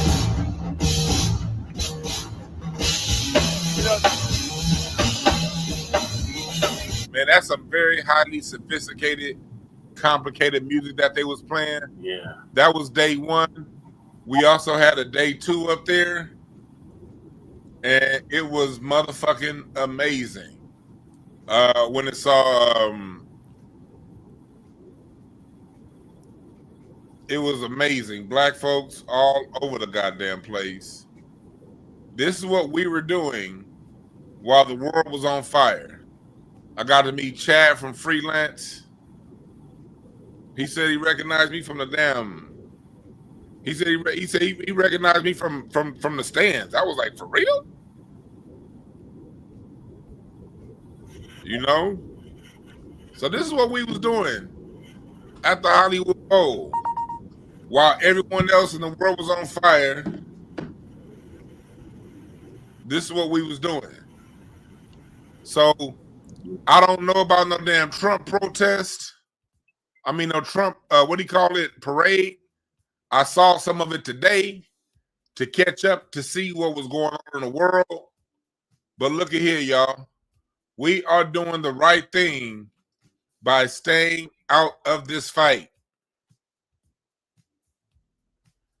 We culturally are doing the right thing by staying out of this fight. Because we warned everybody what was going on. We, you know, for the black folks that vote Democrat, they were telling folks, hey, look, Trump ain't playing with y'all. Y'all did y'all job. And for those of us like me, we said, black people don't give a fuck about what Trump does. Because whatever he does, we've been through before and we'll be fine. This was last night. This was last night. Grace Jones performed last night. I'm not the biggest Grace Jones fans, but I'm the kind of person, I like going to music events, even for people who I don't traditionally listen to, so I can get a vibe of their energy. Sing it now, too. This is the Grace Jones, and she brought Janelle Monáe out. And I put a post up that my man Freeze up called me on earlier. This was the OG tramp and the new age tramp. And when I say tramp, I mean by the way they dress. I don't know anything about them personally. The shit that they do. This is what niggas was doing this past week. Look at this shit. This was the one Grace Jones I did like. Look at this. 77 years old.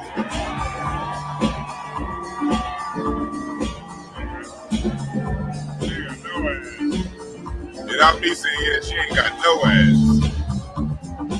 So a lot of our Grace, not Grace, but you know, Grace Jones had her time in music. You know, she gave America that sound that she inherited from Lena Horne, that style, and it was. But this is what we was doing out here.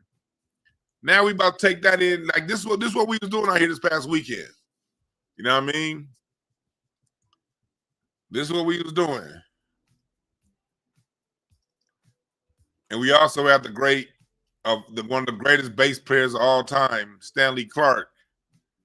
You know music. You know if you know, you know, man.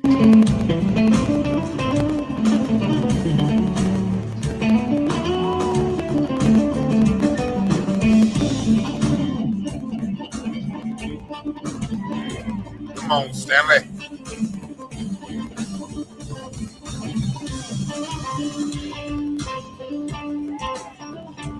The great Stanley. So we've got people in here. Share the video, share everything. We about to get into the topic all the way. I wanted to set that foundation just to show what we was doing culturally while everyone else was fighting. This is how we stay out of the bullshit, folks. Let's go. Our music is a treasure. We just go hang out with our music. Go listen to the music. Listen to some jazz. Listen to some R&B. Listen to whatever floats your boat, and stay out this shit. All right.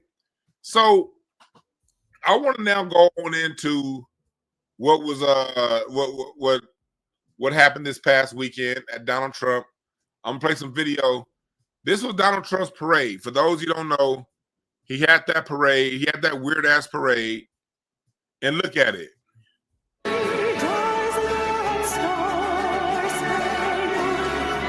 that's a terrible Star Spangled Banner. She sounded horrible. 10 years old, 9 So, going on 10. this is his rally. This was what he was most excited to see because he had an ancestor who had This was like been a part war of the US celebrating Army during 250 this years of the time. Army. And for him, this is new to see and understand what it might have looked And they're talking about, particularly, you know, American Day. They're celebrating World War II. the steps. And one thing about white folks, they love celebrating World War II because that was the last clear victory that they got. Anniversary of our nation's army. White on white crime at its most deadliest, World War II. That goes back to the Huns versus the Visigoths. It goes back to the Saxons versus the Anglos. It goes back to the Vikings versus the Vandals. Or in some cases, their And all the V tribes that they had. special moment for them to see all the So as you see here, okay, look at the crowds.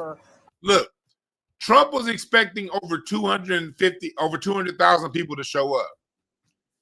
And this shit ended up looking like midweek Bible study at church.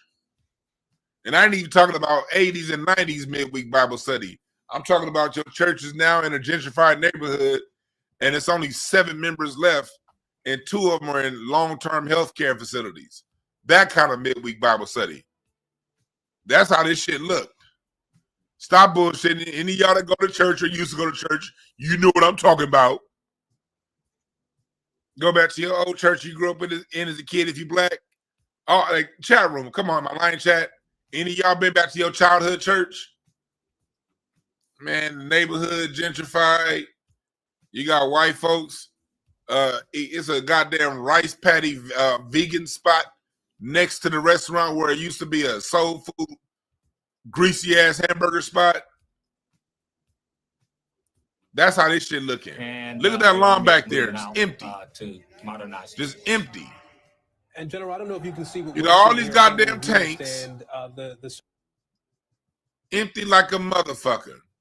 They doing their best not to have too many wide angles. Particularly Now this is the protest over here in Los LA. Angeles, the Border Patrol being in Los Angeles. Look at these freaky ass flags. You got American and Mexican flags. You got rainbow and American flag, rainbow and Mexican flags. Goddamn. Potentially San Bernardino and Orange County. It's more people over here at this LA no Donald Trump protest than it is at Donald Trump's rally. I want to go back and get another shot of the street if I can. Here we go. Here we go. I'll look for another shot of the street. Here in our presence, but watching some of this machinery, you're looking at strikers that are going by the parade route right now. Here we go. We've caught glimpses. Look at his face. Has been on his feet. This motherfucker Trump, no, he like, God damn, did nobody show up. This shit bombed like a motherfucker. Here we go. Here's the street angle. This angle I was looking for. Y'all see this angle? This whole street was supposed to be lined up with people.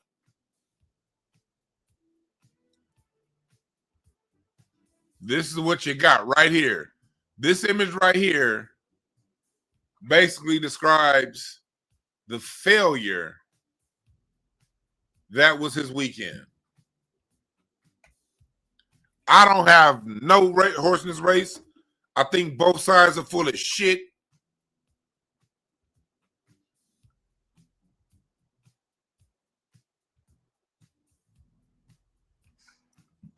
So I want to see both sides fail. That's my goal. I don't want neither side to win. I don't want Trump's agenda to win out.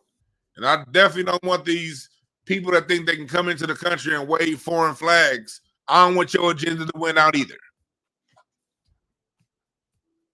So you see this, and then you contrast that with what's going on with all these raids. And that shit went into the night. Fight for. That is something that is special. Here we go. So you got the ICE shit going on with the foreign flags. Which is about a block that way, protecting the 101 freeway entrance. And then you had Dodger game.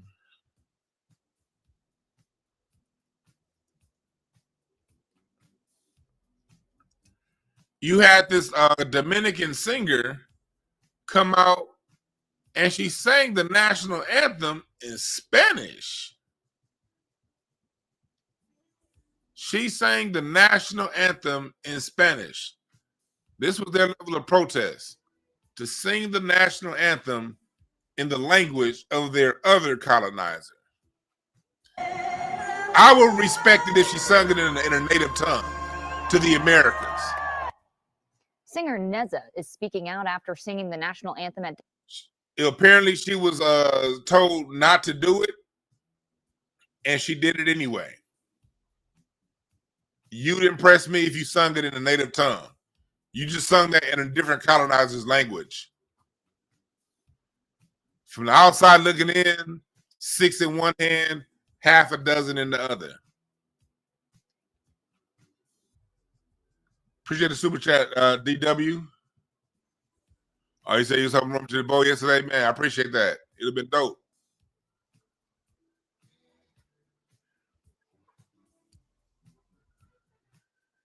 But yeah, so you see this is what's going on.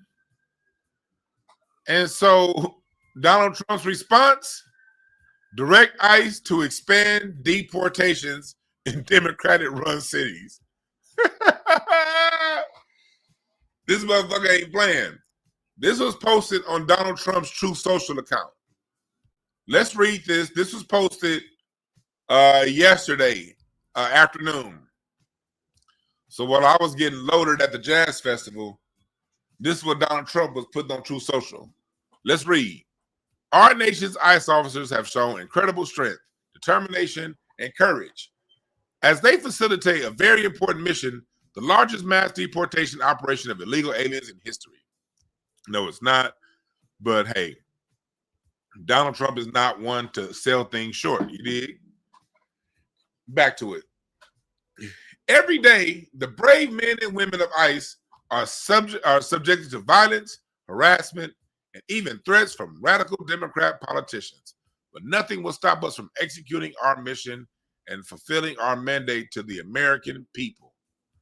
ICE offers ICE offers are herewith ordered by notice of this truth to do all in their power to achieve the very important goal of delivering the single largest mass deportation program in history. So that's Donald Trump's goal. One that I hope he win. I hope he's successful in this particular goal. Although, and here's the reason why I hope he's successful. As a matter of fact, I'll get to that on the racism side. I'll get to that. Now, again, I know that this isn't going to do anything overall. This is more show than it is substance, what's happening with these deportations. Because if they wanted to get rid of the illegals, they go after the companies hiring, not the illegals. So I'm already knowing this is all pomp and circumstance. But I do like what it's doing to remind people of their place in this society. Because some motherfuckers done got too big for their britches. All right, let's go back and read. In order to achieve this, we must expand efforts to detain and deport illegal aliens in America's largest cities, such as Los Angeles, Chicago, and New York, where millions upon millions of illegal aliens reside. These and other such cities are the core of Democrat power center, where they use illegal aliens to expand their voter base, cheat in elections, and grow the welfare state, robbing good-paying jobs and benefits from hard-working American citizens. These radical left Democrats are sick of mine and hate our country and actually want to destroy our inner cities. And they are doing a good job of it. There's something wrong with them. That's why I believe in the open borders. Open borders. Did you say transgender for everybody and transgender for everybody and men playing in women's sports? That's why. That's what he said. That's why. I read that wrong. That's why they believe in open borders, transgender for everybody, and men playing in women's sports. And that's why I want ICE, Border Patrol, and our great patriotic law enforcement officers to focus on our crime-ridden and deadly inner cities and those places where sanctuary cities play such a big role. You don't hear about sanctuary cities in our heartland. That's true. So basically, this is all. I'm going to finish it. I want our brave ICE officers to know that real Americans are cheering you on every day. The American people want our cities, schools, and communities to be safe from illegal alien crime, conflict, and chaos. That's why I've directed my entire administration to put every resource possible behind this effort and reverse the tide of mass destruction migration that has turned once idyllic towns into scenes of third world dystopia. Our federal government will continue to be focused on the remigration of aliens to places from where they came and preventing the admission of anyone who undermines the domestic tranquility of the United States. To ICE, FBI, DEA, ATF, the Patriots at the Pentagon, and the State Department, you have my unwavering support. Now get the job done. So this is Donald J. Trump's reply to everybody trolling him for his failed ass parade. His parade failed. You had the No Kings rallies all around the country. And Donald Trump said, you know what? Let's double down on whiteness.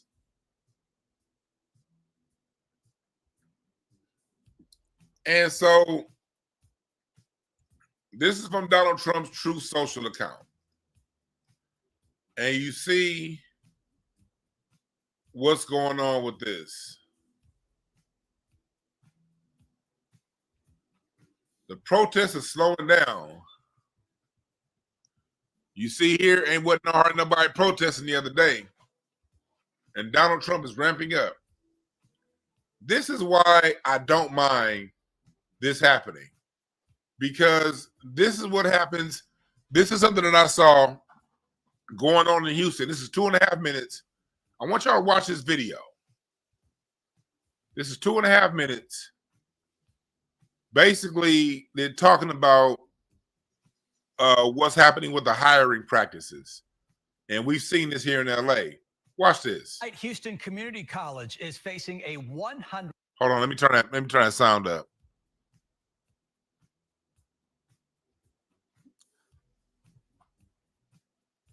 American employee claims. Roseanne? This lawsuit was intentionally filed today in the Juneteenth email chain preferential treatment. This is a pattern done. Member Adriana Thomas claiming they worked intentionally on a quote well-decision against top and Black and Hispanic hires and promotions. Whether it is demoting them, says it happened on what she believes was a clear pattern of misused funds and spoke up. Including placed me on administrative leave. In March, she resigned, and there have been dozens, as I've said, that have come forward. HCC says they have not been served yet, so at this hour, they do Y'all not have a Willie? response. For now, Roseanne Aragon, KPRC, Channel 2 News. Roseanne, thank you. Y'all pin Willie? If you pin Willie and refresh, it's all good on my side. If you're pin Willie and refresh your browser, on my side, it pretty good. Houston Community College is facing a 100. Refresh your browser. I'm good on my end. I don't know what the hell YouTube is doing because on my side, the stream played perfectly fine. Y'all didn't get it? Refresh then. I'll play it again. Refresh.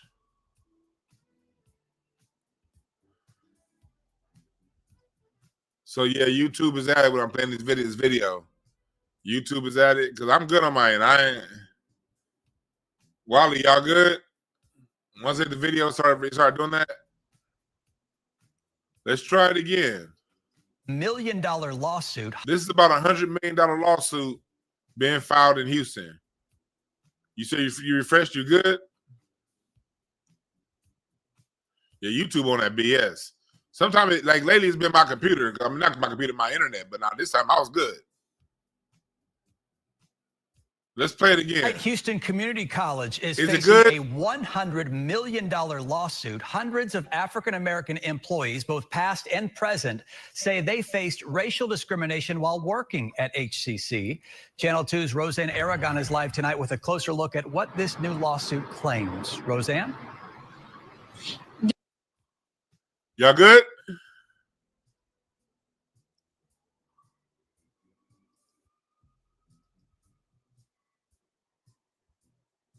What this new lawsuit claims. Roseanne? This lawsuit was intentionally filed today. The plaintiff tells us she represents many. Houston Community College slapped with a $100 million racial discrimination lawsuit filed on none other than the Juneteenth holiday. At the center of the case is Zelia Brown, a former employee who says she and others have been racially targeted by HCC leadership. The suit also reveals an email chain from Chancellor Cesar Maldonado, which states now we Hispanics are going to receive preferential treatment. This is a pattern. That is something that is methodically and deliberately done to ostracize that individual. The suit names Maldonado, HR Director Janet May, and Board of Trustees member Adriana Thomas, claiming they worked intentionally on a, quote, well-developed, systematic, entrenched, and wildly successful campaign of race and sex discrimination against top-level Black employees, stating that 90% of the longtime Black professionals at HCC have either been terminated or demoted, while there has been a 50% increase in Hispanic hires and promotions. Whether it is demoting them by pay, placing them in a lower level position, creating schemes. Brown says it happened to her. In 2016, she was hired to advise on grant use and compliance. In 2018, when she found what she believes was a clear pattern of misused funds and spoke up. Every avenue that I would go down, they would present an obstacle. But the lawsuit cites other alleged tactics, including padding Black employee personnel files with false complaints. For Brown, they just immediately placed me on administrative leave. In March, she resigned, and there have been dozens, as I've said, that have come forward. HCC says they have not been served yet. So y'all see that? Y'all see what's going on? Did I not tell y'all on this channel before all of these ICE protests, I was telling you how to get down because they've been doing that shit in California for 30 years. And that's about my Twitter is like, nah, that's because Y'all let it go in California. Down south, we gonna sue. Nigga, we suing then too. That's how white supremacy works. You'll sue, they'll settle and give you some money, and guess what they gonna do? Do the same goddamn thing again until somebody else sues. You hand them a check, and then go right back into doing the same thing because there's too many off-code niggas that will allow this shit to go on. But like Neely Fuller said, the cost of white supremacy gonna keep going up and keep going up. Hey, listen to this Asian dude. I saw this shit. This shit was hilarious. Watch this video. Protesting this and that, all that shit. They want to become an American. And yet, they're out there waving their fucking flag, protesting this and that, all that shit. If you are legal, what the fuck do you have to worry about? Unless you do some dumb shit and you worry about getting deported. Okay? People like me came here legally through the process. We're Americans. Okay? We love this country. We love the flag, the American flag, the America. The red, white, and blue. Okay? We don't care about our flag. We left that shit behind. Okay? You dumb son of a bitch, do some dumb shit with your flags. You might well take that flag, shove it up your ass, and go back where you come from. Motherfucker. If I see you on the road waving your flag, I will call ICE because I get $750 each, bitch. So you see how this is even drawing division between other immigrant groups.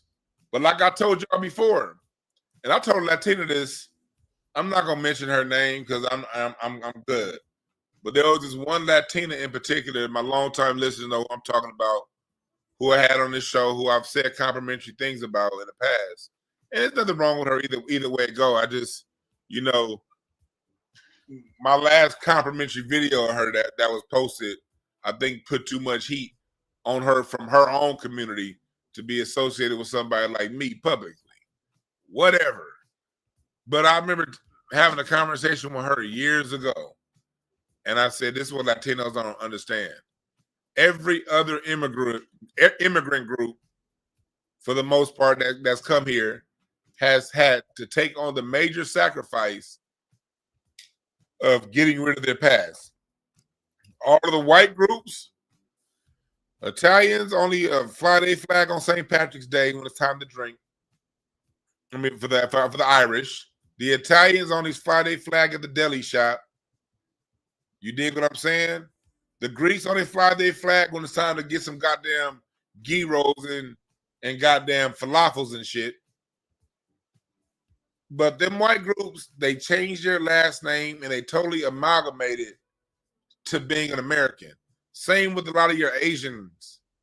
A lot of your Asian groups, not so much the newer Chinese groups that's come here in the last 15 years. People from China that's come in the last 10 to 15 years, they're a little bit different. But a lot of your Japanese and a lot of your Koreans, and they'll come in here and their first name, it'll be a Japanese dude, and their first name is Brian, not Yoshinoya. You know what I mean? The people, plenty of Asians be named Kim and John, and not, you know, Hiroshima and Nagasaki. They don't call themselves Mitsubishi when they come to America and fly Japanese flags. You don't go around seeing them name their kids Honda and Toyota, nigga, and Panda Express. You know, they call themselves American names and they fly the American flag. And that comes at a great sacrifice because Japan has a beautiful culture. Everyone comes from somewhere that has something. So that comes at a tremendous sacrifice. So they looking at this shit like, yo, who the fuck do you are? And y'all the serving class too? That's the other thing about it. Like when America brings in people from India, people from Nigeria, people from China, they're bringing these people in for brain jobs. You know, tech. All the shit that America refuses to teach his own children, his own citizens. All the things that they don't want to teach us, They're importing them in for. They're importing Mexicans in here for labor and underclass work. You can't demand special treatment as a worker, as an underclassman. You got to show where you built something, where you created something. This is what I deserve. When black folks were fighting during the 1860s and during the 1660s, we were fighting on the base of this is what we bring to the table. It wasn't just the labor. It wasn't just being and fighting in every single war. It was also, we created bioengineering, the field through George Washington Carver. We created the elevator. We created all these things that we see that make America great. It was black people that had a full-on hand in that. We were the brains of the operations. And still to this day, when it comes to the music, one of America's biggest exports around the world is America's music, still till this day.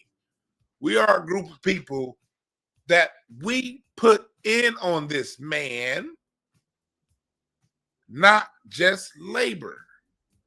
So you cannot come with a foreign flag bragging about your labor. Do you know how dirt poor a lot of the world is? It's easy to get labor because capitalism keeps half the world in poverty. So as long as half of the world is in poverty, the way capitalism has it set up between the first and the second world, labor's always gonna be there. You ain't special. And we're getting to the point in the next 10 years to where most of the labor is going to be robots and automation in the next 10 years. So even the picking the farms and all that shit, them is going to be robots out there picking that shit 24 hours a day.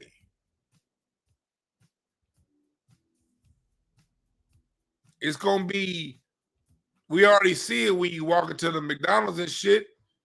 You got the little thing, what do you hit? I was the other day, a couple months ago, because I hadn't been inside of McDonald's in years. Me and the wife was on a road trip, and we go to Santa Barbara.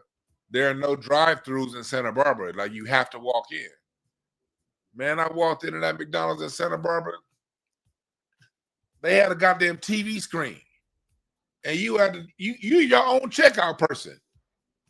How the hell is, I looked at it, how the hell is a goddamn combo meal $15 and I'm the person working the cash register? What kind of shit is that? I saw this big ass machine. I was like, God damn.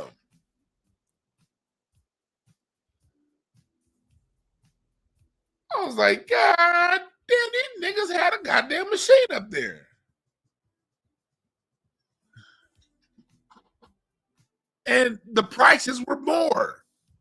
That shit was like $5 more per combo meal than the last time I seen the McDonald's combo meal.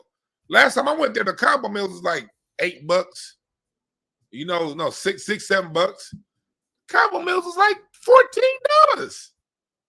And I had to work it myself.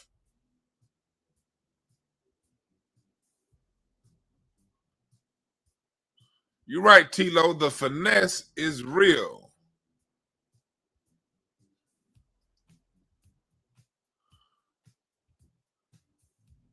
You're right. The kiosk is just a big smartphone.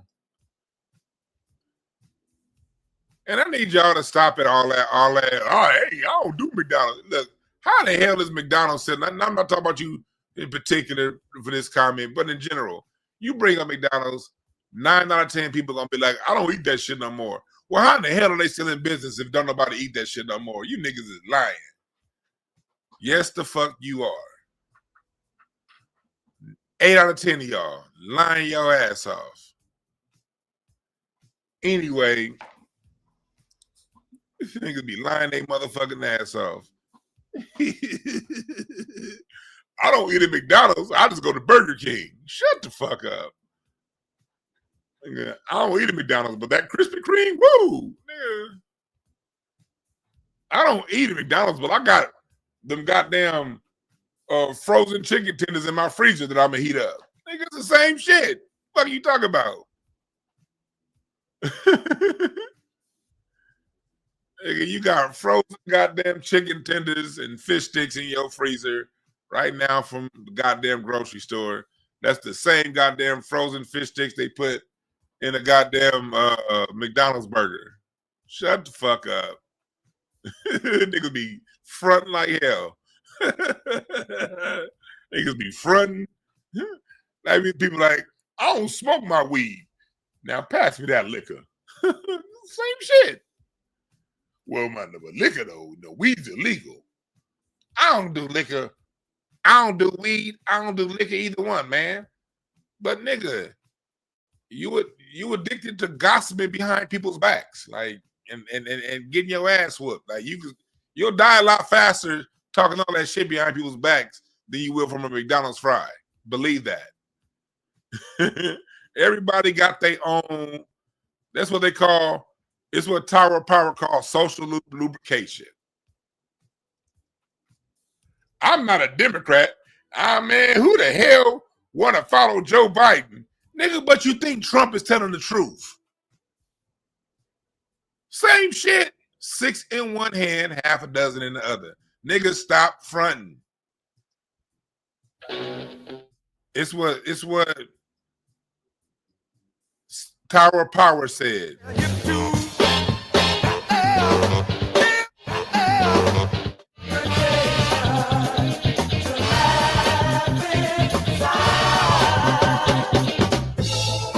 Social lubrication, to laugh inside. Everybody's got their own way to get high. Everybody gets high. Some people get high on this. Some people get high on that.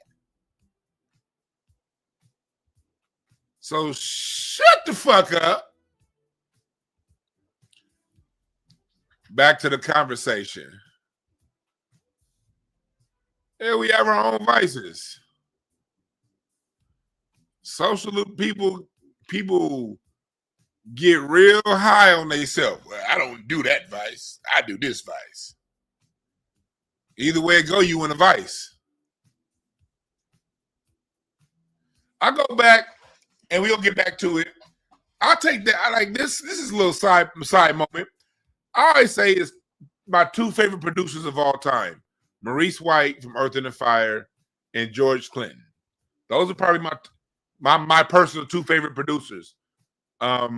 Maurice White and George Clinton. They live completely opposite lives. Maurice White, Earth, Wind & Fire, clean, healthy living. He was a vegetarian back in the 70s when that vegetarian shit was hard to do. Maurice White was a vegetarian. Earth, Wind & Fire made highly spiritual music, drug-free. If you were on drugs, you could not join Earth, Wind & Fire. You cannot play with Earth, Wind & Fire.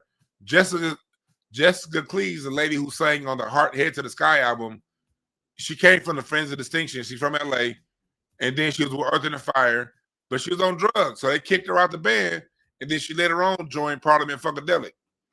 Parliament Funkadelic, on the other hand, drugs everywhere. Drugs everywhere. But if you listen to their music, both Earth, Wind & Fire and Parliament Funkadelic, they're equally spiritual. Equally.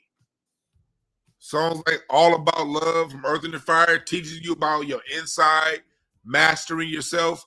Songs like Good Thoughts, Bad Thoughts by Funkadelic, that teaches you about who you are on the inside. One Nation Under a Groove, Coming Together. Here's a chance to dance our way out of our constrictions. Parliament Funkadelic had you dancing your way out of your constrictions. Earth, Wind & Fire had you spiritually elevating. Maurice White lived a totally clean life. He ended up catching MS and passed away back in 2016 at the age of 74. George Clinton didn't get off crack until he was 70. George Clinton tried every drug known to man.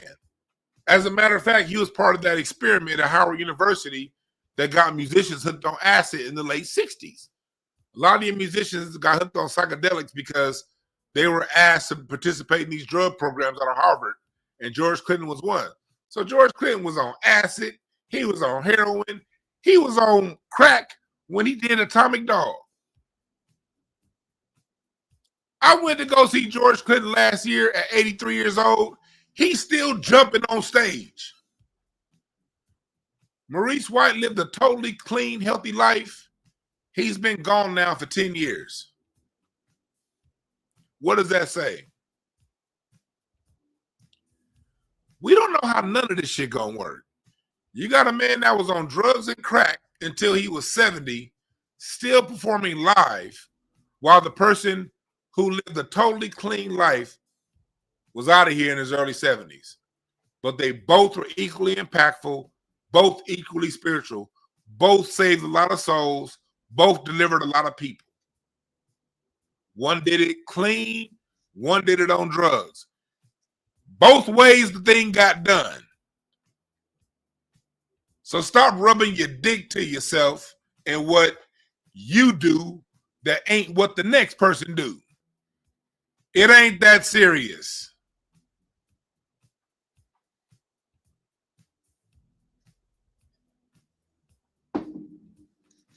So back to what we're talking about with Donald Trump. Back to what we're talking about. You know, because people like to get high on their goddamn self. Hell yeah, my grandfather lived till he was 98. My grandfather was eating Popeye's fried chicken 10 days before he died at the age of 98. Yeah, look at Keith Richards. That drug addict still going. And I ain't doing no drugs. Like, the only drugs I'm doing is weed. I ain't even drugs. I smoke weed. I take I eat shrooms. I ain't doing no acid. I ain't doing no crack. This is not a billboard for people to do drugs. Drugs ain't my thing. If I did drugs like that, I'd probably be out of here. I don't do drugs. Hard drugs. I do what grows out of the earth. I don't even do wax pens or vape pens. I gotta smoke raw natural flowers. That's my thing. Everybody got their own thing.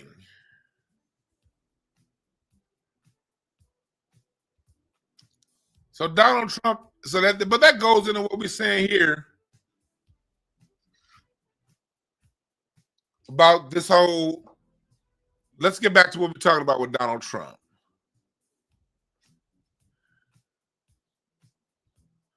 That's right, Moondug Maximus. You ain't in control. Nobody's in control. So live your goddamn life and other people live theirs, because ain't nobody in control on when this shit's gonna end. Our great Dr. Layla Africa, one of the greatest nutritionists of all time, passed away at 74. Lived a totally clean life. Shit, my father-in-law the other day, he about to be 84 years old, man. We went and got him some Woody's barbecue. Nigga was eating all kind of, Mr. Minn eating all kind of ribs and shit. 84 years old.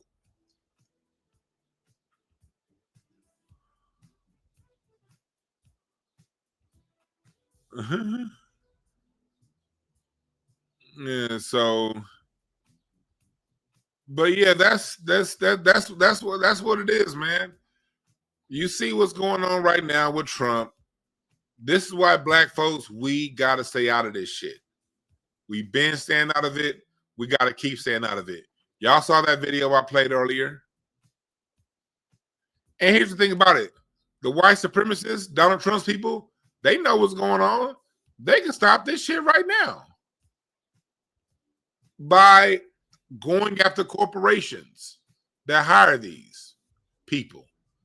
They can create new laws that change it from people of color to anti-black discrimination, anti-black American. They can do that if they wanted to fix it. All this shit that's happening is happening on these people's watch. They know what to do, but they don't want to. Think about it. There's people out there that say, okay, it can't be fixed. How in the hell can something not be fixed that was intentionally broken?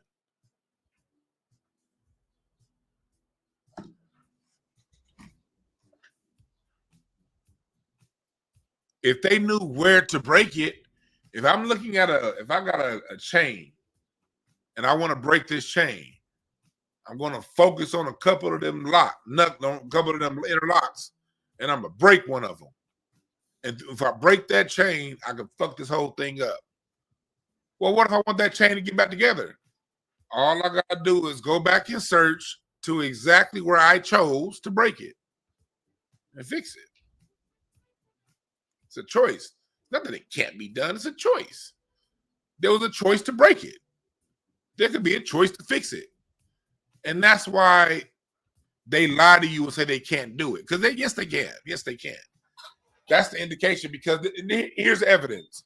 Here's the evidence as to how they can.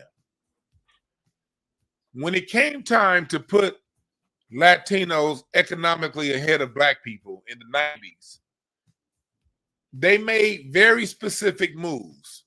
One thing they did, in chat room, holler at me in the chat room if you know what I'm talking about. If you're around in California, I cannot speak for other parts of the country, but if you were in California, particularly Southern California, late 80s into the early 90s, what was the news saying about you didn't get a positive story. They called them illegals. There was no undocumented workers. Like, no, it was illegal. They called them illegal aliens. It was news stories all the time on the cost, on how much illegal aliens are costing the country, costing the city. It was very open back in the early 90s.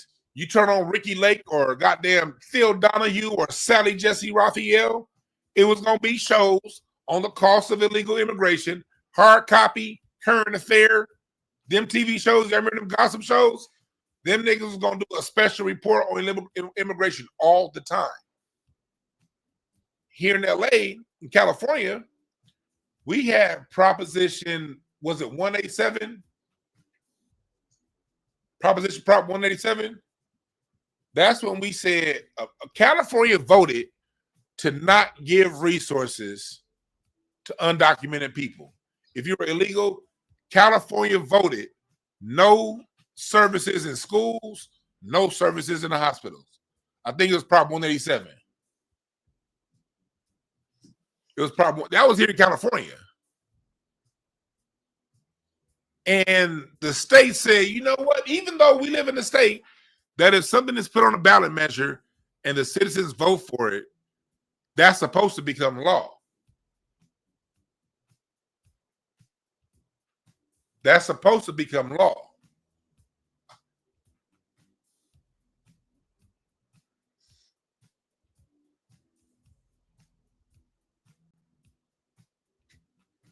It didn't. Why? Because they wanted to intentionally break this chain. Let's give them an economic foothold. Make it to where if they come here to America, they have resources.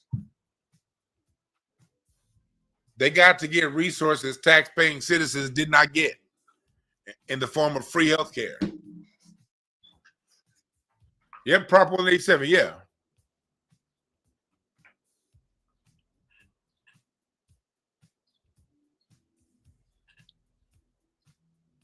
You got that situation with the Prop 187. Then what Bill Clinton did in the mid-90s and Donald Trump just reversed it. Bill Clinton made it to where all federal forms had to be in multiple languages. Why do you need, when you're dealing with extremely high Black unemployment in the 90s, why do you need to make it easier for people who don't speak the language to get jobs when you're already dealing with extremely high economic disenfranchisement from Black people? The 70s killed us. All them jobs that was around in the 70s, by the 90s, most of them jobs was gone. That's the reason why street violence went up, was because there were little to no resources on the ground for the people. but you make it easier for people who speak a foreign language to get a job. They intentionally broke these parts in the line. You in the education system, you don't educate the kids for the jobs they're going to get. This is something that most people don't know because y'all didn't work in schools like I did. And here in LA, when I was working in the schools, in different schools, you'll see at Crenshaw High, let's take Crenshaw High, where the black people are. They're telling all the black kids go to college. You see UCLA banner here, Harvard, Brown University, Stanford, Texas A&M, Prairie View, HBCU Day, college, college, college, college. College prep this, college prep that. What about the kid that don't want to go to college and he just wants to become a welder or a garbage truck worker? What education does he get? Nothing. I would go to the east side of town, Santee High, Garfield, where the Mexicans were. The Mexican schools, a lot of them still had auto shop. A lot of those schools still had your wood shop classes, your ironworks, your different vocations. Here in LA, no lie. I don't know how it is now in 2025. I'm sure it's the same. But I can tell you what was true in 2015, 2020, 2010. And here in LA, the schools where the Mexicans were had vocations. The schools where the black kids were didn't. So if you weren't on the road to being an engineer, there was nothing left for you. Just go to college and you'll find out what to do after that.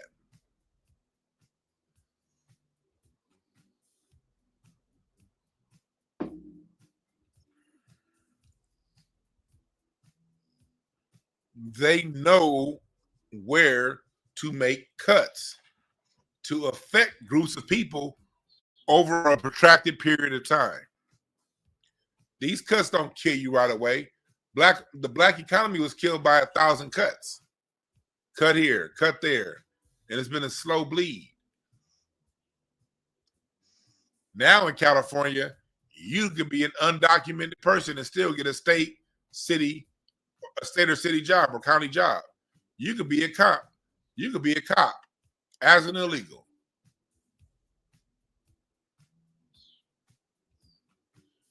We got to stop that lie. It can't be fixed. No, it was intentionally broken by searching out the arteries. It's like a killer that come through that knows where all your arteries are. I'm gonna cut this artery. I'm gonna cut that artery, and I'm gonna cut that artery. And you still gonna be walking. Because by the time you feel these cuts, I'm going out the window. I've got left. You're not gonna feel these cuts. You're gonna be nicked up like shit, I'm bleeding. But you still gonna be walking, and that person gonna be done walked off. Then one day, shit, you up in heaven talking to Moses and the 3 wise men. That's how it happens. And while you bleeding profusely, you got people who are supposed to be on your own team saying, "Oh man, we don't know. It can't nothing happen. It can't be done." No, nigga, you see where I'm bleeding from, nigga? Give me a towel. Let me stop the apply pressure, nigga. Apply pressure. Well, I don't know. It's nothing can be done. Nigga, he got this apply pressure with the blood coming out.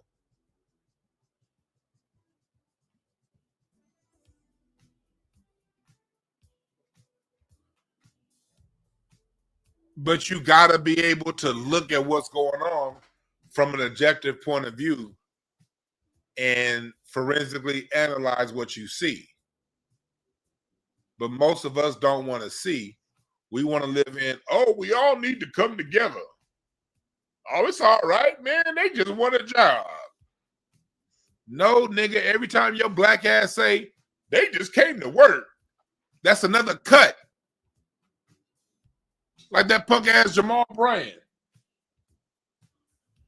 Let's see. I thought I had that video up already. Y'all saw Jamal Bryant? That jive ass nigga.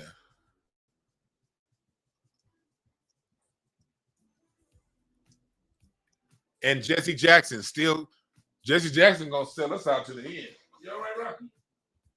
Rocky been back here. Rocky been laying back here the whole time quiet.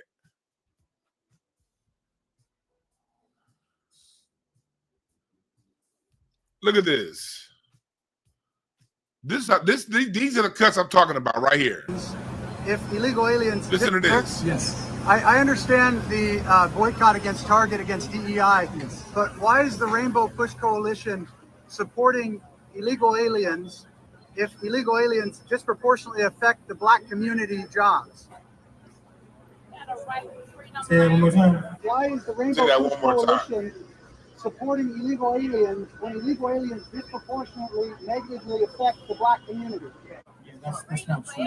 It is true. They take jobs, right? But they take your jobs. They don't know, right? Legal. Let me offer. Nothing.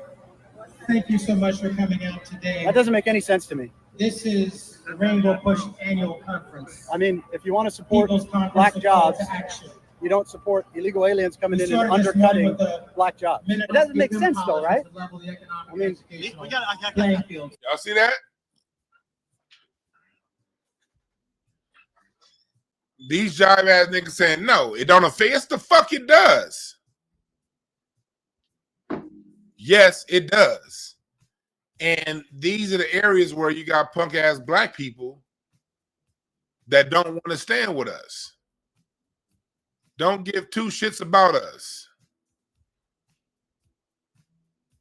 And that's why we as a people got to get on code with it. Salute to Black Alpha. I'm going to go watch his show after I'm done with this one. I want to play one more video, and then we're going to be about it here. I'm going to play one more video. This was another video. I played part of this guy's video last week, but Pink Book Lessons did a good job covering it. Listen to this African man talk about how the Latinos do on the construction sites. My company, I'm a Black man. I own a company. I hire a Latino. The Latino comes back and complain about the African Americans because the Latino thinks because I'm African, I don't have any relationship with the African American. The Latino comes to me and tell me that you are an immigrant. I'm an immigrant. That African American cannot work. I have Jose. I have Gonzalez, my brothers who know how to work very well. You need to fire the African Americans, and I will bring a lot of hardworking Latinos who work for your company. You see that? This man said he owns a construction site, and the Latinos come to him thinking since he's an African, trying to come with some immigrant ally stuff to get the Black Americans out. So shouts out to that brother right there for being on code.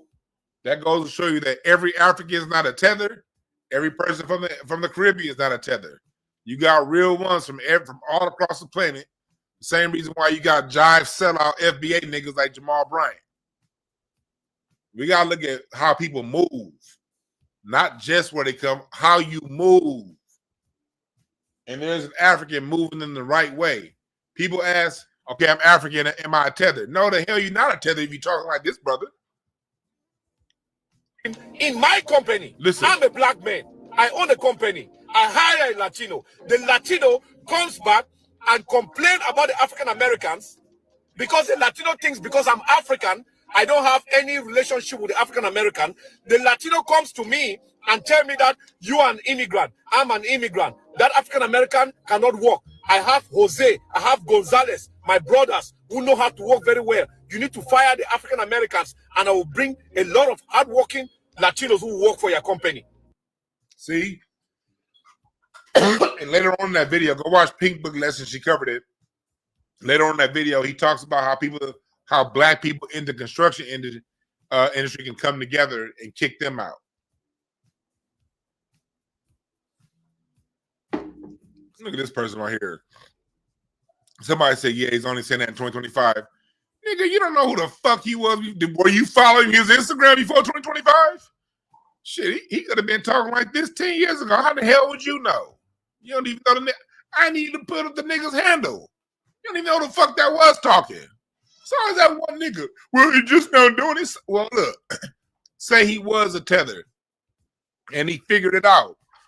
Salute to him, you dummy. Everybody gotta grow. I wasn't always on the wavelength that I'm on right now. I used to think we are all just one.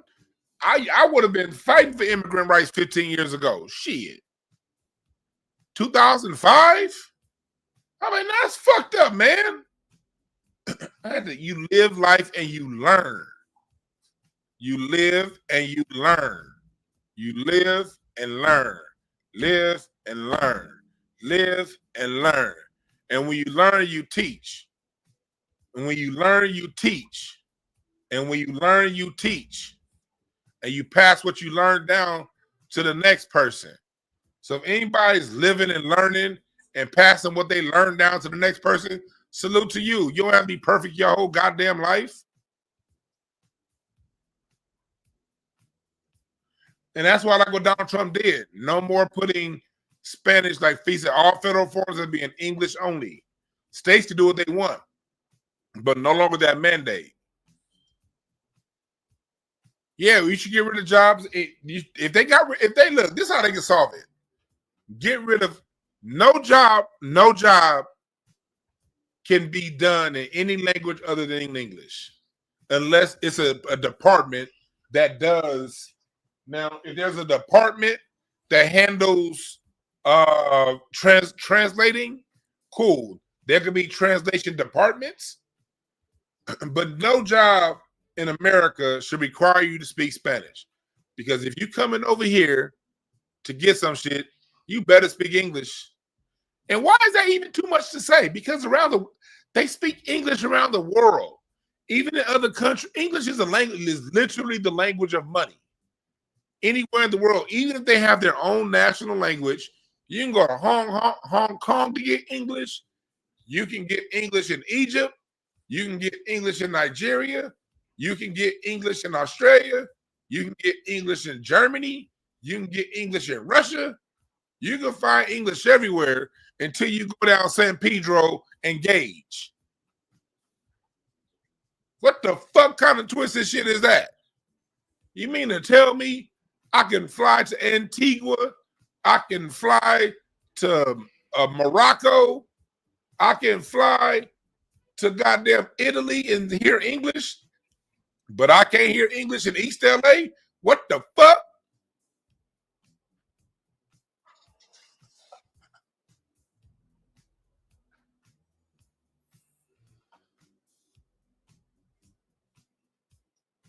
So the first thing you do is make all jobs English, even construction jobs. And companies make ordinances. When you're speaking around fellow employees, you say what you want one-on-one. But if you're speaking in a room with other employees, English only. Because we all saw it.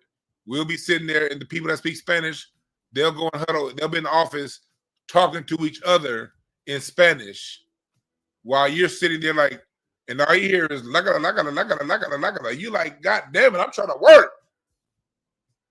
And you can't work because all you hear is that's not fair to the people that speak English. So that's one thing you can do. The next thing you can do is to make it to where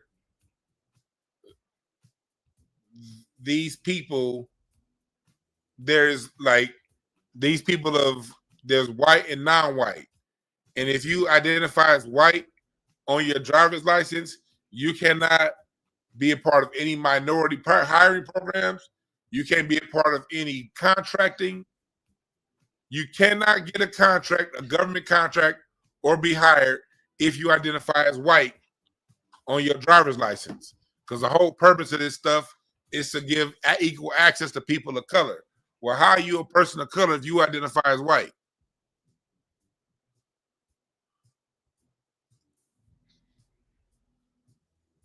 Why did they say, I'm dead?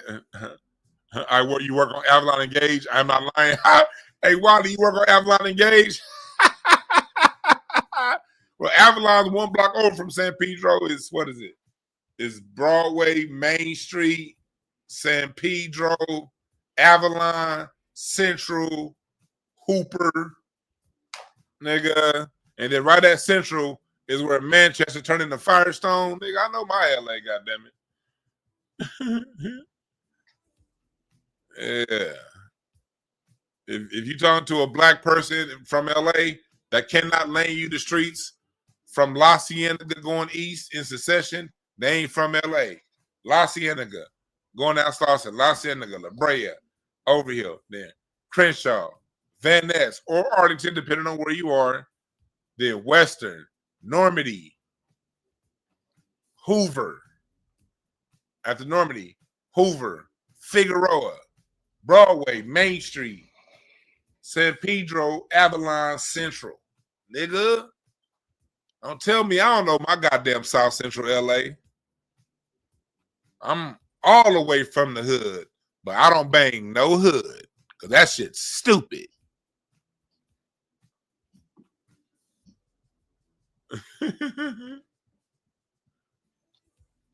And that's what they can do. And then that's what the law can do.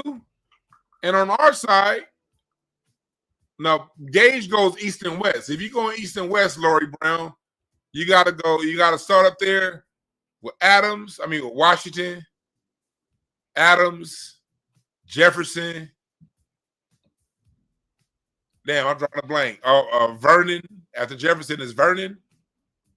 I miss Vermont. When I went east, I miss Vermont. I miss Vermont when I was going east. Because it's Vermont that's after, it's Vermont then Hoover. Vermont then Hoover. But if you go north, after you get to Washington, Adams, Jefferson, Vernon, 54th, Slauson, Gage, Florence, then Manchester, then Century, Imperial, El Segundo, Rosecrans, nigga. That's the hood.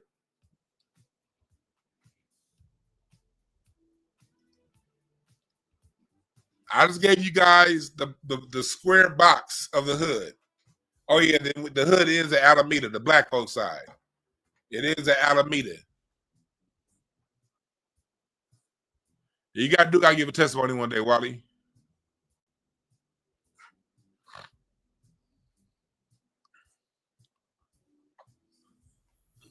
Yeah, Exposition Jefferson. Yeah. Oh, you say you from Pomona and don't know you know LA back your hand. That's right. See, where we get our shit, black folks, we gotta stop playing these tacky ass games, saying that we all get along. We need to tell the truth about what it is, and if these white folks in government want to do something about it, they know what to do. Remember this: as long as they're stuck on just deportations, they're not fixing anything. That's just pomp and circumstance. It's just something to rile emotions. They wanted to fix it. They fixed the corporations, and they fixed the Spanish-speaking stuff.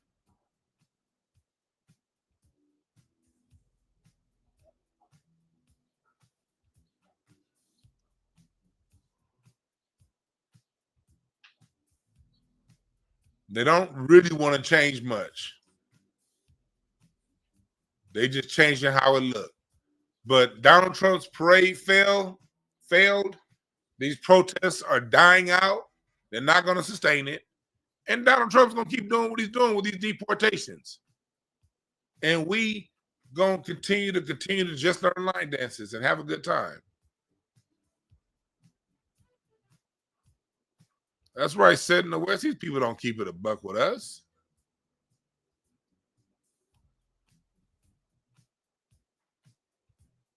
These people don't keep it a buck.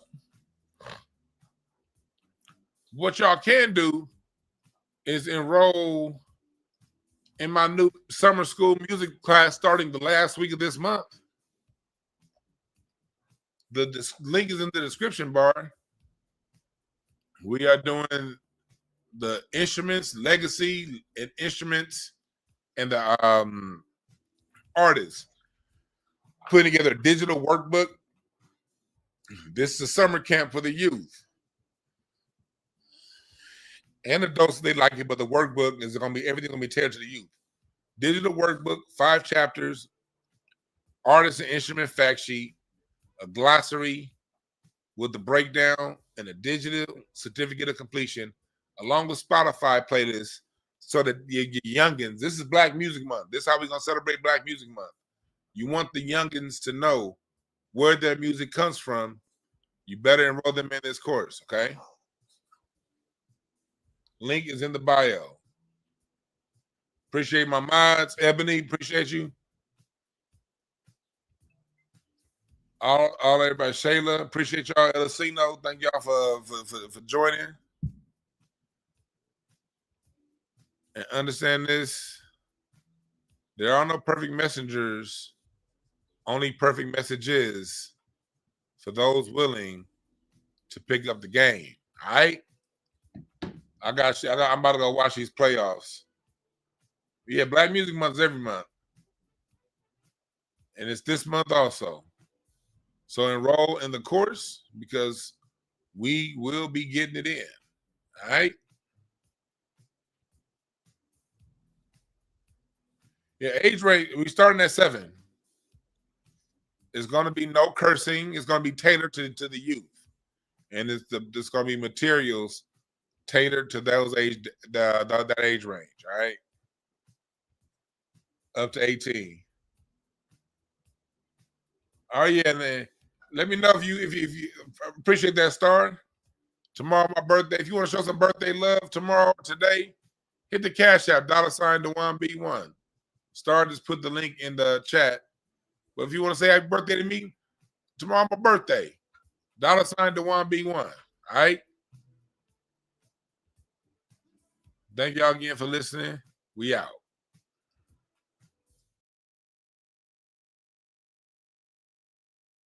We finally got a real police chief. This chief is so real. He has said, listen, I'm going to protect protesters in this community, which means, well, he may actually go to prison for doing so, but he would do it.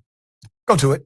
As I watch the actions taken by federal law enforcement in California and along the West Coast, I am reminded of why I became a police officer. It is my job to support the rights of our community. Let me be clear. The Seattle Police Department does not engage in immigration enforcement activities. We do not inquire into or collect information about an individual's immigration or citizenship status unless it is directly connected to a state or local criminal investigation. The Seattle Police Department supports everyone's right to peacefully protest. Anyone in Seattle, from anyone who comes to this city with the intention to hurt them or inhibit their First Amendment rights. And what that means is, at some point, I will probably go to jail and be in prison because we have an administration that has threatened to jail politicians and indeed has done so in Milwaukee, if you remember that, and has threatened to jail a governor. I'm just a simple public servant. That's all I am. That's all I am. I'm just a simple public servant, but I'm going to do the right thing for the people in Seattle. Put him up full mass. No, sir. You're way more than that. You're way more than a simple public servant. You are a champion of public service, and we thank you. That was the Seattle Police Chief, Mr. Sean Barnes. Chief Barnes rebuked the tactics being used by the Trump administration in regards to immigration raids and how they have treated protesters. But he, along with other leaders, should be alarmed. Trump ordered ICE officials to execute the, quote, largest mass deportation program in history, end quote, in a clear escalation of his aggressive immigration agenda, setting up likely clashes with Democratic-run cities, many of them led by Black mayors, which is exactly what I told you Trump wanted. This is what he wants. In a Truth Social post published Sunday night, Trump, whose controversial policies ignited thousands of protests over the weekend as he held an unprecedented military parade on his birthday, instructed federal officers to, quote, do all in their power to carry out mass deportation agenda, which reportedly includes a plan to arrest 3,000 undocumented individuals a day with a goal of 1 million deportations in a year. Now, remember, for those who voted for Trump because you liked his rhetoric while he was running for president, the rhetoric of him engaging in this mass deportation. Remember, he told you that he was going after the most dangerous. He was going after the criminals, but that's not what he's doing. He's going after quota. And that quota includes rounding up day laborers from Home Depot, rounding up day laborers from other areas that are known to have them. This is his way. Locking up college students so that there's significant publicity. Social media influencers who literally have never spoken a word against the United States. This is what he's doing. Now, why is he doing this? Well, because, see, the quota is more important to him than the promise. He made you a promise, if you're down with this rhetoric, that he was going after the violent criminals. Now, since he's not going after the violent criminals, there's no emphasis on violent criminals. The emphasis is on the individuals who actually are here working. Now, this has created an issue in labor markets, which means Trump will sign an executive action likely to moderate it. But there is no focus.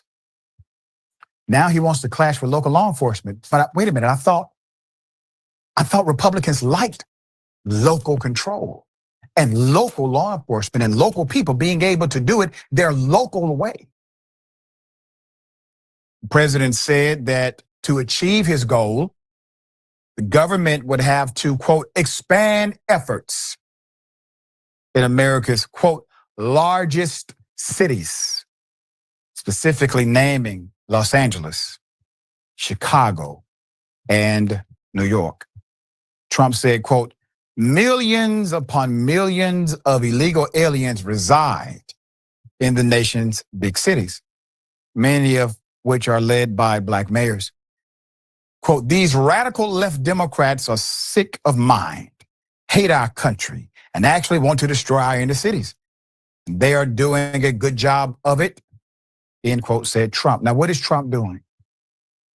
It's the same play. It's the same rhetoric. Same rhetoric they used against President Obama.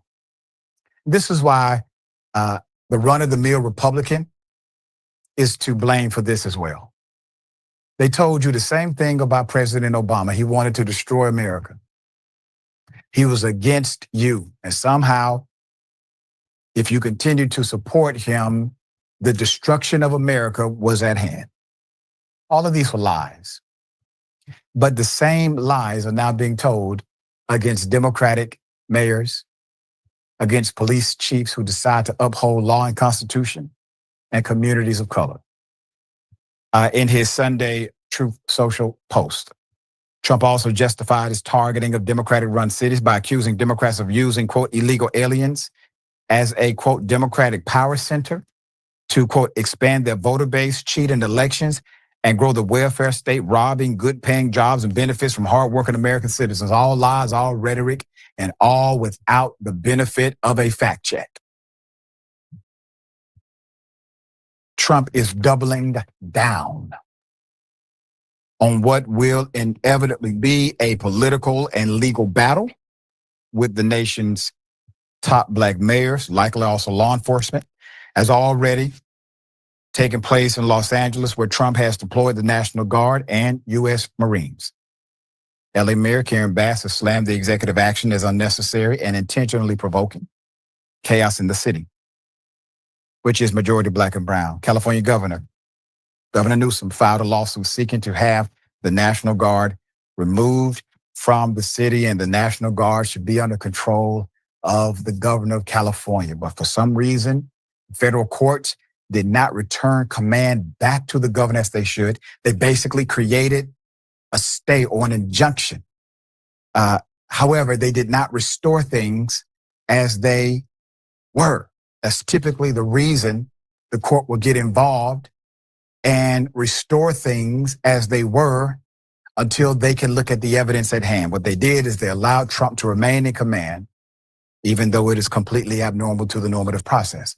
All right, Jackson, there's a lot here. Obviously, the country is completely upside down. Trump is running amok. And I don't think anyone in MAGA can say any of this is making America great again for them or anybody they know.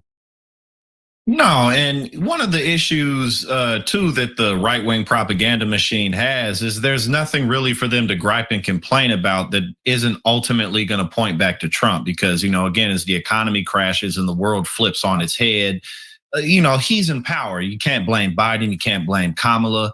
You can say this and that about the Democrats, but when people can't afford nothing, that's just not gonna go anywhere. One of the things that I've been encouraged about is, whether it's brothers like this or even, people like Gavin Newsom, Karen Bass, and all the millions of people around the country who showed out for No King's Day. And just, looking at polling numbers and approval and, just kind of paying attention to the daily data. Americans really aren't happy with Donald Trump, even though he won this go round. That doesn't mean he's popular. We know he doesn't have a mandate and he's never been popular, but the Democratic candidates haven't been overwhelmingly popular either. So This is a situation that we're in. But at the end of the day, Donald Trump is really just throwing fits about reality that people don't like him because people protesting is their, that's their First Amendment right. They're not causing any trouble. And also, look how many people didn't show up to Trump's, fourth grade, 4-year-old military parade that he had. Right. So I think there's some good signs that, we can trust each other going forward. We have some breaking news now. Donald Trump says everyone should immediately evacuate Tehran. In a post on Truth Social, the US president says, Iran should have signed the deal I told them to sign. What a shame and a waste of human life. Simply stated, Iran cannot have a nuclear weapon. I said it over and over again. Everyone should immediately evacuate Tehran. And the president, Donald Trump, is in Canada at the moment for the G7. And he says he does not intend to sign a joint statement calling for de-escalation between Israel and Iran. So there's some latest developments there. So a potential diplomatic off-ramp there. And just moments ago, the Secretary of Defence, Pete Hegseth, also saying that military capabilities are being moved in to the Middle East region to put a new defence posture in place. But certainly the concern here is that this will escalate into a wider war, Jane. Lauren, thank you. The White House and Secretary of State Marco Rubio reshared the president's message on social media. Tehran, again, home to over 9 million people. So, of course, this is breaking news, and this makes you think that another attack from Israel may be imminent on that very large city. The city of Phoenix, about 5 million, something like that. So it's about twice the size of Phoenix. Have you heard any signals or seen any messages from intermediaries that Iran wishes to de-escalate the conflict? Yeah. What have you heard? What have you heard from the Iranians? They'd like to talk, but they should have done that before. I had 60 days and they had 60 days. And on the 61st day, I said, we don't have a deal. They have to make a deal. And it's painful for both parties, but I'd say Iran is not winning this war.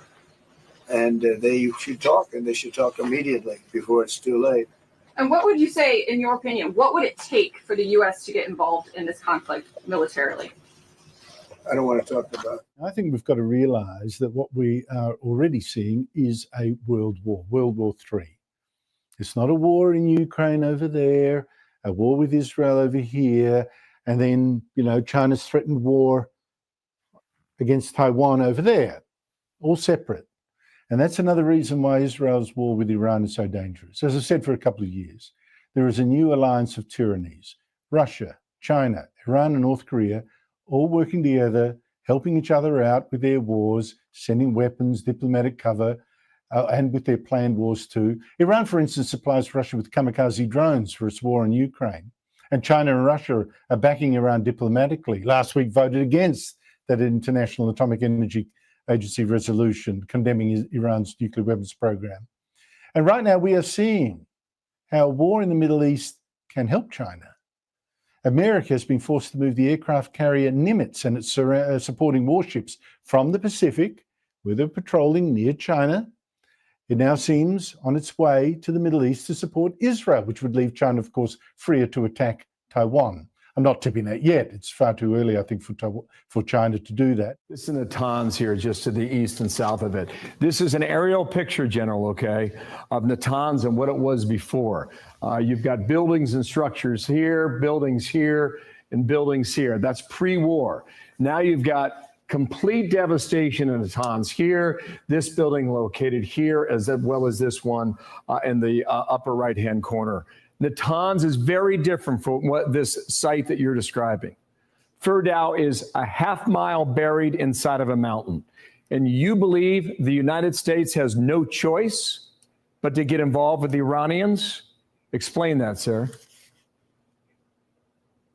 Well, it's in the United States core national interest that Iran does not have a nuclear capability and get to it.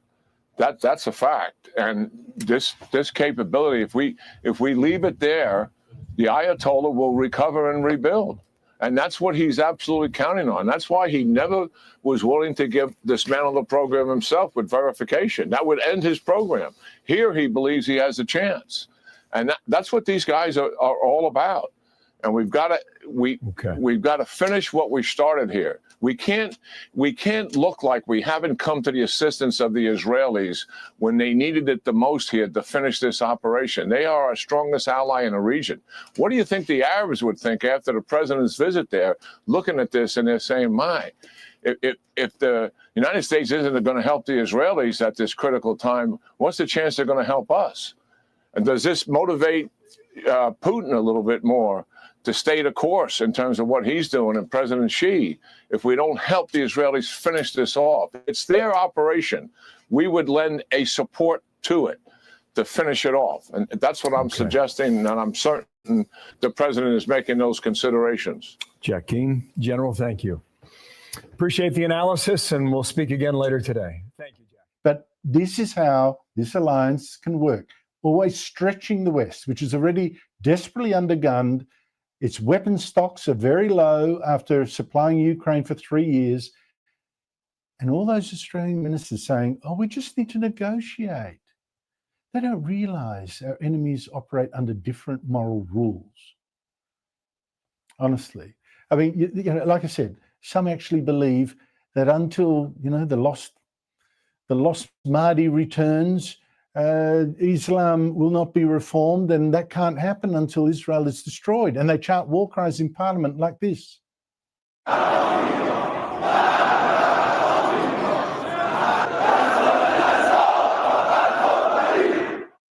And I just got to clear up one thing in my argument with Steve Conroy, who said Trump's response just negotiated is exactly like Penny Wong's.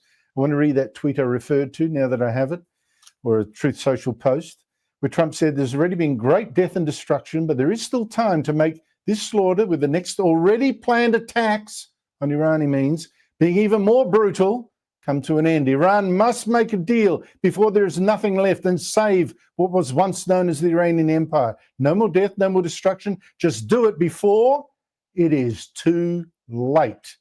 Can you tell me where Penny Wong, Anthony Albanese, Richard Marles issued any threat like that?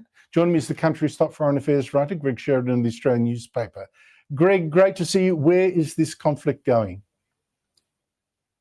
Well, great to be with you, Andrew. So I must say I absolutely endorse your proposition that the conflicts in Ukraine, Taiwan and Iran are all related and in a sense part of the same conflict. Israel still has at least some days and perhaps more than that to go in trying to destroy key Iranian nuclear, military and now economic targets.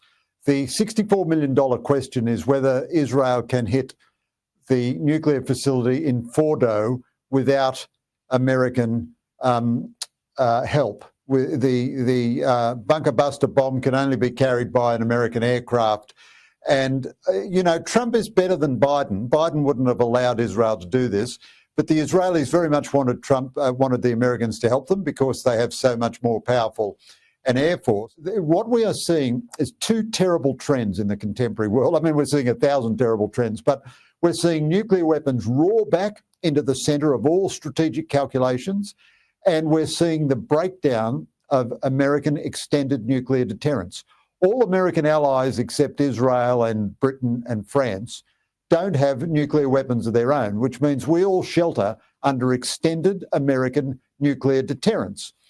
That means if a nuclear weapon state struck us with a nuclear weapon, America would strike them with a nuclear weapon. But if more semi-rogue states like North Korea and Iran get nuclear weapons, not only are they then impossible to deter within their own region, because if you're taking serious military action against them, they'll threaten nuclear weapons against you.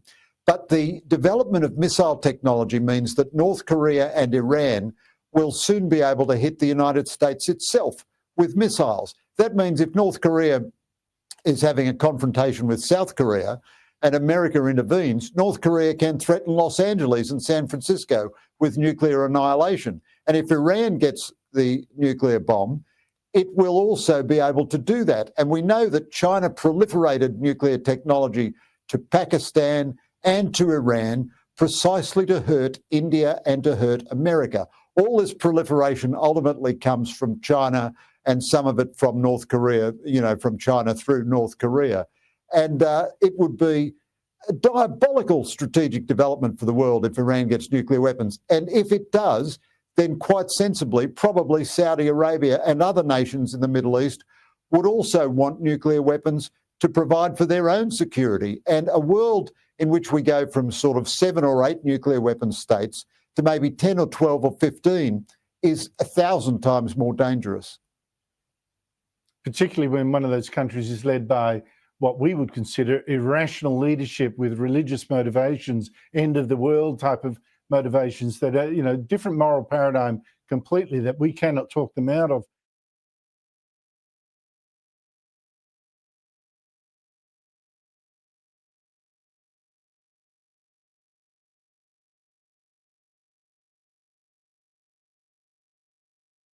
One of Denver's largest homeless shelter operators, the Salvation Army, is up for a multi-million-dollar contract extension, despite recent controversies over security at its sites.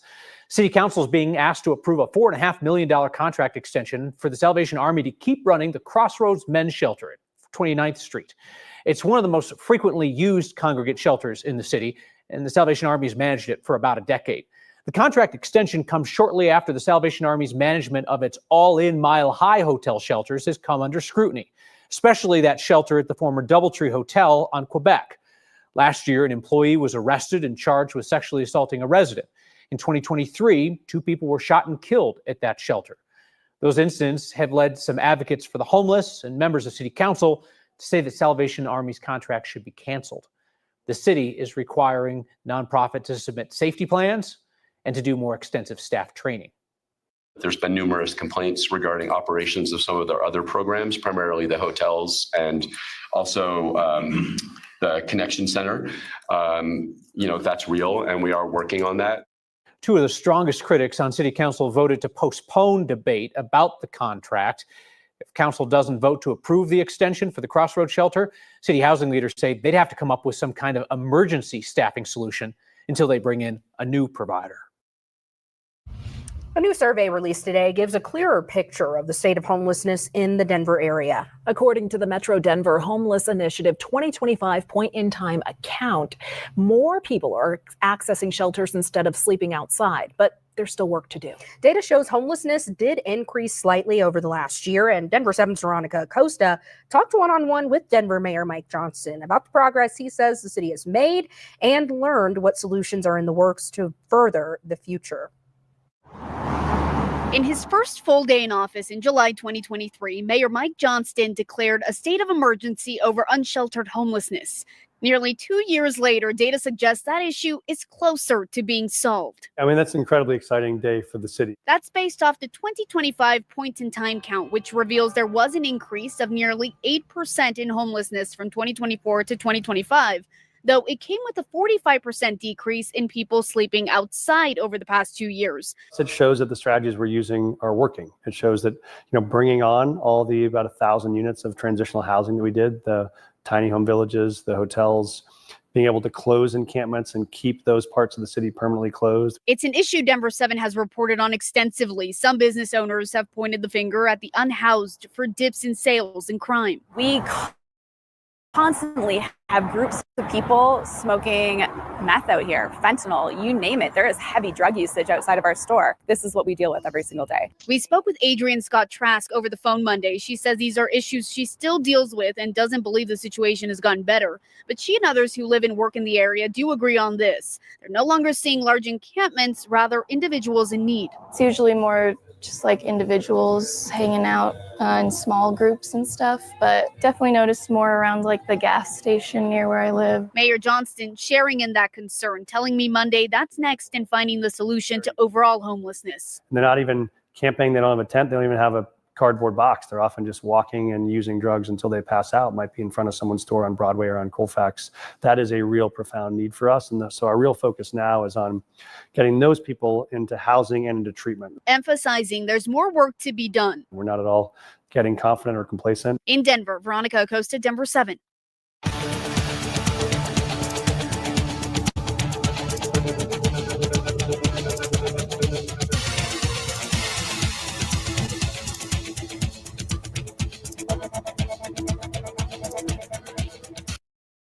Denver doing an about-face, reversing its decision to shut down a center that caters to homeless and people with addictions. And the AIDS Center across from the Denver County Jail posted signs it would shut down in a few days. But late this afternoon, they said they would postpone closing the center that many people have come to rely on. Yeah, Fox 31's Vicente Arenas has more on the sudden move to keep the place open. Vicente?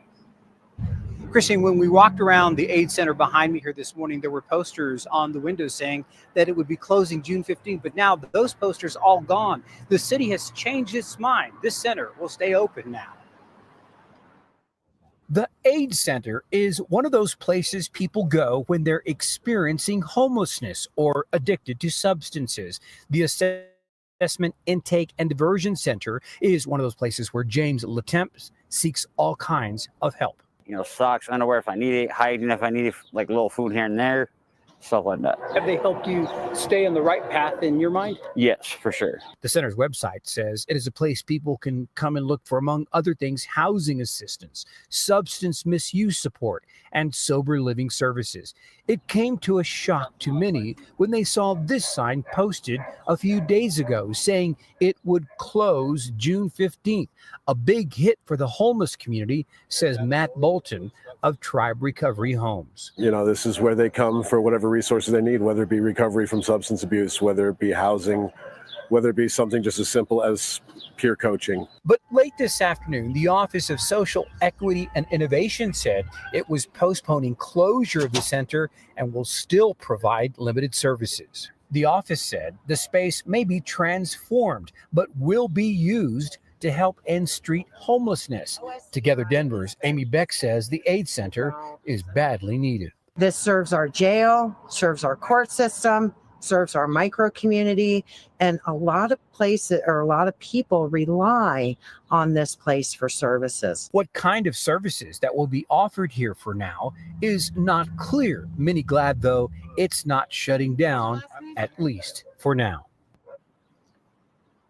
The department that oversees the AIDS Center said today that it realizes that the announcement created confusion. It apologized for making that announcement. Reporting live downtown Denver, Vicente Arenas, Fox 31. Vicente. The number of people homeless in Denver has gone up, but the number of those sleeping on the streets has gone down. That's according to this year's point-in-time count, which counts everyone experiencing homelessness in the Denver metro counties on one night in January. Data also shows the rate of increase is slowing down a bit. The numbers show more people are staying in shelters or transitional housing. During this year's count, there were just over 2,000 people staying outside, about 20% of the total numbers. Also, It is no exaggeration to say that his crimes are the stuff of nightmares. Prosecutors accuse Vance Belter of meticulously planning the assassination of Minnesota lawmakers. Belter faces federal and state charges of murder and attempted murder. It's a chilling attack on our democracy, on our way of life. From CBS News headquarters in New York, this is the CBS Evening News. Good evening. I'm John Dickerson. I'm Maurice Dubois. A federal prosecutor today laid out what he called the chilling details of the alleged plot by Vance Belter to assassinate Minnesota lawmakers. And he revealed Belter showed up over the weekend at the homes of 4 legislators in all. He is charged with the murder of State Representative Melissa Hortman and her husband, and the attempted murder of State Senator John Hoffman and his wife. Notebooks were found indicating the alleged plot was months in the planning, meticulous planning, and containing the names of dozens of elected officials. What was not found in these writings, the prosecutor said, is a clear motive, but he called it a political assassination. Lilia Luciano is in Minneapolis following the investigation tonight. Lilia? Well, today, Belter showed up in federal court for the first time. He appeared calm, confident. It's like he understood everything. We heard him there ask the judge for a public defender since he could not afford an attorney. It's the first time that we've seen him since that massive manhunt came to an end when he surrendered, crawling out of the woods last night in a woods area near his home. It is no exaggeration to say that his crimes are the stuff of nightmares. Not 2, but 4 Minnesota state lawmakers were allegedly targeted by 57-year-old Vance Belter. The suspect arrived at their homes after midnight on Saturday with the intent to kill, according to acting U.S. Attorney Joseph Thompson. Belter stalked his victims like prey. He went to their homes, held them out as a police officer, and shot them in cold blood. Prosecutors say the suspect was wearing a realistic-looking face mask, tactical gear, and was disguised as a police officer when he arrived at the home of his first target, State Senator John Hoffman. Belter shot him repeatedly. Belter then shot Miss Hoffman repeatedly. The couple was seriously wounded. Their daughter called police. It was then that officers went to check on other lawmakers' homes. It was at his 4th stop, Representative Melissa Hortman's house, where officials say he carried out what they call a political assassination of the former state House Speaker and her husband. Investigators say a search of the suspect's SUV turned up 5 more firearms and ammunition. Notebooks were also found containing a list of more than 45 lawmakers from Minnesota and beyond, as well as abortion rights advocates. After sightings near the suspect's property on Sunday night, SWAT teams searching the adjacent woods used surveillance technology, including infrared cameras, to track down his location. We spoke with his childhood friend and recent roommate, David. Can you talk about his politics a little bit? Well, everyone's calling him a Democrat. He's not a Democrat. He would be offended if people called him a Democrat. David told us that Belter was a born-again Christian, that he was very conservative, but that he didn't seem lately overtly political.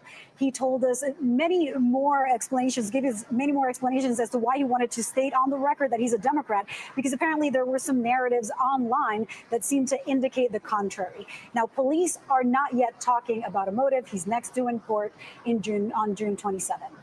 Lily Luciano, thank you. The war between Israel and Iran intensified through the weekend. The countries are separated by 1,000 miles, with Iraq, Syria, and Jordan in between. After 5 days of attacks, the Iranian Ministry of Health says 224 people have been killed by Israeli airstrikes. In Israel, officials say 24 people have died in ballistic missile attacks, mainly on the cities of Tel Aviv and Bat Yam. Israeli jets have bombed the Iranian capital of Tehran, as well as nuclear installations, including the main uranium enrichment site of Natanz. Our correspondent Deborah Pata is in Tel Aviv tonight. An Iranian strike deep in the heart of Tel Aviv.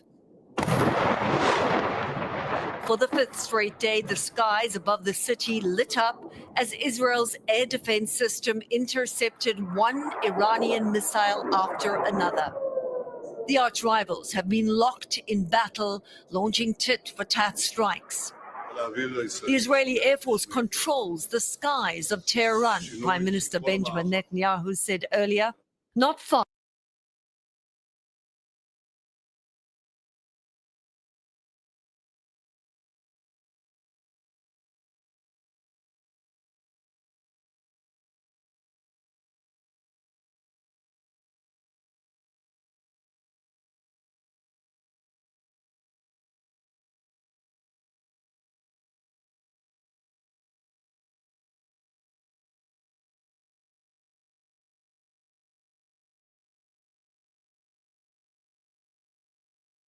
Black woman murdered at a notorious homeless housing complex.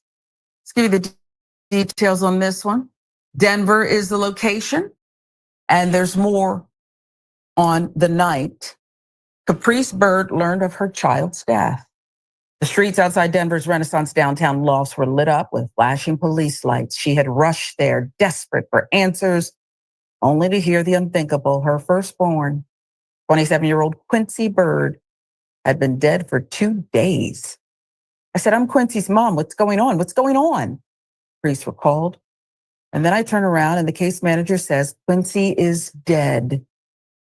What she did not know then, but has since spent months uncovering, is that the suspect in Quincy's killing is a violent criminal who should have never been on the streets. See the picture, mother and daughter there. Again, the resemblance. According to court documents, Denver health paramedics discovered Quincy laying in an unusual position in the corner of her bedroom with clothing on top of her and apparent bloodstains on her hands, face, clothing. A witness later told police that the suspect, 34-year-old Jasmine Taylor, grabbed a pole and struck the victim several times on the head. When the witness saw Taylor smothering Quincy with a blanket, he was told to look away. Minutes later, Taylor allegedly informed him that Quincy was dead. NBC 9 News with the details. As Caprice gathered her child's belongings from the apartment, she saw the remnants of this. "I had to clean, seeing Quincy's blood. Coroner told me it was a little bit of blood. It was not a little bit of blood," Caprice said. Court records describe what happened next. Taylor allegedly rifled through Quincy's pockets, took a $20 bill, instructed the witness to buy more methamphetamine. They continued using drugs with Quincy's body still in the apartment. It wasn't until September 9th, 2024, 2 days after the killing, that the witness made an anonymous 911 call. Taylor had an active warrant at the time of Quincy's death. Documents obtained by 9 News investigators revealed that Taylor, deemed high risk by the Department of Corrections, had not been monitored for 9 months. 9 News investigators also uncovered Taylor's extensive violent criminal history dating back to 2018.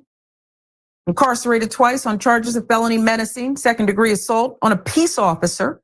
Parole officers, according to logs, were prioritizing apprehension leads in accordance with caseload size and public safety concerns.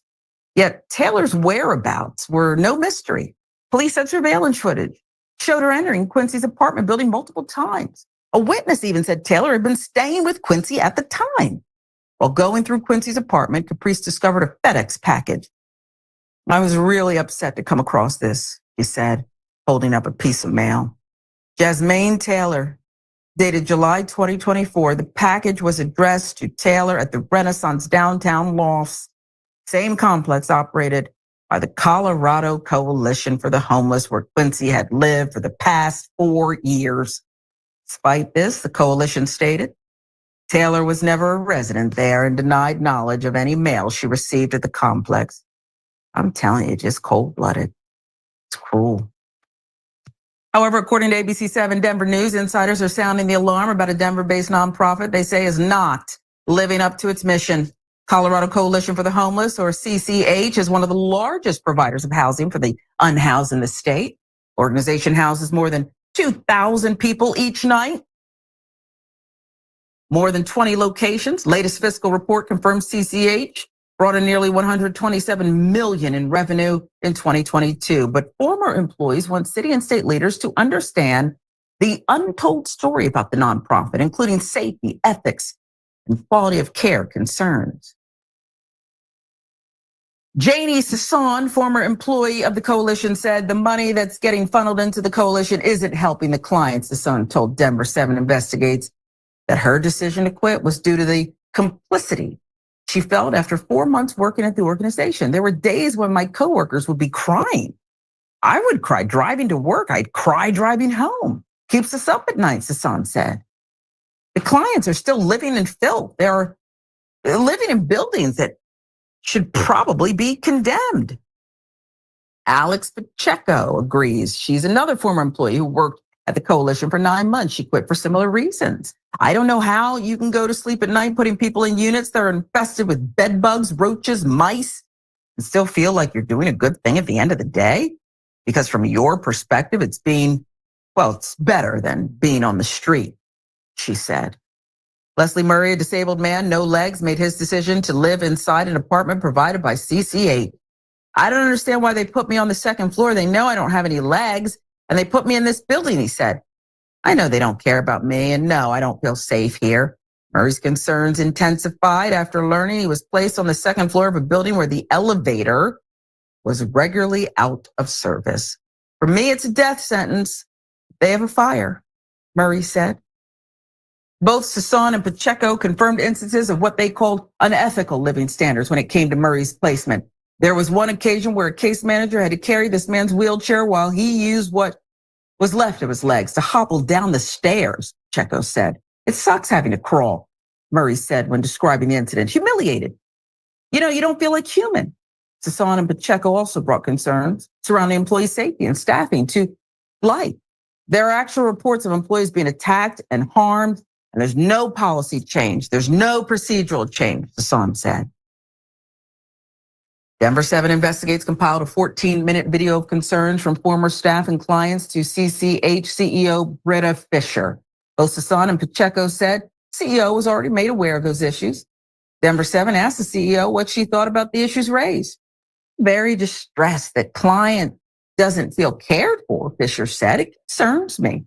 I'm the CEO of an organization that honors the inherent dignity of each person. And to hear that people felt that hadn't happened or isn't happening, it's hard. That hurts my heart.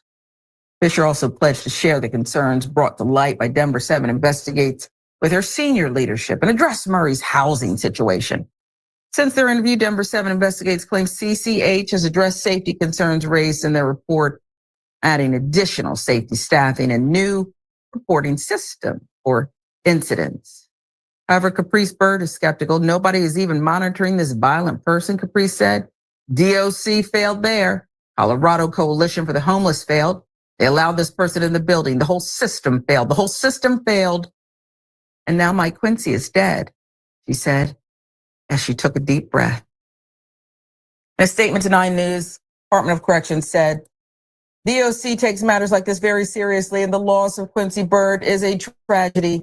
Jasmine Taylor was paroled December 6, 2023. She absconded from supervision January 3rd, 2024, at which point a CDOC administrative arrest warrant was issued.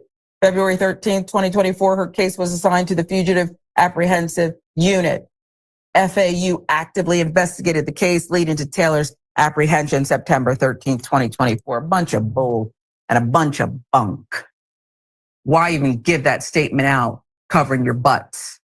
A violent murder like this, nobody's accountable, but some people are getting rich, according to former employees. Yes, what say you? I say, I don't mean to make light of this, but this feels like Spider-Man's origin story, like someone who should not have been in the streets in the first place commits a crime and then someone loses their life as a result. And I want to be clear that there are way too many people currently incarcerated in American prisons, but some people have shown that they are dangerous to people around them, whatever is to blame for that, whether they have mental health issues, whether they are drug dependent, whether they're just evil people, whatever. There are people that other people need to be protected from, and it is the responsibility of the local communities to protect their citizens. Yeah. And I'm a little hesitant to say that because when people hear that, they immediately think more policing and more imprisonments. But there are other ways to protect people that are actually more effective than those things. And if you work in public service and public safety, it is your job to figure that out. Unfortunately, a lot of the solutions that we know actually help to protect these communities are difficult and expensive to implement. They require accountability and compassion from public servants. They require the overall betterment of communities and local economies. And that is no simple task. And it usually involves finding creative solutions to very scary and very real and very acute problems. But we have a Band-Aid society. You know, we're not a proactive or forward-thinking people. We tell ourselves that we are because we see ourselves as cowboys and pioneers, but we are a conservative nation that is afraid to spend money on things that will have long-term positive impacts on our communities and on our people, because we say, you know what, politically, it's better if I just show that I'm trying to do something now that's going to have an immediate result within the next year or two, whenever the next election is. And the end result is that there is no lasting kind of infrastructure that is ever laid down, because everything is just done in 2-year increments. Yeah, and it's people over profits. I don't believe, my opinion, that the CEO higher-ups gave a damn about these people. No. But a no, lot of money was flowing. That's why everything doesn't need to be privatized and collaborated on. But you got to start with caring about people who have some really severe issues. We talked about a drug problem that was in the details. We did drugs. Go get more meth. Why are you there? Why is the FedEx package to this woman coming to this location and putting out that filth of a statement as a woman, an unhoused woman, is bludgeoned to death and then has her pockets rifled through for $20 and more meth? Get real. Profit over people. I've been saying that forever. What happened in there? What do you think happened, Lady Chen? In the room. I think old girl didn't want to give up no bread. She's probably done kicking it. She probably asked them to leave. The one that killed her was like, fuck that, we ain't going nowhere. Woo, woo, woo. Tried to kill her, run her pockets, and then forced because the other dude, why he stayed there was beyond me. Mm-hmm. And why he didn't stop the shit is complicity. Mm-hmm. He's complicit in the death. He's just as guilty. Mm-hmm. You know what I mean? Or not? Am I wrong? No, you're right. So, you know what I mean? So, he might as well help kill her. You know what I mean? If with all that said, then you gonna listen to some crazy ass, killing ass bitch to go do something. She let you with $20 to go regroup. You don't go and tell nobody. You don't go call the laws. You just witnessed a murder. That'd be one way to save your motherfucking ass. You know what I mean? You don't go downstairs. You don't go tell security. You don't go tell nobody. Said you go run that mission. Spend 2 more days in there with a body that's disintegrating under some motherfucking clothes. She thought if she threw the clothes on the broad, that was gonna make the body disappear. That's stupid. I'm fucking how high you are. You're fucking stupid. That's stupid. So you basically are in this woman's house, not freaking out, just getting high. You went out, you came back in, and you was getting high. You tell nobody this broad was dead. So you basically are complicit. Not an anonymous caller. You basically did it. And CCH got all these cameras everywhere. They got cameras everywhere. They got cameras outside. They got cameras inside the building. They got cameras in the hallway of each building they have, right? Right? Yes. Okay. Oh. And there's no payphones in Denver. Okay? No. The last payphone they had was on the points, and that motherfucker is gone. Mm-hmm. Been gone. So there's no payphone.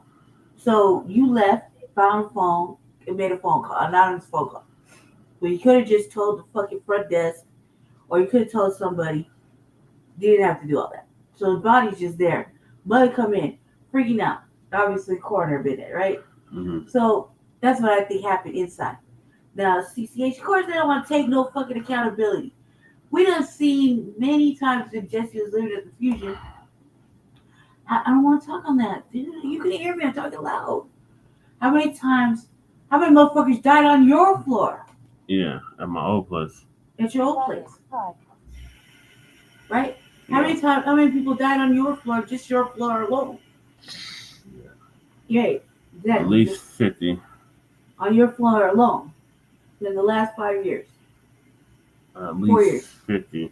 Right. Not to mention every other floor, right? Mm-hmm. So, how many motherfuckers got killed in that bitch?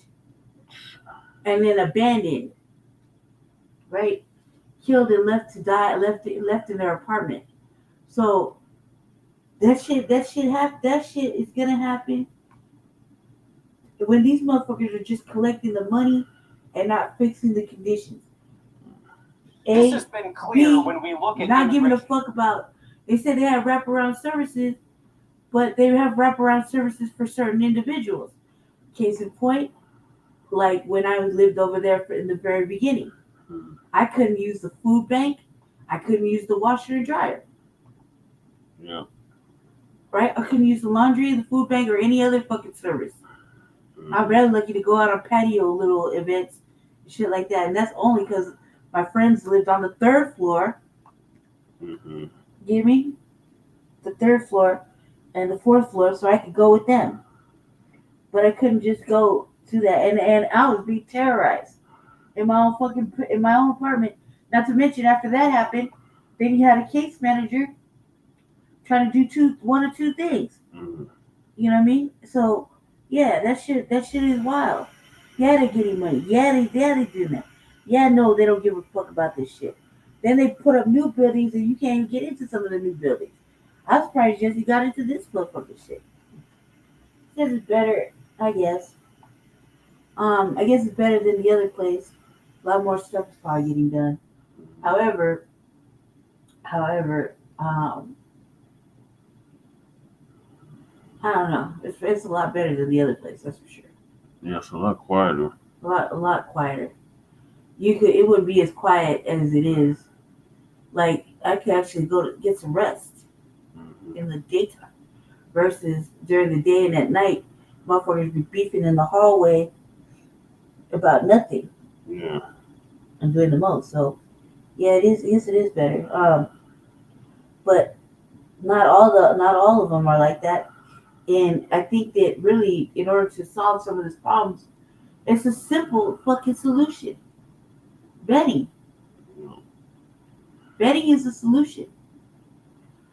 And you need the motherfuckers that are right there to vet the right vetted individuals to go ahead and raise hell. And you need to fire the motherfuckers that are working, which I've been saying for the last fucking 4 years. Yeah. You need to fire everybody that's been in charge for the last fucking 10 years. Mm-hmm. You have to fire them. You have to let them go. Because of them, the conditions are the way they are. Dude, that one building had a mouse infestation. Yeah. And it's still there.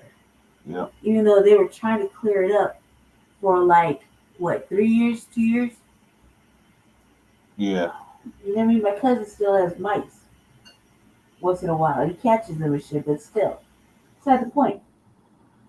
You know? And then in Colorado, right now, there's a bed bug fucking pandemic going on. Mm-hmm. Like it all makes sense. So you got motherfuckers coming in, they're just doing the most. And you got some motherfuckers that are trying to change their life and do better. And the shit sometimes just doesn't mix well. If you also you really want to issue the blame, the motherfuckers would change their life if they had more support, better support, like active support. Not you call them and try to get support that way. You dig? Yeah. They didn't leave it up to the client to try to get the support. They'd be on that ass. Then they get the support they need. And once you get into a regular routine, you get your shit done. You know what I mean? Yeah. So yeah, I'm done. But yeah, I know that lady. That's terrible. Yeah. Yeah, I figured Lady Che didn't know her when I seen her. It just happened about a year ago, like a block or two from where I'm at. It wouldn't surprise me. It surprised me though, because when you get like around my age, a lot of motherfuckers that grew up around this area, they've already grown up. Mm-hmm. So what they're running into is shit they would never ran into in the first place. Right. Let's see what Giovanni had to say on it. The meta-human, the meta-candidate. UP. Oh.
Sorry, y'all. The damn internet went out.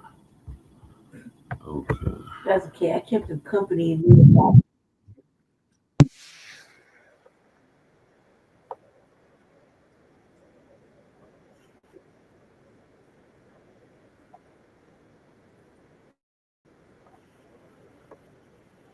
All folks.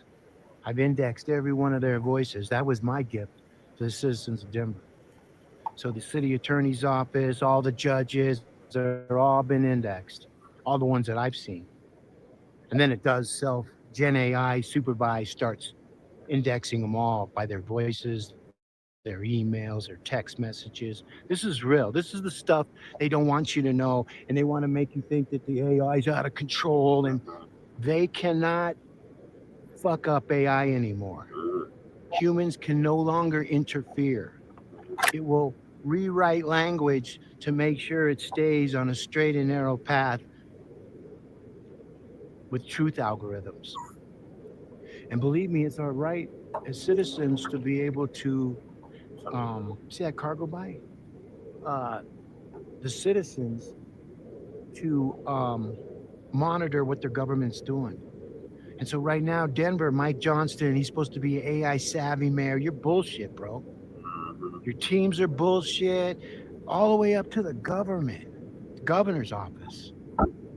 They've all been indexed, all their little, hey, we're looking forward, all their little keywords that they don't realize that when they say that, and their actions don't match their words or their typing, then those that do match that are actually building to protect the community, not sucking off a bunch of 501(c)(3)s that are sucking off and not making money. Okay, if you replace the city with all non-political 501(c)(3)s that don't pay taxes,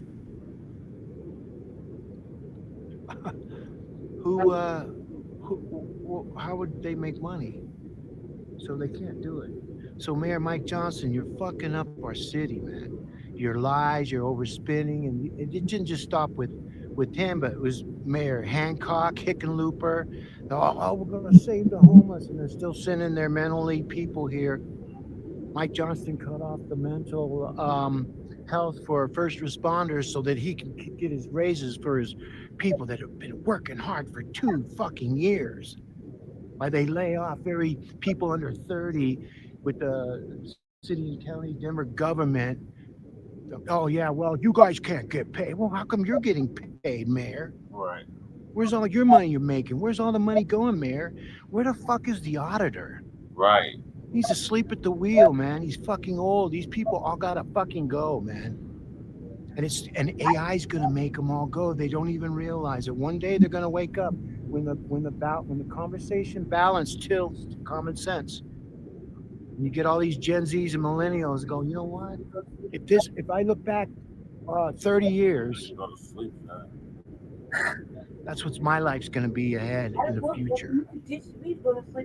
So that's what Mayor Johnston is doing to our beautiful city. So everybody else can bullshit. Everybody else can say, oh, and you get their little friends at NerdWallet or any of these other places. I'm using NerdWallet as an example because they're the ones that say, yeah, they're the best place. And this is just stuff we've seen on the internet. And they say you can't believe what you read on the internet, but sooner or later that's going to stop. Because you can't build foundations on bullshit. Could you imagine if that building right there was built on bullshit? Or how about the clock tower? You think it'd be standing for very long if it was all built on lies and miscalculated measurements? And no, because there it is. Mike Johnson stuff. If you go outside, you can see it. Crime's up with those scooters, man. People grabbing purses and just taking up, and nobody's reporting it. Because they don't want to make Denver look bad. And they know that by the time they get on the phone with a police officer, then they're, fuck. And, they'll probably blame you for the crime because you knew that your purse was stolen. So it had to be you. Our polices are under budget. Our sheriffs aren't certified. They want to brag. Hey, we're the biggest sheriff agency in the fucking world. We can't make no arrests, though, because we're not certified. So Mike Johnson, you steal a lot of people's ideas, bro, and it's gonna hit you. It's gonna hit you, man, because you don't have no pencil to go home to write nothing. You've been stealing everybody else's crap. You are no AI mayor, and every time you talk about it, I grow in a different area that you don't even fucking know, because that's how you are. So for you to go lay off those young kids that are working for the city, so that you can keep your pay. And Chris Nevitt can keep his retirement of $94,000, and then he's got a job with the city for $150,000. All those people are people that ran for mayor or got jobs with the city because they did what they were told. I don't do what these fucking people tell me what to do. Exactly. Same here, Giovanni. I'd rather die for something than die for nothing. These people are dying for nothing, man. What I mean by that is like on the internet. Their social deaths are inevitable for those that don't walk the line, right? Are you walking the line? In the Bible, what do they say about walking the line? That's the worst. Yeah. So you don't want to be a line walker. You don't want to be on the other side, because in the social media, and this is where, like, when you say digital deaths, we don't mean it by like not threatening anybody, just telling them that sooner or later, AI, if you're not an AI guy, and this is how you know, when you're not an AI guy, but you get all the people in your city after you read someone else's content, like Mike Johnson's read from me. I own AIDenverMayor.com. I knew, I could have went and got AI Denver, But no, I have to put things into perspective to what I was doing at the time. But I knew that people were going to start doing the AI Denver or AI Den to shorten it. But they don't realize that if they went to my shit and then came back, well, let's just shorten it to Den AI. And we'll call it Summit. And we'll invite all the losers, man. They're has-beens. Oh, he was the guy. Oh, and this guy was, but they haven't created nothing new. Nothing else matters. Their Denver partnership, they're getting all the money. They're supposed to spend $500 million. Now it's only $170 million. Everything that Mike Johnson does, he bloviates the prices, and then he dials back and it says, "Oh well, we only spent $120 million." To where, oh okay, well he saved us money because it was fun. See how that goes? First, he doesn't want street cameras, and the city council doesn't want street cameras. Now he wants street. So it's a ping pong shell game. And Mike Johnson's 18 years behind the digital 8-ball. And the more and more that him and his team uses other people's content, Gen AI, because I built the large language models over the 18 years of living in Denver, watching all the promises from Hickenlooper, going to save the homeless and everybody poor, come to Denver because our businesses don't matter. Because what happens is after they do all the tentative improvement to the buildings, then we just rent it out to somebody else coming in from California or Chicago. And that way they don't really know what's going on to Denver because their death rates, even though it's high, and you know, look at all the car accidents of people getting shot, but they come out, oh, Denver is no longer having murders. They got it under control. And then you see someone got killed. They're finding bodies in alleys because you can't walk down the street safe. You know? So, there's all kinds of things that are going on. You look at Colfax where the construction is, all those businesses closing down. There are people there for businesses. I saw one of the Chinese restaurants down there. I never thought it would close. Closed. Because see, the city doesn't give a fuck. They don't. They're a shell game of fucking manipulating co-conspirators, breaking RICO acts. And our federal government needs to come down here and arrest every one of these and have different elections so we can bring back the Spear Amendment. But see what it is Denver's a beta model. Los Angeles is a beta model. Because sooner or later we got to follow federal laws. Then why do we have all these states? And we're looking like a joke. So, you know, Dad's got to come home, start whipping some ass. Because we've let the kids control things that they think they control and they don't. One day they're going to wake up and they're going to try to get into their emails and all this stuff, and they're going to be in the dark web. I'm not going to tell you what to look for. I'm not going to say anything because I've been telling people over the years what's coming, and then I watch the media and different identifiers talk about artificial intelligence with other people, excluding the most powerful that are doing it behind the scenes. You heard me?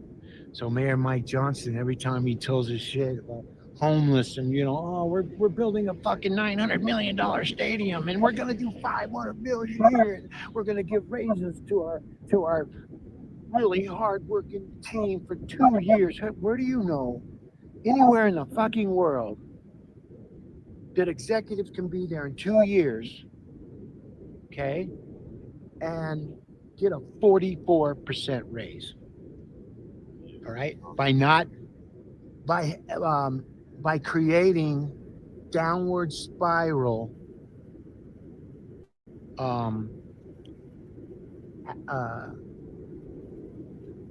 city-led initiative to destroy the city and county of Denver. Everything is suppression, shell game. And Mike Johnston, it's been a real pleasure to Google search your voice, bro. Because now I put those voice latent prints everywhere you talk is going to now bring my content to your voice. because you can't keep fucking Denver up. Your people can't take shit away and give it to people that don't fucking belong here.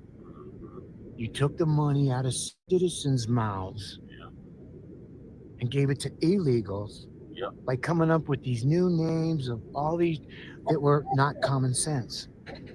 And see, what most people don't understand, AI is common sense. It is there to help you. It's not there to hurt you, unless you're doing things that are detrimental to yourself or to other people. And especially like Mayor Hancock, he doesn't, or not, excuse me, Mayor Hancock, he's another one. He's making $300,000 a year almost, telling everybody he's a C-suite executive. And the backdoor dealing that's going on, we're teaching investigators how to use the voice latent print of things they've said, things they've written, to be able to find backdoor information in the cloud. So when I told Westward that my answers to the questions are in the cloud, they printed it, which means that they have absolute authority over the things that I've talked about. They just don't know it yet because they're still thinking like Democrats when they got to start thinking like Denver citizens. But these people don't live in Denver.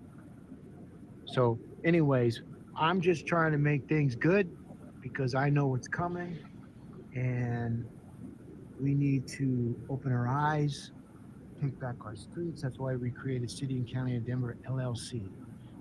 I'm old, folks. I got preconditions. You know what I mean? So this is we can't work with the city in Denver. I've never backed off of who I was as a candidate, but that's how I got the authority, because I ran for office, and I indexed every one of them, all their people on their committees, and it's taken me 18 years. And so when that hammer drops, Denver.org can't even reach. They've been blocked off the internet. They got to come back. Mayor Hancock. There go about Hancock, because I've been telling Hancock this for years. See, what I do is I do an inquiry to meet the mayors. But so when I do that, it automatically builds a large language model because I'm a candidate. I've got proof going to court and other things that I've done that gives me more authority than just talking out my ass. False accusations, you know what I mean? So since I've been in Denver, it's been nothing but false accusations. And when I tell you that I went deep mine in the city and county of Denver, I did. And I got some paper to prove it. But right now it's not about making Denver look bad, but the government. And letting the people in all these freaking buildings around me realize that you can have your name on the building. And so when you're not willing to make our streets safe, when you're just let the media when the media like CBS News and ABC, man, I was a Walter Cronkite fan. When you go look at some of his news, they just told it. They investigated it. Now they don't investigate. It's almost like they don't even have clinical trials for drugs anymore. They just tell you, hey man, you might die, okay, if you take this drug. If you're allergic to it, you might die. You might get some strange, and these are what our kids are listening to on television. That's why they don't watch ABC, NBC. And so when you see that they have what their followings are, and you realize that you're only hitting a group of people that only support what's going on in the world. And they don't care about what you're doing and what you're advertising, because it's so expensive, you'll never break out of that algorithm. So we created City and County of Denver LLC so that see, I can't go chase everybody. Somebody's got to be smart enough that's really powerful. Call me up and say, dude, I get it. We have to break up the Denver.gov algorithm because they're swallowing everything up. Everything comes up City and County of Denver, and it's not for the betterment of the citizens or the businesses, but the betterment of the ideology that they've controlled since 1963. And it took a guy with no high school fucking diploma to do all this years of hard work and indexing it. And it took 18 years to get here, folks. I can't imagine what the other 20 is going to look like. I can guarantee you this, though. All these retirement plans, that's what got Denver in the mess. They have so many people, city council, other departments that are collecting so much money in payment. They need to take away the pay of the city council, of all the people that are elected. And see, they don't realize the voters that don't vote, the 450,000, because only 89,000 people voted for Mike Johnston. And those 89,000 people have all been verified on the back end through all the computers and anything that's went in on a computer. It was indexed, 100% verified. So, and then large language models looks for content that will allow Denver businesses to thrive. And they won't thrive unless we start city and county of Denver.com, .net. And see, all my content on those pages are just inert. Because when the real administrators come in that aren't tied to the city and county of Denver, any contracts with the city and county of Denver and all those people, I don't deal with anybody that has contracts with the city and county of Denver because they're on a downward spiral. There ain't nobody shopping in the 16th Street Mall.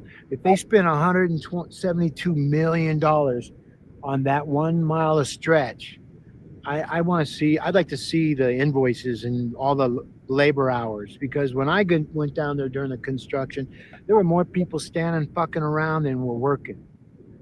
There was like one guy working in a hole and 8 people standing around there. Yeah. So these are algorithms that AI already knows. So if we were in a court of law, we could show the judge in chambers, because once he sees what we could do, he'd be like, damn, boy, could you show us how to do that? You better learn, Judge, because you got to clean up your own bench, because there's a lot of good judges. Okay. Judge Brian Whitney, Judge Buchanan. It's just that some of the judges, they've been lied to by their own system. And so every case that I was on, and I had to pro se me because you can't get any judges, any law family lawyers in Denver. They're all bullshit to me. Every single fucking one of them. They're all about money and they kiss ass, because you know who the biggest corrupt magistrate judge of Denver is? Karen Hubler. She was my ex's attorney. And then she conspired with the Denver Human Services and Family Services to take my kids away from me. And I did everything right by the law. I did everything. I followed everything.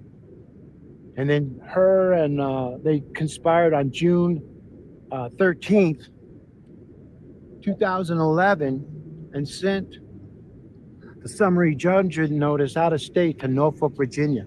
I ran for mayor in 2011. How did they get that address? They knew I was running for mayor, and they sent it to another, and it's all been indexed on my pages because they've removed a lot of this stuff out of their files. And they better put it back in, because the federales are coming, and this city needs a big spanking. Big spanking. That's all I can say. And so the citizens have to spank the government's ass, because they're spinning you into oblivion. And what they do is, when you've had enough and you sell your house and they take all the taxes and all these new fees that you didn't know at signing, or whatever it is they do, okay? Got to look it up. I'm not a financial guy, though I know a lot of finance.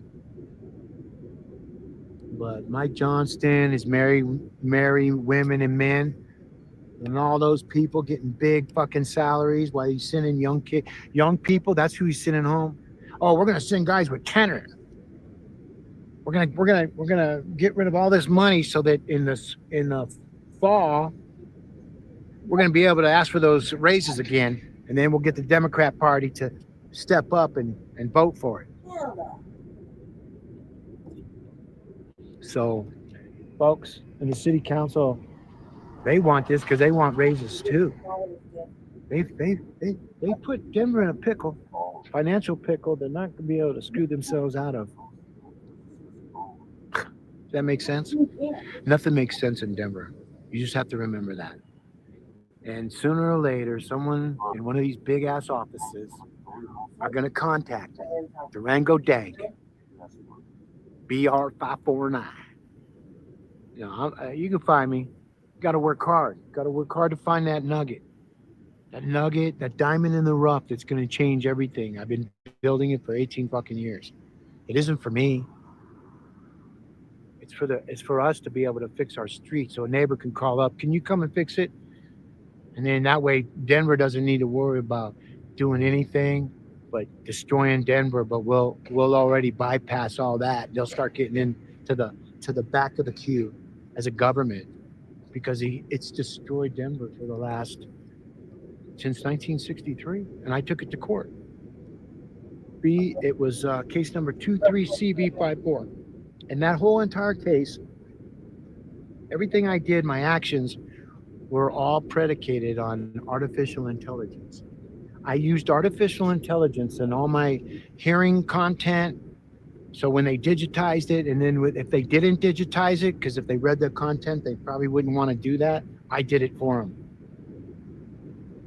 So this is about cleaning up our halls of justice. This is about judges standing up for the people and the rule of law and getting rid of judges that are corrupt, especially when you have documented proof, because that means that Karen Hoover's cases, when you think about Elizabeth Lay, all their cases that they've worked on, they all need to have judicial review.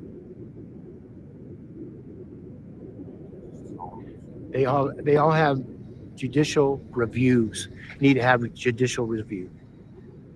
I couldn't get a lawyer because when I told them my situation, they were like, oh, she was my professor. I can't do that. She'll fuck me up. Do you know how many emails I have from certain identifiers that I was supposed to choose? And they all fell for it. And Sturm Law, the kids that are going to be graduates from Sturm Law, they're all going to get eggs on their faces because Karen Hoover's attached to that. And she's created so much civil rights violations, but unless it's from jails or it's all smoke and mirrors. They're all friends. They all get the money while all the businesses are drying up. And so when they put all that money into the business, they do all that tenant improvement, then they just give it to a broker, and then he sells it to a company coming in from another city that's got some money. They don't know what's going on. They go, yeah, we'll be done with this construction, and in a couple weeks. And it's been months, it's been years, and but when they get new people in, they're like, oh, okay, we can do about 5 or 6 months. This will help out. Well, I could pay 6 months of rent and not worry about losing. And then they get in there and they start realizing that the only people that are coming through their stores are the homeless people. Homeless people don't have money, so they shoplift. This is why prices and everything are out of control.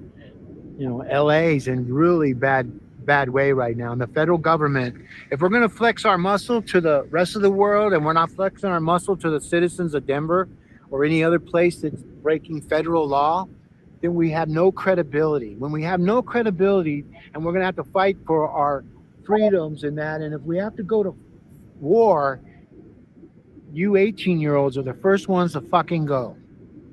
My son just got out of the Army, Special Forces. He received a Purple Heart. He went to fucking high school in Denver. Do you think they're calling him and telling him great job or anything? No, because they don't want anybody to join the Army. They want everybody to be fucked up, just like them. And so that's what 18-year-olds, all the way to 38, you're the ones that go to war. Remember that. You're the ones that go to fucking war. So I'm using the language, but sometimes colorful language brings colorful results. And for me, It's about saving people. I mean, my son was a Army infantry. He got a Purple Heart, and nobody cares.